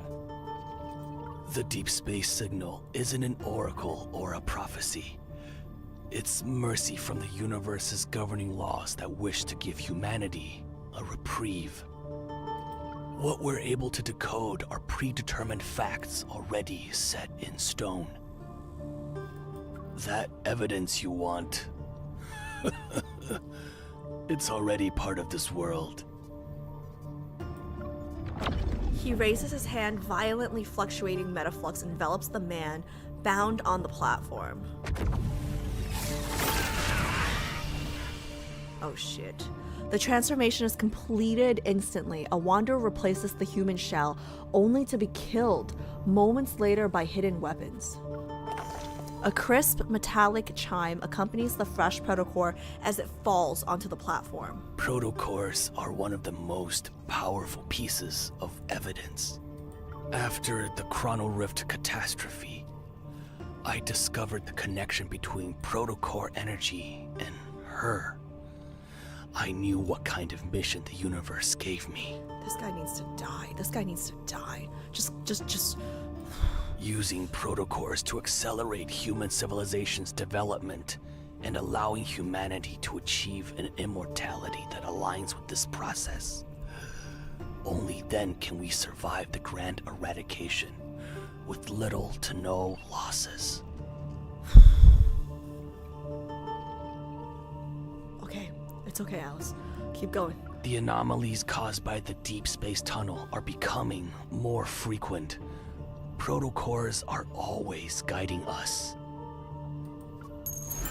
The protocore trembles and rolls into a container that extends beneath the platform.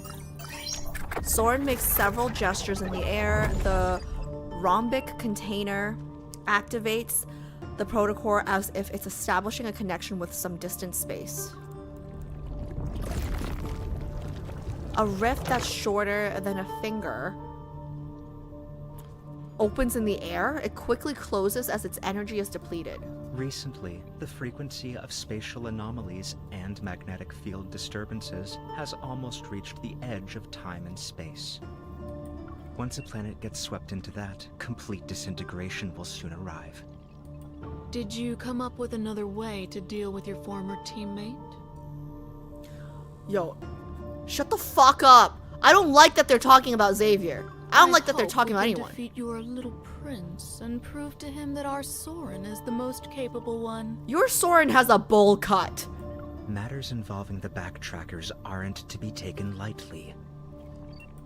Do you need our assistance? I've had enough of those disgusting manipulation tactics you use on your brainwashed test subjects. I don't need any help, and I don't need anyone's approval. I will make Xavier fall because of the hypocrisy, arrogance, and impracticality he clings to. That outcome will be enough to prove I'm correct. Just choke on a dick, man. Alright. In I any hate this guy's case, voice. they don't actually care about your personal matters. Several hoarse, irregular coughs ring out like a broken clock. It creates a rhythmic agitation that makes hearts flutter. The deep space tunnel is closing in, and the cage is tightening its grip. It's time to bring her back to us. Be careful, and try not to let the emissary truly awaken. Our most important hope mustn't be erased. Wait, emissary? Is that Zane? Emissary? Something to do with Zane and that little small kid with the white hair. Okay. And try not to let the emissary truly awaken. God damn, they're targeting all my boyfriends. Every single one of them was named. I don't know who the fuck I'm more mad at about. Oh my god, I am so harem. Like, I got equally mad for, like, I'm so screwed. I'm never picking a main.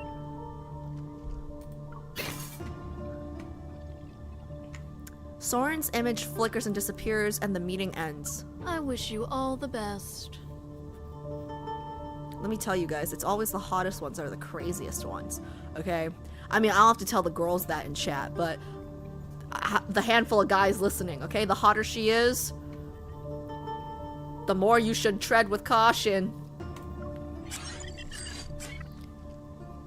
The holograms scatter and fade away as the cold laboratory's wall dissolve. The scene of clouds dyed in the sunset's colors replaces it.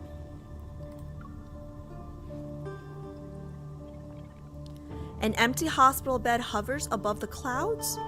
It chooses to decay with the twilight rather than surrender to the night.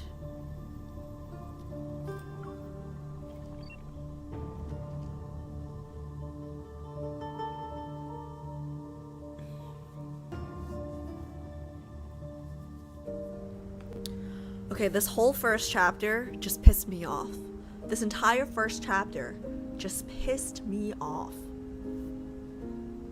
Wait, did they say anything about Sylus? I don't think he said, unless I missed it. I might have missed it, but I didn't see them say anything about Sylus. I might have missed it. I'll go back and find it, but I'm sure they did because they listed everybody else. I might have just missed it. It might have been the monster that they couldn't kill. Actually, that makes sense because they said in the N109 zone. And when a monster dragon, yeah, that's probably it. Tires scrape the ground and whip up the wind. Tires scrape the ground and whip up the wind. A brand new You know what they call my boyfriend, a monster? You know the only thing that's monstrous about him is his two big penises, okay? Like other than that, you leave. No, it's fine. We don't have time. We don't have time, Alice. We don't have time for this. Okay, 6-hour drive tomorrow. Lock in. Tires scrape the ground. Oh my god, I'm so mad. Okay, I'm so mad. Okay, sorry. I'm so mad.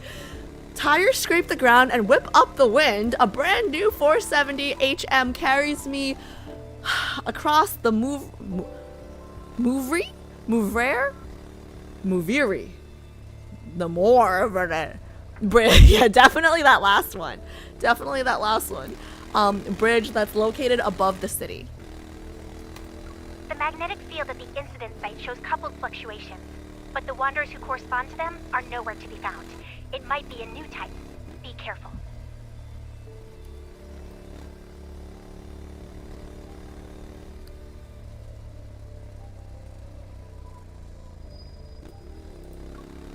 Copy that. I'm 5 kilometers. I'm American, goddammit. Copy that. I'm 5 kilometers away from my destination. I'm ready to do some dynamic data collection. Like on cities phasing through things, dimensional ruptures, space-time rifts.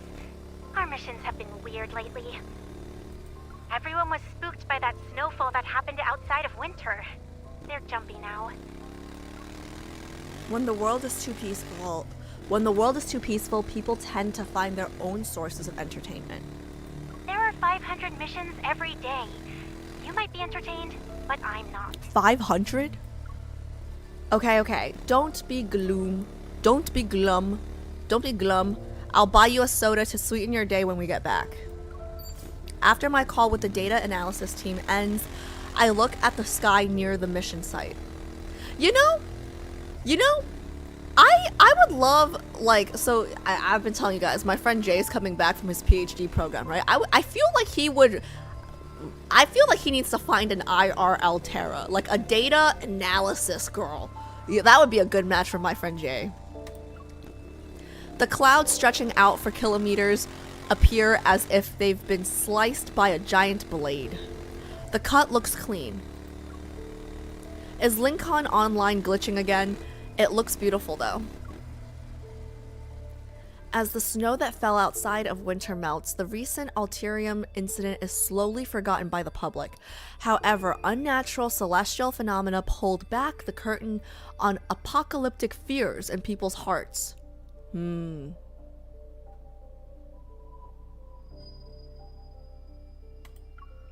Afterwards, anomalies both big and small arrive one after another. They're accompanied by rampant rumors such as the deep space tunnel expansion theory, the sixth mass extinction event, and the great human catastrophe of 2099. Aside from burdening deep space hunters and evol police with countless unnecessary tasks, these rumors inject plenty of chaotic entertainment into the otherwise mundane lives of Lincoln's residents. The only reassuring thing here is that Zane hasn't shown any more abnormalities, but I know his troubles didn't end just because that Fountain of Atay press conference was cancelled. So this is picking up right after. Actually, stupid Alice, stupid. That makes sense because this is the main story. So, yes. Benedict is continuing his plan behind the scenes again. Perhaps Zane's confrontation with them has also temporarily moved below the surface. Ever since we parted ways at the cemetery, he's been visiting the fractal library more frequently. Maybe he's trying to find a solution to this dilemma in the world of books. That strange boy with the white hair told me all of this. He called himself Shubai. He somehow got an electronic watch. When he's not using it to explore the novel world of the internet, he confides in me using what he calls irreverent. I read irrelevant first. Irreverent words. For example,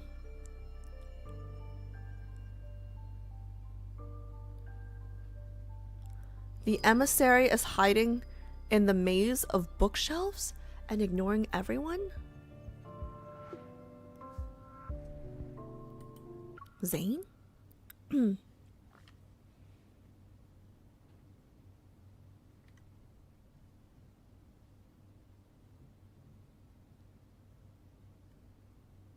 He's been visiting the fractal library more frequently. Yeah, okay, so it's Zane. Emissary is pulling all-nighters again. The emissary only orders milk tea.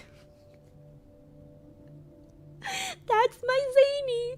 The emissary only orders milk tea for himself. He doesn't ask if I want anything.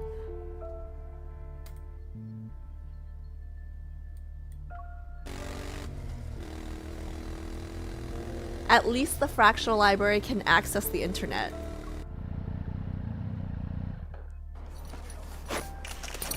I turn off the motorcycle's engine when I reach my destination. I refocus, remove my helmet, and approach the edge of a buzzing crowd.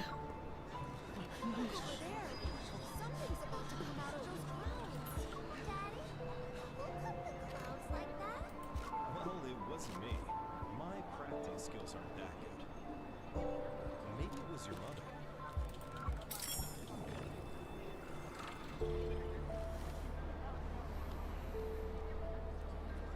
On-site dynamic data collection will take 30 seconds. I'll check the records from the nearby stabilizer.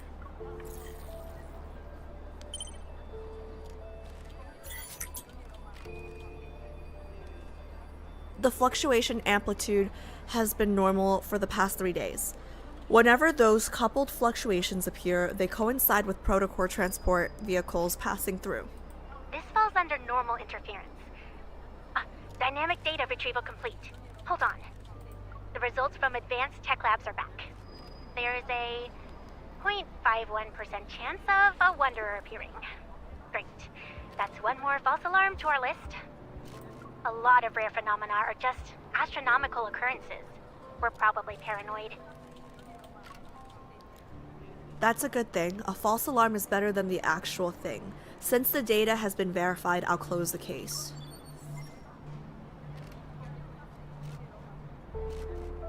Wide-range protofield anomalies detected in Lumiastis district. Immediate on-site confirmation required. Objective: conduct joint investigation with special task force to assess potential wanderer threats. Confirmed. Please don't block the area. The special task force will confirm if this is related to highly dangerous evolvers. Deep space hunters are on their way. Why do I feel like as soon as I mark it as like, you know, not a threat, like wanderers are gonna pop out? Like as soon as I mark that like, oh yeah, false alarm, it becomes a real one. Am I paranoid? Don't use this as an excuse to stand on the trash can.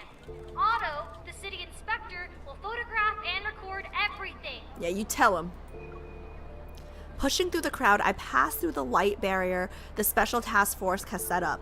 When I turn my head, I lock eyes with the officer on duty. It's you again.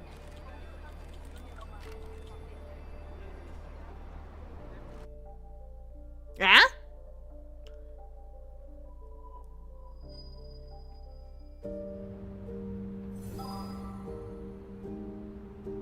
Familiar stranger. It's me again? Have I met her before? Do I know you? This is the 5th time we've been assigned to the same mission, right? What a coincidence. Don't know her, but she sounds cute and friendly. After evacuating the crowd and finishing our mission, the officer and I crack open energy drinks for each other outside a convenience store. After the last Alterum-related incident, your department and our association have been doing a long-term joint operation. We'll probably keep running into each other. They say it's to strengthen police-hunter cooperation and mutual learning. But I bet there are things they can't keep under wraps anymore. Did you hear? Someone saw a futuristic spaceship in the forest. It fell out of a space-time rift. Oh no. Xavier's backtrackers. The case disappeared the moment it was entered into the system. Don't you think it's suspicious? Really? A futuristic spaceship? That's really sci-fi. Work of fiction, right? I already dealt with 5 anomalies today. I'm going to do 2 more before grabbing a bite to eat. What about you? Oh no. There's an extremely subtle disturbance behind me. It's like 2 bubbles rising from calm waters. They're followed by a trace, akin to gently rippling waves that swiftly disappears. Oh no, wanderers are coming. I look at the magnetic field stabilizer. It's not sending out an alert. What's wrong? Do we have a problem on our hands? It's from No Hunt Zone number 39. There might be more to this than meets the eye. I shouldn't involve other people for now. I shake my head, and the words Xavier said not too long ago echo in my mind. Based on my observation and analysis, particularly capable evil police officers are usually drawn to bizarre cases.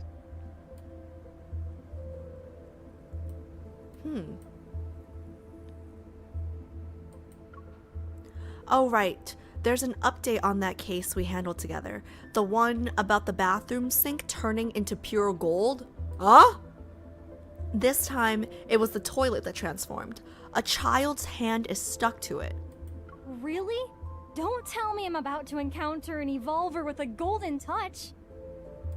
I'll handle the golden toilet case. I can keep going. Good luck on your next mission. Stay safe. See ya.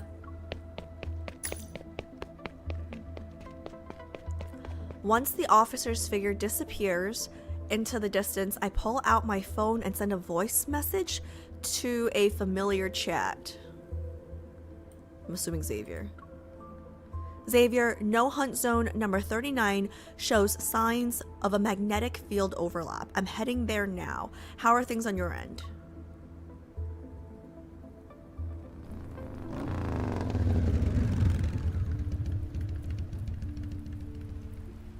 No Hunt Zone number 39 was once part of the Lumiastus district. It's where a large expanse of high-rise buildings was built along the waterfront to get a view of the river. But when the Chrono Rift catastrophe struck, the natural beauty and value that humans had assigned to it became meaningless. It's said that No Hunt Zone number 39 wasn't supposed to be oh my god, I can't speak today. Wasn't supposed to be ear coverable, but at some point wanderers began emerging endlessly from the building's overlapping shadows. It's as if a crack leading to some monster layer had opened up. The energy levels in the area significantly dropped later on and remained stable, and its danger levels are far below the average for no hunt zones. However, no one believes no hunt zone number 39 can be reclaimed.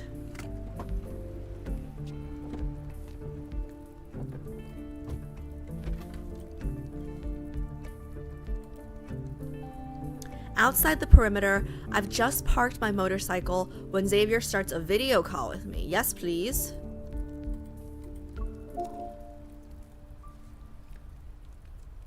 Are you alone? And are you sure it's a magnetic field overlap? He's pretty. It is. Those coupled fluctuations, like two bubbles bursting one after another on the water surface, are obvious. This isn't a false alarm from the association. I'll wrap things up here and find you. Give me 2 minutes. 2.5 at most. If you see anyone who looks like a backtracker, I'll quietly follow them. You told me this multiple times already. You've turned into a worrywart with all this nagging, Xavier. oh, I see someone who thinks I'm always nagging doesn't want the results about the biometric key. Huh? You and Jeremiah finally figured it out? Tell me. It's the same as the preliminary examination. We can't unlock it. So you got nothing? All we know is that there's an unknown substance inside. And it's not a chip. It's not a chip? You mean... is it a... You can only go to Soren and see if he can unlock it. He's familiar with the old Gaia Research Center. So you'll have to keep moonlighting for me behind the association's back. Oh. It's a win-win collaboration, but you make it sound like I'm getting a bad deal. Unable to stop myself from grumbling internally, I poke his smiling face on the screen. Who would have expected things to turn out this way 2 weeks ago?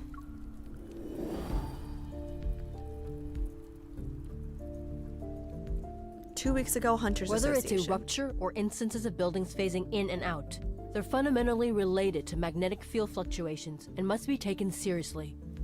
Wait, is it just me or does Jenna's voice sound a little different? Why does her voice sound a little different? Is that just me? Whether it's a rupture or instances of buildings phasing in and out, they're fundamentally related to magnetic field fluctuations. Yeah, her and voice must is be a little taken higher seriously. here to me. Not as hot. What happened? Maybe she got cold. I know there have been many false reports lately, which makes it easy to overlook real threats. Everyone must remain vigilant. Yeah, no, this not hitting the same. This is not hitting the same, chat. Who's this? Oh, they changed voice actors? They changed voice... I could have done better than this! Okay, maybe not. But, yeah, no, they... Why'd they change voice actors? I like the old voice. Alright, whatever. It's fine. Alright, well, I guess... okay, it's fine.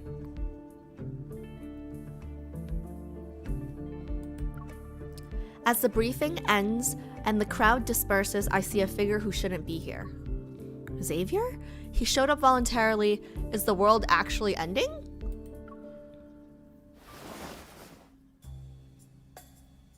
Uh-oh, what's this music about and what's his face about? In a usually deserted, quiet corner of the Unicorns building lobby, I raise my arm to block that sneaky figure's path. Fancy seeing you here, partner. We ran into each other in a corner. It must be fate. Oh, I'm so screwed.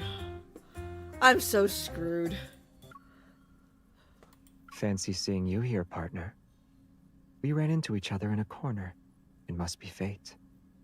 I don't know why. He sounded a little southern there. Fancy seeing you here, partner. This isn't fate. I'm cornering you and skipping the small talk, dumbass. Xavier, you're at the association because those abnormal magnetic fields are actually a problem, right? Also, I love how he says it's fate. We both work here, bro. Yes. The issue is that the magnetic fields are abnormal. My other arm quickly rises and I promptly cut off his escape route on the other side.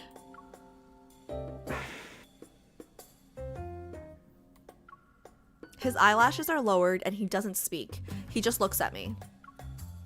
What are you doing? Are you trying to use your eyes to show your sincerity? I'm not falling for that today. You know, I'm really feeling MC today. She's really grown on me since Lightseeker MC, guys. Then should I try a different approach? Yeah, what else you got? As he speaks, he furrows his brows, his eyes showing reproach. His expression displays disapproval. I'm not falling for this one either. Oh. He says, oh. Well, I guess I failed. I don't have another trick up my sleeve. How dare you? Fine. If you won't tell me, then I'll go ask our good friend Jeremiah. I'm trying to find someone. Who? I turn and I look at Xavier. Soren. Based on what we know about him, he's most likely hiding in areas with magnetic field anomalies. And most of these anomalies may be linked to the Flux Nexus.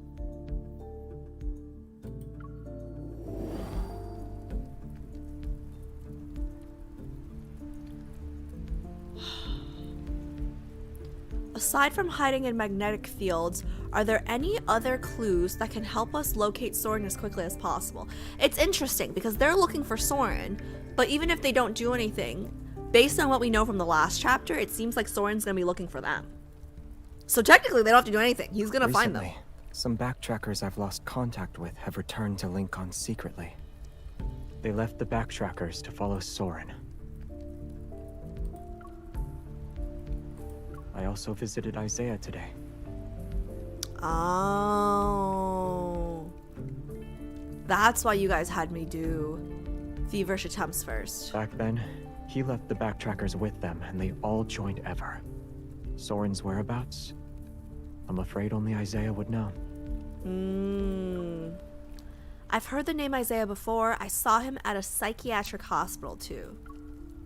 At that time, I was doing a Wonder Defense seminar and happened to run into Xavier, Jeremiah, and the person they hid behind them. No, you ran into Zavon, and Jeremy. He was a strange young man who appeared to be mentally ill, yet he stared at me with a sharp gaze and said he knew me. Oh shit, now I wish I paid more attention to what he said to her. Because I just thought, like, oh, crazy guys just being crazy because, you know, I'm from New York and, like, people just be going crazy on the subway for no reason all the time, right? So it's just like, oh, just a normal crazy freak out. But now I'm starting to think that he knows her from his work with Ever. Like, because she's, like, the main target. Now I'm like, I should pay attention to what the hell he was saying. You know? Like, I have random crazy people screaming at me every time I go to work. Like, on the subway. So I was just like, you know, it's just like I should have paid attention more.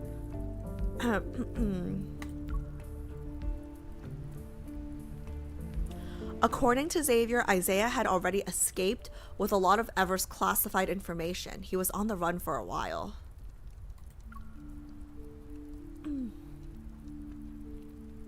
When they saw him again, he had already become dazed and confused. Oh, that's a good song. If you guys don't know that song, check that song out. Dazed and Confused by Jake something. He also lost part of his memory. Did he lose part of his memory? Or was it erased? I haven't seen Isaiah in a long time. Jeremiah must have moved him somewhere else. How has he been lately? Did he remember the grievances and entanglements between you? Does he still remember Soren? He's missing. What? Did Soren kidnap him? I don't think so. I went to the cottage where Jeremiah had him staying. All his clothes were still there. The only thing missing was the Order of Lightseeker's uniform. He probably remembered something and wants to handle it in the identity he values most. At the edge of No Hunt Zone number 39, A somewhat... Wait, what? A somewhat...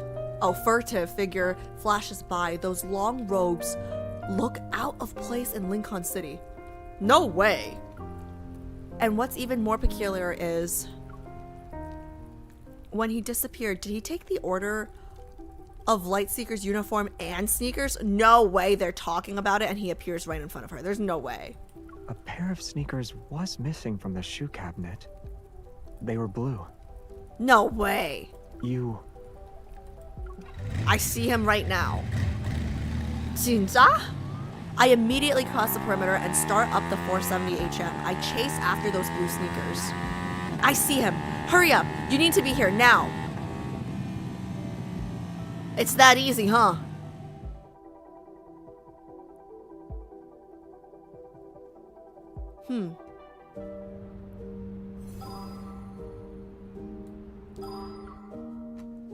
So Isaiah, I feel like he has to be related to Xavier somehow because he has the same eyes and hair, right? They said like he had the same hair.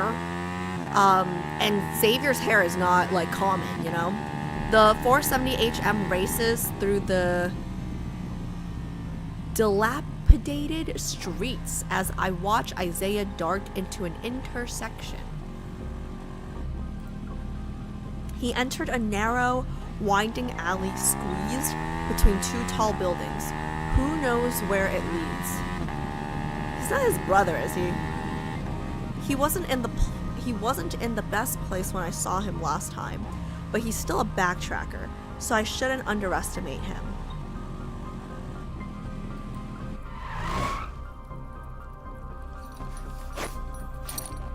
I stop at the intersection to think for a moment. Then I leave the motorcycle running and quietly get off. I'll approach the alley's entrance on foot. As I look down the intersection, I notice something hidden deep within the alley's darkness. This doesn't feel like a trap or ambush.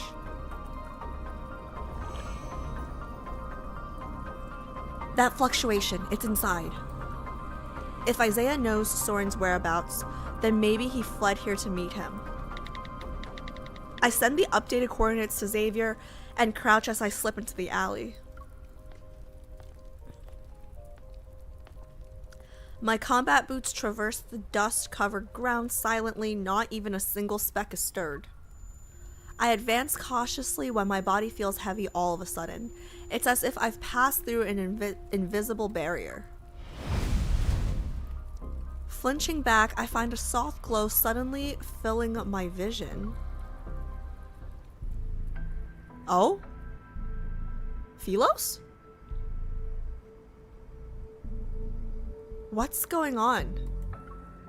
The narrow alley is replaced by a spacious stone street that leads to a plaza. At its center is a massive sculpture. What is going on?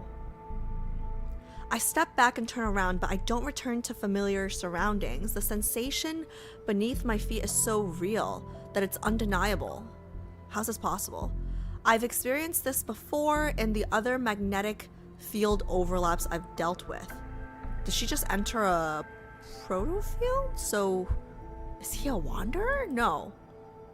In a park, a vintage stable appears out of nowhere. Stairs leading to a rooftop turn into a mural, a well materializing next to a platform. But none of those anomalies were as vivid as this. It really feels like I traveled into another world. How long are you going to stand there like that? What's with your accent, bro? That somewhat haughty voice belongs to Isaiah, who looks even more arrogant than he sounds. Oh yeah, I remember how annoying he was at the end of KOD. The well-fitted knight uniform makes him look much sharper, and if you ignore his blue sneakers, he'd probably be intimidating. What is this music? Unfortunately, they're hard to ignore. You're being very rude right now. What's with that look on your face? What's with the look on your face, asshole? Who the fuck are you? If my night boots hadn't been damaged in the previous battle, I wouldn't need to dress in such a ridiculous manner. Okay, I'm sorry, princess. I didn't ruin your shoes. What's with the toad? Did I ruin your shoes? Jeremiah, that despicable scoundrel. He only gave me everyday shoes.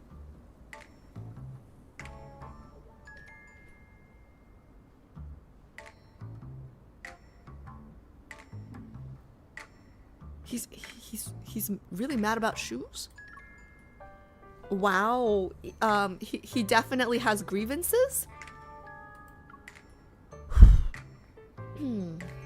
Seeing that I'm not reacting to his complaints, Isaiah probably... Oh man, he's royal, isn't he? He seems a little royal. He seems like annoyingly royal.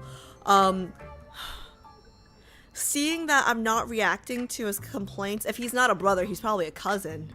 He's probably a cousin. Seeing that I'm not reacting to his complaints, Isaiah probably feels like he's talking to himself. Gritting his teeth, his expression shifts. He raises his chin to address me with renewed dignity. I saw you outside the no-hunt zone. I knew you'd respond to our royal homeland summons and come here. This is your destiny. He's speaking English, but I don't understand what he's saying. And an opportunity that fate has granted me. Alright. Let's bring him back to the loony bin. A faint luminescence coalesces in his hand and transforms into a short sword. He points it at me. Isaiah, 5th Squadron Leader of the Order of Lightseekers, Senior Counselor of the Royal Council, and member of the royal family's last generation. Bro, you're not impressing me, okay? I'm sleeping with the prince. Like, I don't know who the fuck you are, but like, let's go back to the loony bin now, okay? Like, what's going on? 5th Squadron Leader? Oh no, people have to follow you? Oh, that's, oof. It's like the blind following the blind. Senior Counselor of the Royal Council and member of the royal family's last generation. Okay, but like what member? Like, I'm already sleeping with the prince. Like, you can't impress me, bro. Formally challenges you to an honorable duel. Okay, you're gonna lose, but... You'll fight me as 3 people? Wait, you're going to fight me as 3 people? I can die fighting for honor, but I refuse to be insulted to death by you. It turns out even the most arrogant person will lose their dignity when pushed to the breaking point. Isaiah doesn't wait for my response. As soon as he finishes shouting, he charges at me like an elegant yet furious goose. Now that's a visual. He raises his sword. I move almost simultaneously. I'll create some distance between us and use electrical rounds to incapacitate him. As soon as the bullet leaves the gun barrel, my target has already flickered and vanished. Okay, so he's definitely royal. Is it bad if we probably don't want to actually hurt him if he's related to Xavier, unfortunately, right? He can teleport as well. So he's definitely related to Xavier. He's definitely related to Xavier. Having seen Xavier's teleportation combat style so many times, my heart skips a beat. I pick a direction and run. So this is probably a cousin. You're running away during a duel? You've changed. Do I know you, sir? I look back. Isaiah is now standing where I had been, his sword slicing air. He looks in the direction I fled to and his figure flickers and vanishes once again. Enemies who can teleport are so annoying.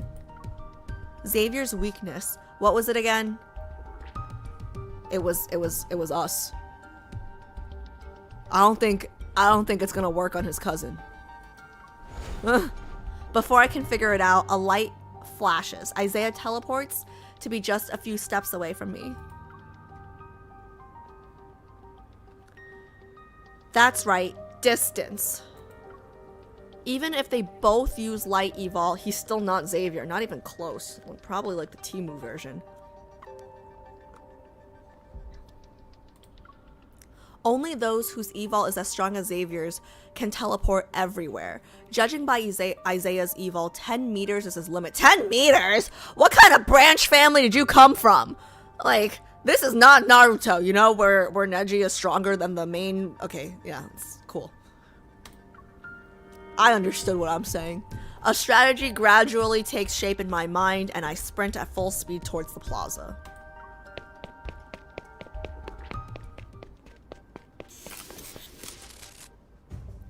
The traps I dropped along the way occasionally work. They electrocute Isaiah until he flickers like a malfunctioning streetlight. Yo, Xav, when are you gonna come and get your crazy relative? Like, I don't know if I can hurt him or not. Like, I don't know what to root for right now. Like, he seems loony. When I reach the base of a giant sculpture, I prepare to welcome a furious Isaiah into my trap. But he actually stops in his tracks. Out of all the places you could have chosen, do you know what it means to duel here? Following his arm, I examine the somewhat indistinct statue behind me. The magnetic field isn't stable enough. The sculpture's upper half is lost in a shapeless void, and the lower half isn't exactly solid. It looks like a sword. Whether it's intentional or not, you've chosen to let this duel continue with the holy sword of the goddess as your witness. Okay. Isaiah flourishes his blade, then he holds it upright in a formal stance. I shall treat this more earnestly and give it my all. Hey, less yapping, okay? Less yapping and more fighting. Why did he suddenly get so serious? You're not going to say anything? I know what you're planning. You want to provoke me so that I'll lose my composure. Then you'll exploit an opening. Okay, is he getting on anybody else's nerves? Or is it just like, is he getting on anybody else's nerves? Is it just me? Let's see if you can still predict my sword techniques. Bro, I fought better than you! Ah! Meeting his calm gaze, I have a bad feeling about this. Blade strikes, each faster than the last, move closer step by step. When my heel hits the hard base of the sculpture, I realize I have nowhere to run. Clang. There's no way I lose to this guy. Fine. Fine. Boyfriend is here. Oh, oh, music! Music change! Music change! Man, I'm so glad I picked this cousin and not that cousin. Xavier!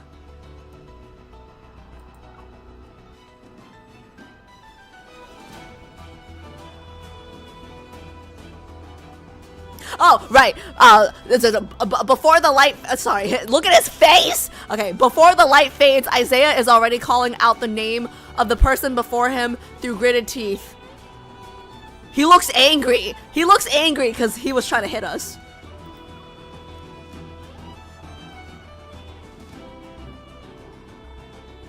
Huh? Oh, okay. Okay. Okay. Did you guys see how angry he looked when he intercepted? Did you guys see how angry he looked when he intercepted?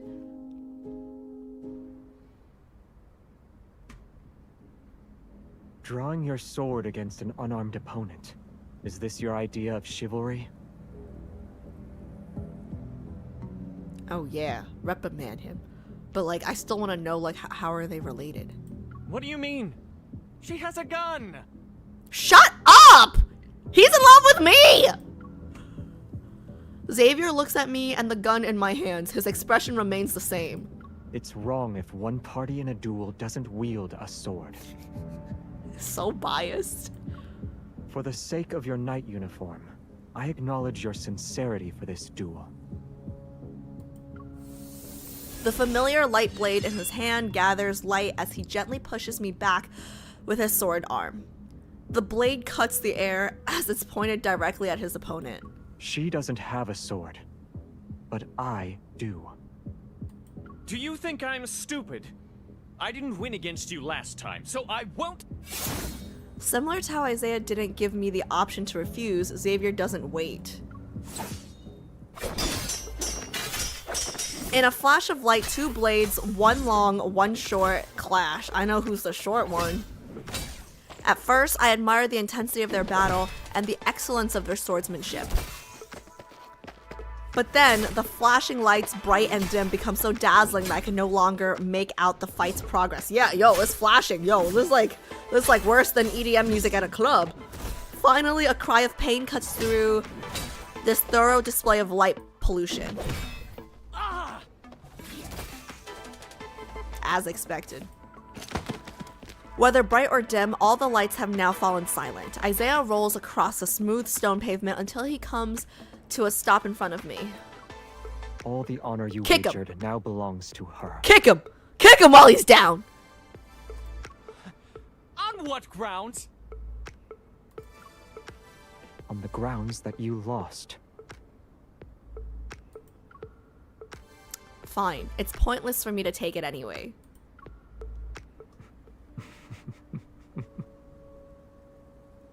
Xavier can't help but chuckle, and judging by how Isaiah is glaring at us, it seems he'd like nothing more than to leap up and stab his sword through both of us. I crouch in front of him and pick up a badge that fell off his uniform. Since you lost, I should be able to ask a few questions. You escaped and came all the way here. Why? This isn't the place to do an interrogation. The magnetic field isn't stable. Let's take him back and question him properly. I look at Xavier and he gently shakes his head. Soren isn't here. All right. Seeing a band of light as thick as hemp rope appear in Xavier's palm, Isaiah rubs his wrist as he gets up. Hatred tinges the words that leave his mouth. Don't you dare tie me up. I am the 5th Ah, leader rah, of rah, the rah, Order of Lightseekers, senior counselor. Yeah, of we the heard Royal this Council. already. Yeah, blah, blah, blah. We heard this already. Tie him up and gag him too. Will you promise you won't try to run off again? Don't trust him. The holy sword of the goddess shall be my witness. Yo, speak English, bro. This is the first time Xavier looks directly at the statue known as the Holy Sword of the Goddess since he arrived here. He looks as calm as still water, and he says nothing else. Capturing me is pointless, Xavier. You don't know how to leave this place. You know, you'd think that this guy would show Xavier a little more respect as his prince, okay? After naming all those superlatives or whatever titles he's got. You know, like, he outranks you, bro. But it sounds like you do. I won't say anything. We can do this the hard way, or we could do this the easy way, okay? Don't make me hurt you. You're one of us now. What you know, we know. How am I one of you? I said so! Even a defeated enemy is still human. As he speaks, ribbons of light flow like water and form secure knots around Isaiah's wrists. You! Stop being evasive, just tell us how to get out. You don't want to be tied up forever, right? Xavier walks over to stand beside me and crosses his arms. With a calm confidence, we look at Isaiah. Isaiah maintains a composed expression while gritting his teeth. Then he reluctantly gestures at me. Breaking through a magnetic field overlap is difficult for others. But it'll be simple since you're here. I keep thinking back to that world underneath we read with, like, the journal. Find the flux nexus that is gathering energy and destroy it. Then the energy will disperse. The field shall collapse soon after. I crouch and place my palm on the ground. I'm about to resonate with the surrounding environment, but Xavier pulls me back. Don't act rashly. If it just involves destroying the flux nexus, then I can do it too.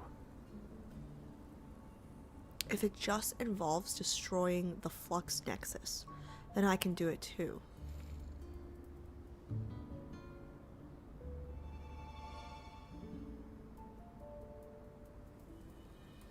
Of course.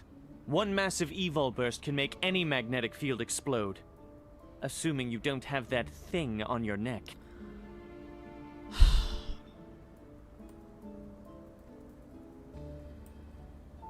He's pissing me off. He's pissing me off. He's pissing me off. I'll put a collar on your neck right now.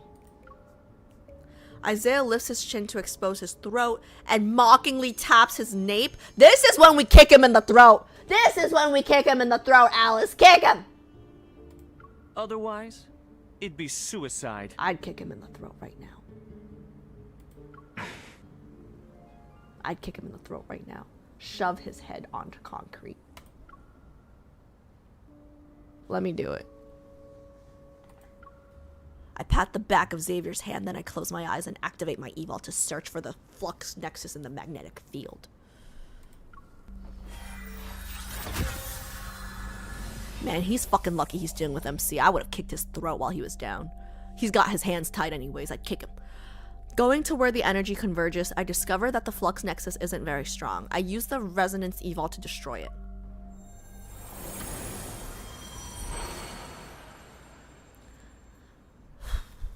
The swirling, abnormally concentrated energy disperses like lambs released from a pen. It drifts away peacefully. The surrounding scenery splits apart, collapses, and shakes violently. How is this guy related to Xavier? Taking one last look at the blurry visage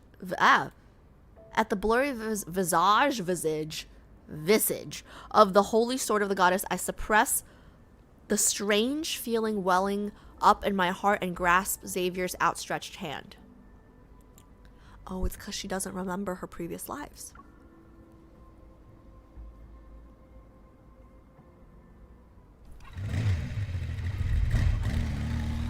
Guys, I did not like that he was mocking my boyfriend for the red collar thing, okay? That pissed me off a little bit. The 470 HM speeds away and the commotion fades with the receding dust clouds. This part of the urban ruins returns to its lifeless state once more. It's past midnight, thick fog rises among the towering buildings, and it silently creeps up their exterior walls to engulf them. 3 hooded figures walk into the fog and stir eerie ripples in their wake. We can't get in now without an anchor point. Wait, there were female backtrackers? I thought he was on a boys' trip. What do you mean there are females on this ship? Ah? Ah? I mean, I'm all for feminism and everything, okay? But maybe, like, not around my boyfriend. I didn't expect her and Xavier to charge in. It's all because of Isaiah. When he goes crazy, he's not afraid of anything. Did she see the holy sword of the goddess? Do you think she'll remember us? And Philos? So I don't have my memories from my past life. The backtracker acting okay, I got it. So I don't have the memory, but I just get like a sense of deja vu, like at the end when I grabbed Xavier's hand. The backtracker, acting as their leader, crouches down and her palm hovers over the ground. The chaotic traces are washed away as if they were cleansed by water. The cracked road beneath seems corrupted,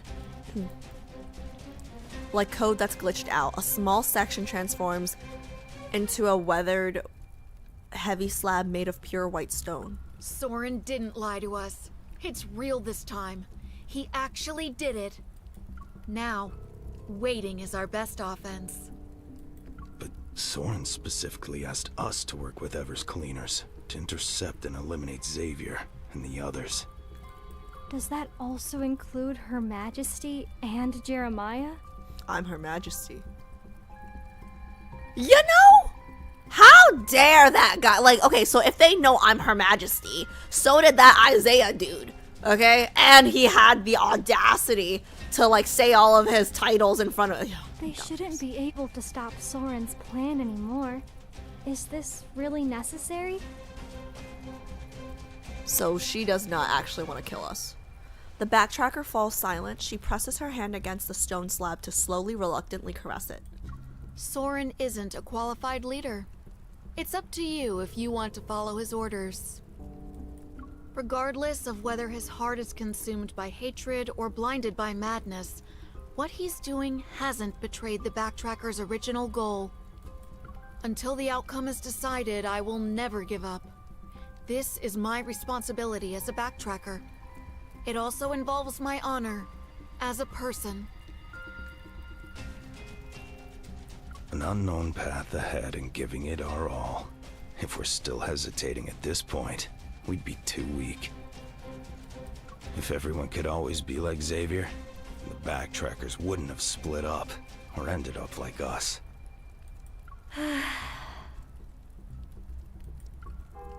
The faint sound of a bell drifts from the fog's depths. The three almost simultaneously look into the distance. Classical buildings of varying heights cast shadows that flicker in and out of view. They vanish as quickly as they appear, while thick fog surges with hidden currents. Someone waits in restless anticipation for the final reckoning to arrive.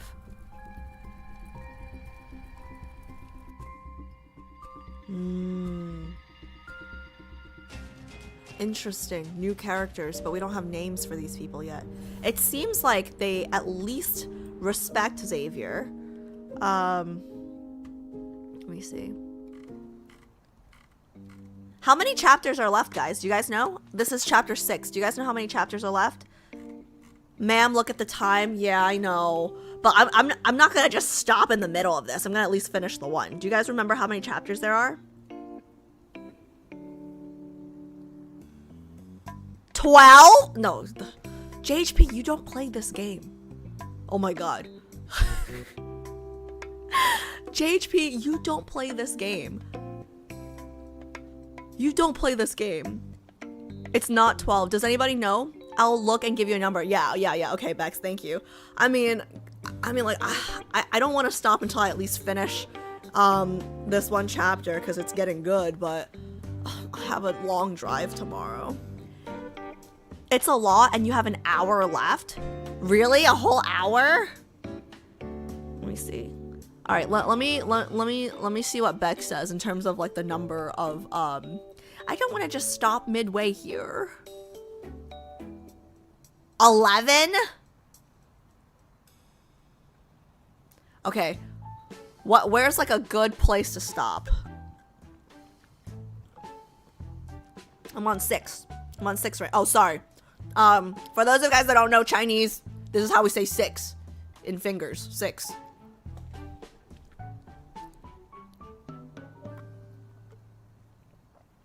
Oh, man! I'd say to just stop here, to be honest. Yeah, here's a good place to start. It's 11? So JHP was pretty close. Oh, man!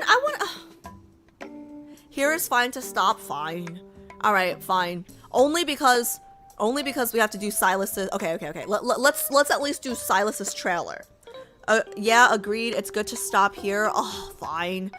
I would too, because you're not actually in it yet. It'll only become worse if you keep going. True. Okay, so far, it seems like they're just building, right? Like, so far, it's like building up to... Okay, fine. We pause here. Let's do Sylus's,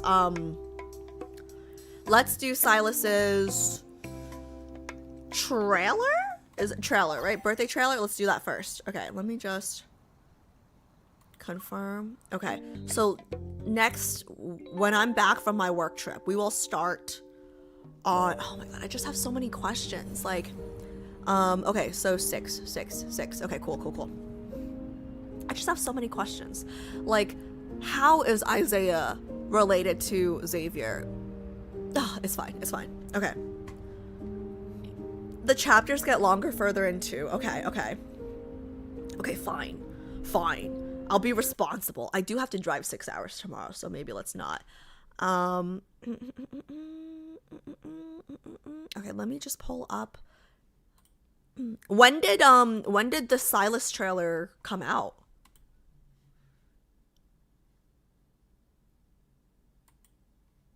Okay, yeah, let's just do this really quick.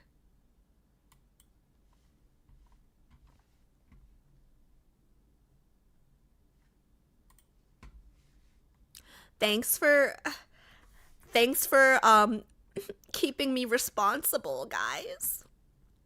I'm sad now. I'm sad now because I really kind of want to just keep playing. Yeah, I really just kind of want to keep playing. But okay, this will be the better move for tomorrow. I will be thankful tomorrow. I will be thankful tomorrow while I'm driving. Yes, okay. It's okay, Alice. It's okay. It's okay. Let's see.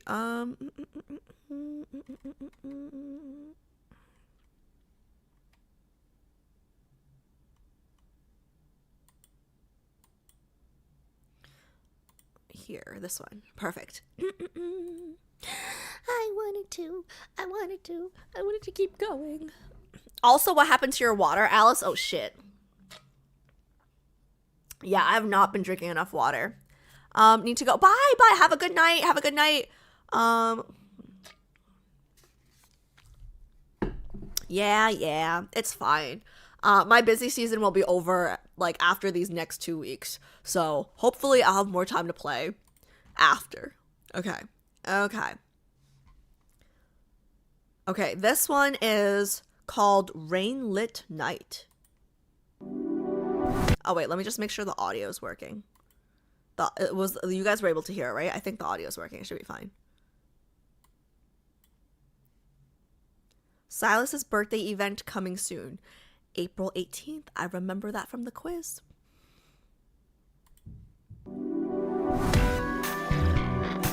Aww!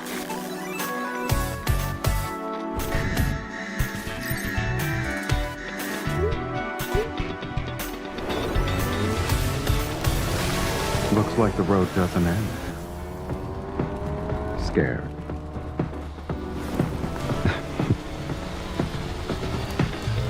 Let's keep going until we're the only ones left.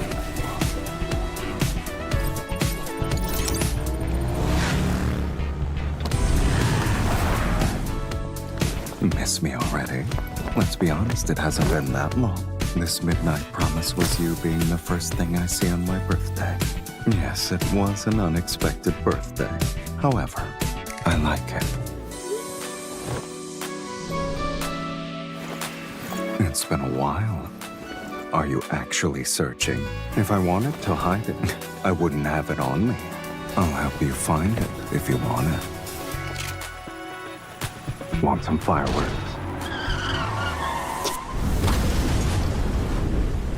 My return gift. Oh, God! Oh my God! The cinema!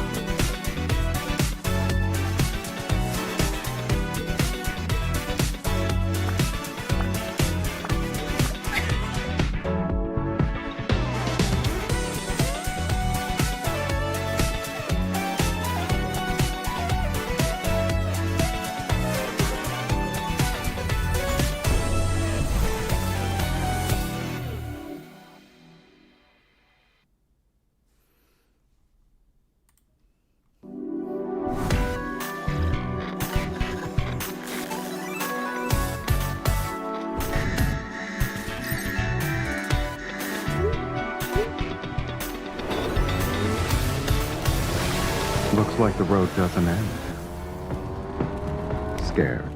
Yeah, he's still so in this. He's still so, guys, I Let's keep going until we're the only ones left. it's so, like, he's so, like, he's still in this. He's still in this. No, he's still in this. Miss me already? Let's be honest, it hasn't been that long. This midnight promise was you being the first thing I see on my birthday. Yes, it was an unexpected birthday. However, I like it. It's been a while. Are you actually searching? If I wanted to hide it, I wouldn't have it on me. I'll help you find it if you want it. Want some fireworks?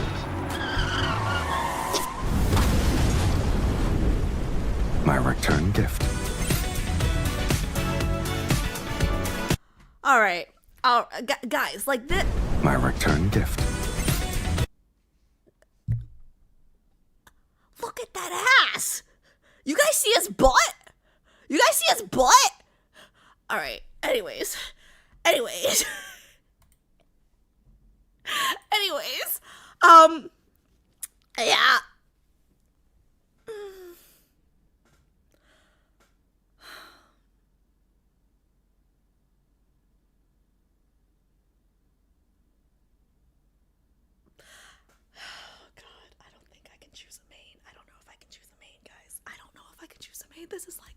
This is like Sophie's Choice, man. Like I just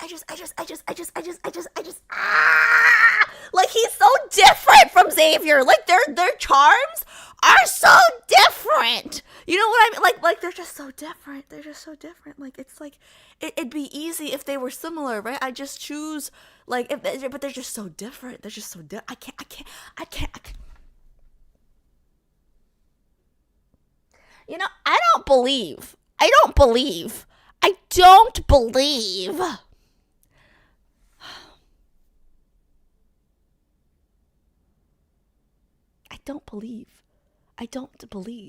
that other, like, you know, like the streamers that have mains, I'm gonna just call it right now, they're all liars. Nobody has a main. Nobody can choose a main. How can everybody choose a main? Nobody can choose a main. I can't choose a main. How can y'all choose a main? Like, there's no way. Everybody's a fucking liar. Like, everybody's harem. Okay? Like, if you have a main, then I don't know. Like, you're just built different, I guess, because I can't choose a main right now. Like, how are you guys choosing a main? I can't right now. Like, what's wrong with me?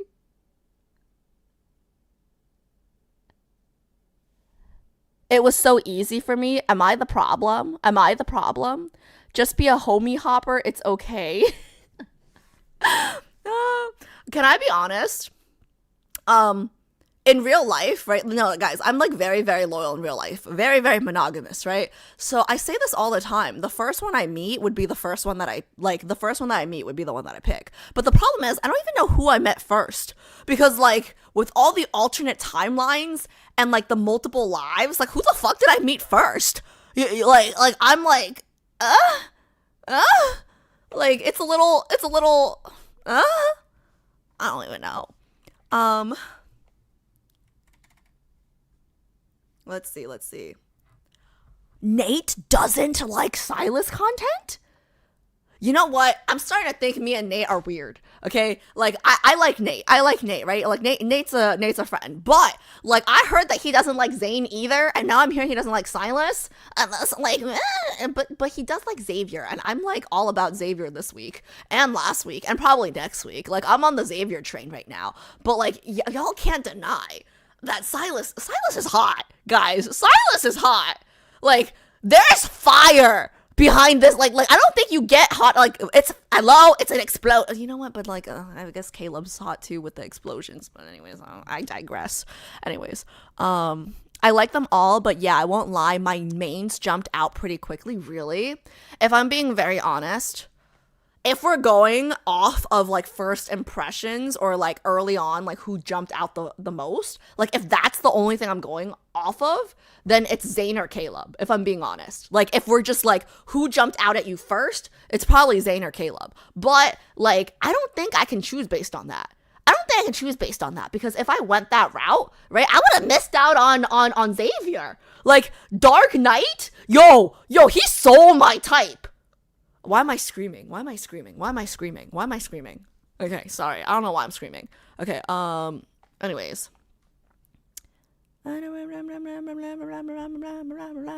It's my birthday, by the way, Alice, and they released my main birthday card. Oh my gosh, happy birthday! Alice, happy birthday! Honestly, it's easy for me to be a solo main, being a Xavier main, because he satisfies everything I want in a man.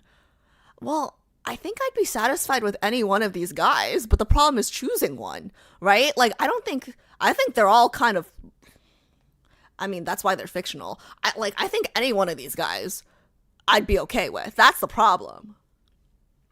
Like, no one's missing anything, like, huge. You know what I mean?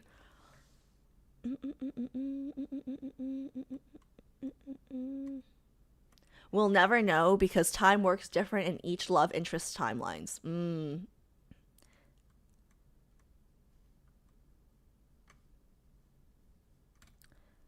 Oh, he does? He likes Sylus and Zane, though? He does? Oh, really?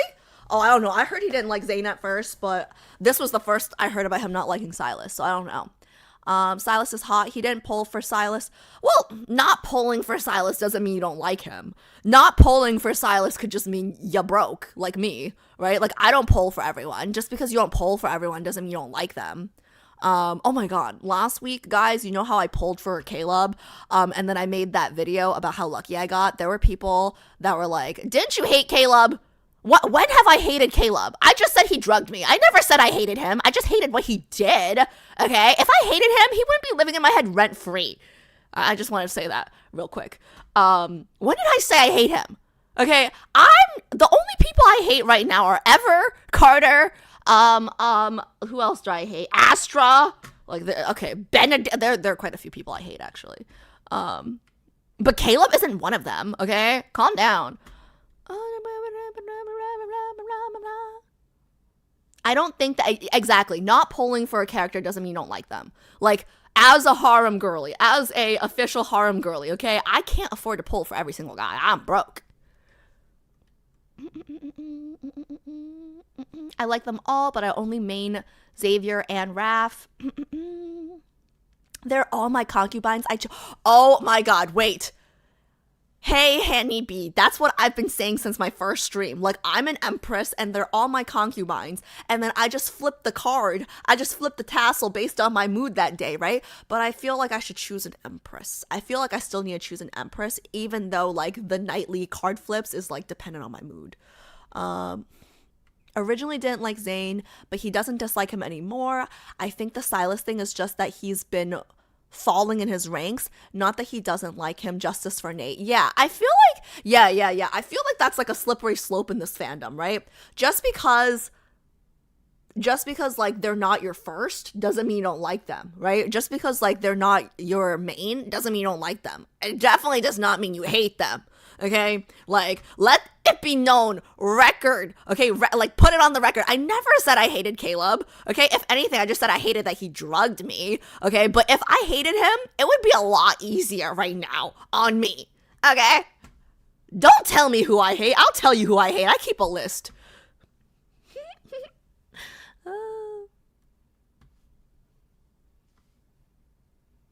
Also, I just want to say, like, you know, we hate the bad guys in the game, right? But to truly hate a love interest, I'm sorry. I'm not crazy yet, okay? Like, I'm not crazy yet. I feel like to truly hate a fictional character, like, you gotta be a little crazy, right? Because at the end of the day, Love in Deepspace is a game with 5 love interests. You want them all to do well because you want the game to do well in general, right? So, like, I'm not saying let's hold hands and sing Kumbaya, but, like, let's not be crazy, all right? Like, I am too employed to actually hate a fictional character. I'm just saying. Especially when they're all this hot. Anyways, where am I? I lost my place. Good one, JHP. Sylus definitely isn't missing something huge. Ayo. Okay. Honestly, I thought I had made a choice in the beginning, and then their additional content, calls, text, dates is what has changed them, some for the better and some for the worse. He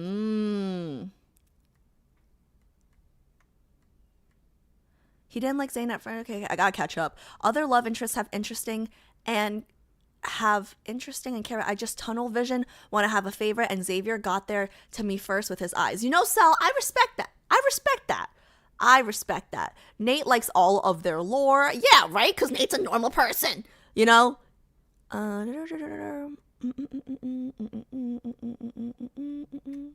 And if you hated him, you can grow to love someone you once hated. It's a game. Peeps are so extra. I love the enemies to lovers trope, guys. Like, what? You guys have never done the enemies to lovers trope? I love that trope. Okay.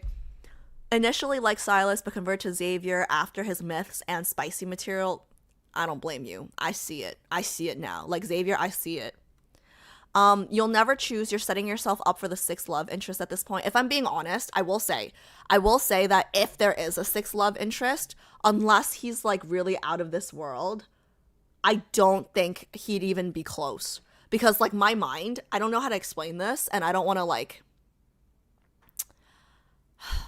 I don't want to like jinx myself by saying this, right? But when I approached this game, I knew that there were going to be 5 love interests, right? So I was like, okay, like I love Xavier, but let me hold out until I meet the next guy. Okay. Oh, I love Zane, but let me hold out until I meet the next guy. Okay. Oh, okay. Raph, like I didn't like him at first, but whatever.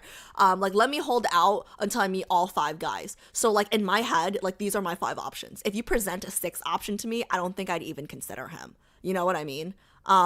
Like so either like I don't consider him at all, or he's so exceptional that he becomes my main and like that's it. Like I don't even think about the first 5 guys, and I don't see that happening. I see me flippy flopping between these first 5. Like I don't think I can add a 6th to the mix, but that's just me. I honestly like I can't even think of another trope that these 5 don't cover already, you know? Like if I had an option, I would tell Infold like, yo, stop it, I can't choose no more. Okay, too many options is a bad option. Okay, that's why dating apps don't work for everyone.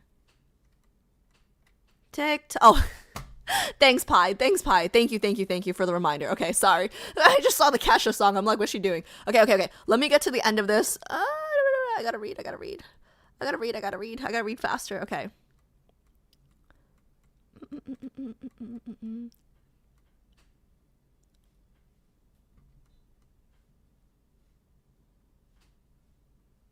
Also, some think it's either you love or hate, like there's no in between. Yeah, those people are crazy and we don't want them here anyway, so it's fine.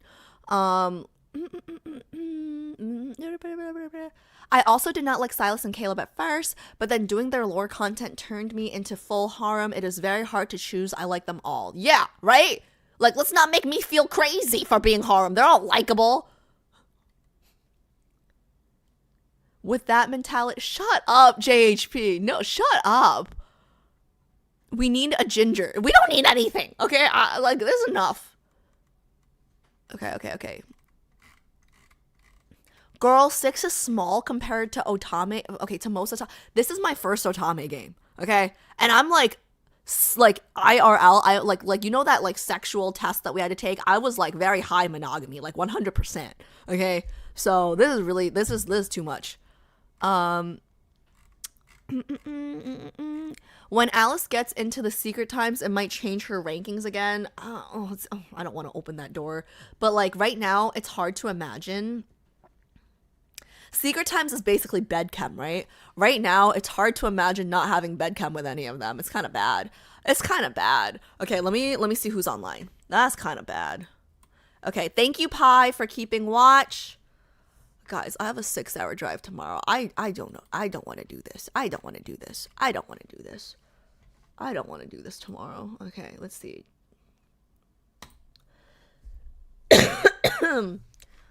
Oh, I'm still coughing and dying. Okay, so next week I'm traveling, but then after I'm back from traveling, 1 week after that, I think things will slow down a lot afterwards. Let's see. Who is online? Oh, okay. Oh, we've rated Ian before. Okay, let me just rate him again. Okay. I'm gonna start the raid. You guys can just tell him I say hi, but I'm not sticking around because I gotta get ready for bed. Okay. Let's see. 5 is definitely enough. I feel like it. My other Otame has been over 20 guys. Girl, over 20 guys? I wouldn't even be able to keep their names straight. Sylus overwhelmed me at first in a not so good way. One of the girlies I'm friends and Lala helped me like him more by seeing other sides of him. Really, Sal? I mean, like, listen, he overwhelmed me, but in a very good way. But I didn't really like him until after Beyond Cloudfall, if I'm being honest. Like, I thought he was hot, right? Like, he had the aura and everything, and like the black card really did not hurt. And like I like the cocky confidence thing. And I like his like one-liners, you know? Like I like the one-liner. Like he's a little sassy. He's an Aries, okay? And I'm a fire sign too, so I think we get along fine. But I didn't really like him until Beyond Cloudfall. I was like, okay, like you're hot, like you're witty, but like I need a little more depth, you know? And I asked and I received. Oh, yes, guys, thank you so much. You guys might see me, if you guys see me Wednesday, it'll just be on Twitch because I won't multi-stream the working out. If I do work out, I'll post it on the Discord. If I don't, y'all will see me Sunday. But I won't announce it just in case. It'll depend. Yeah. Cool. Okay, wait. Are we you guys still here?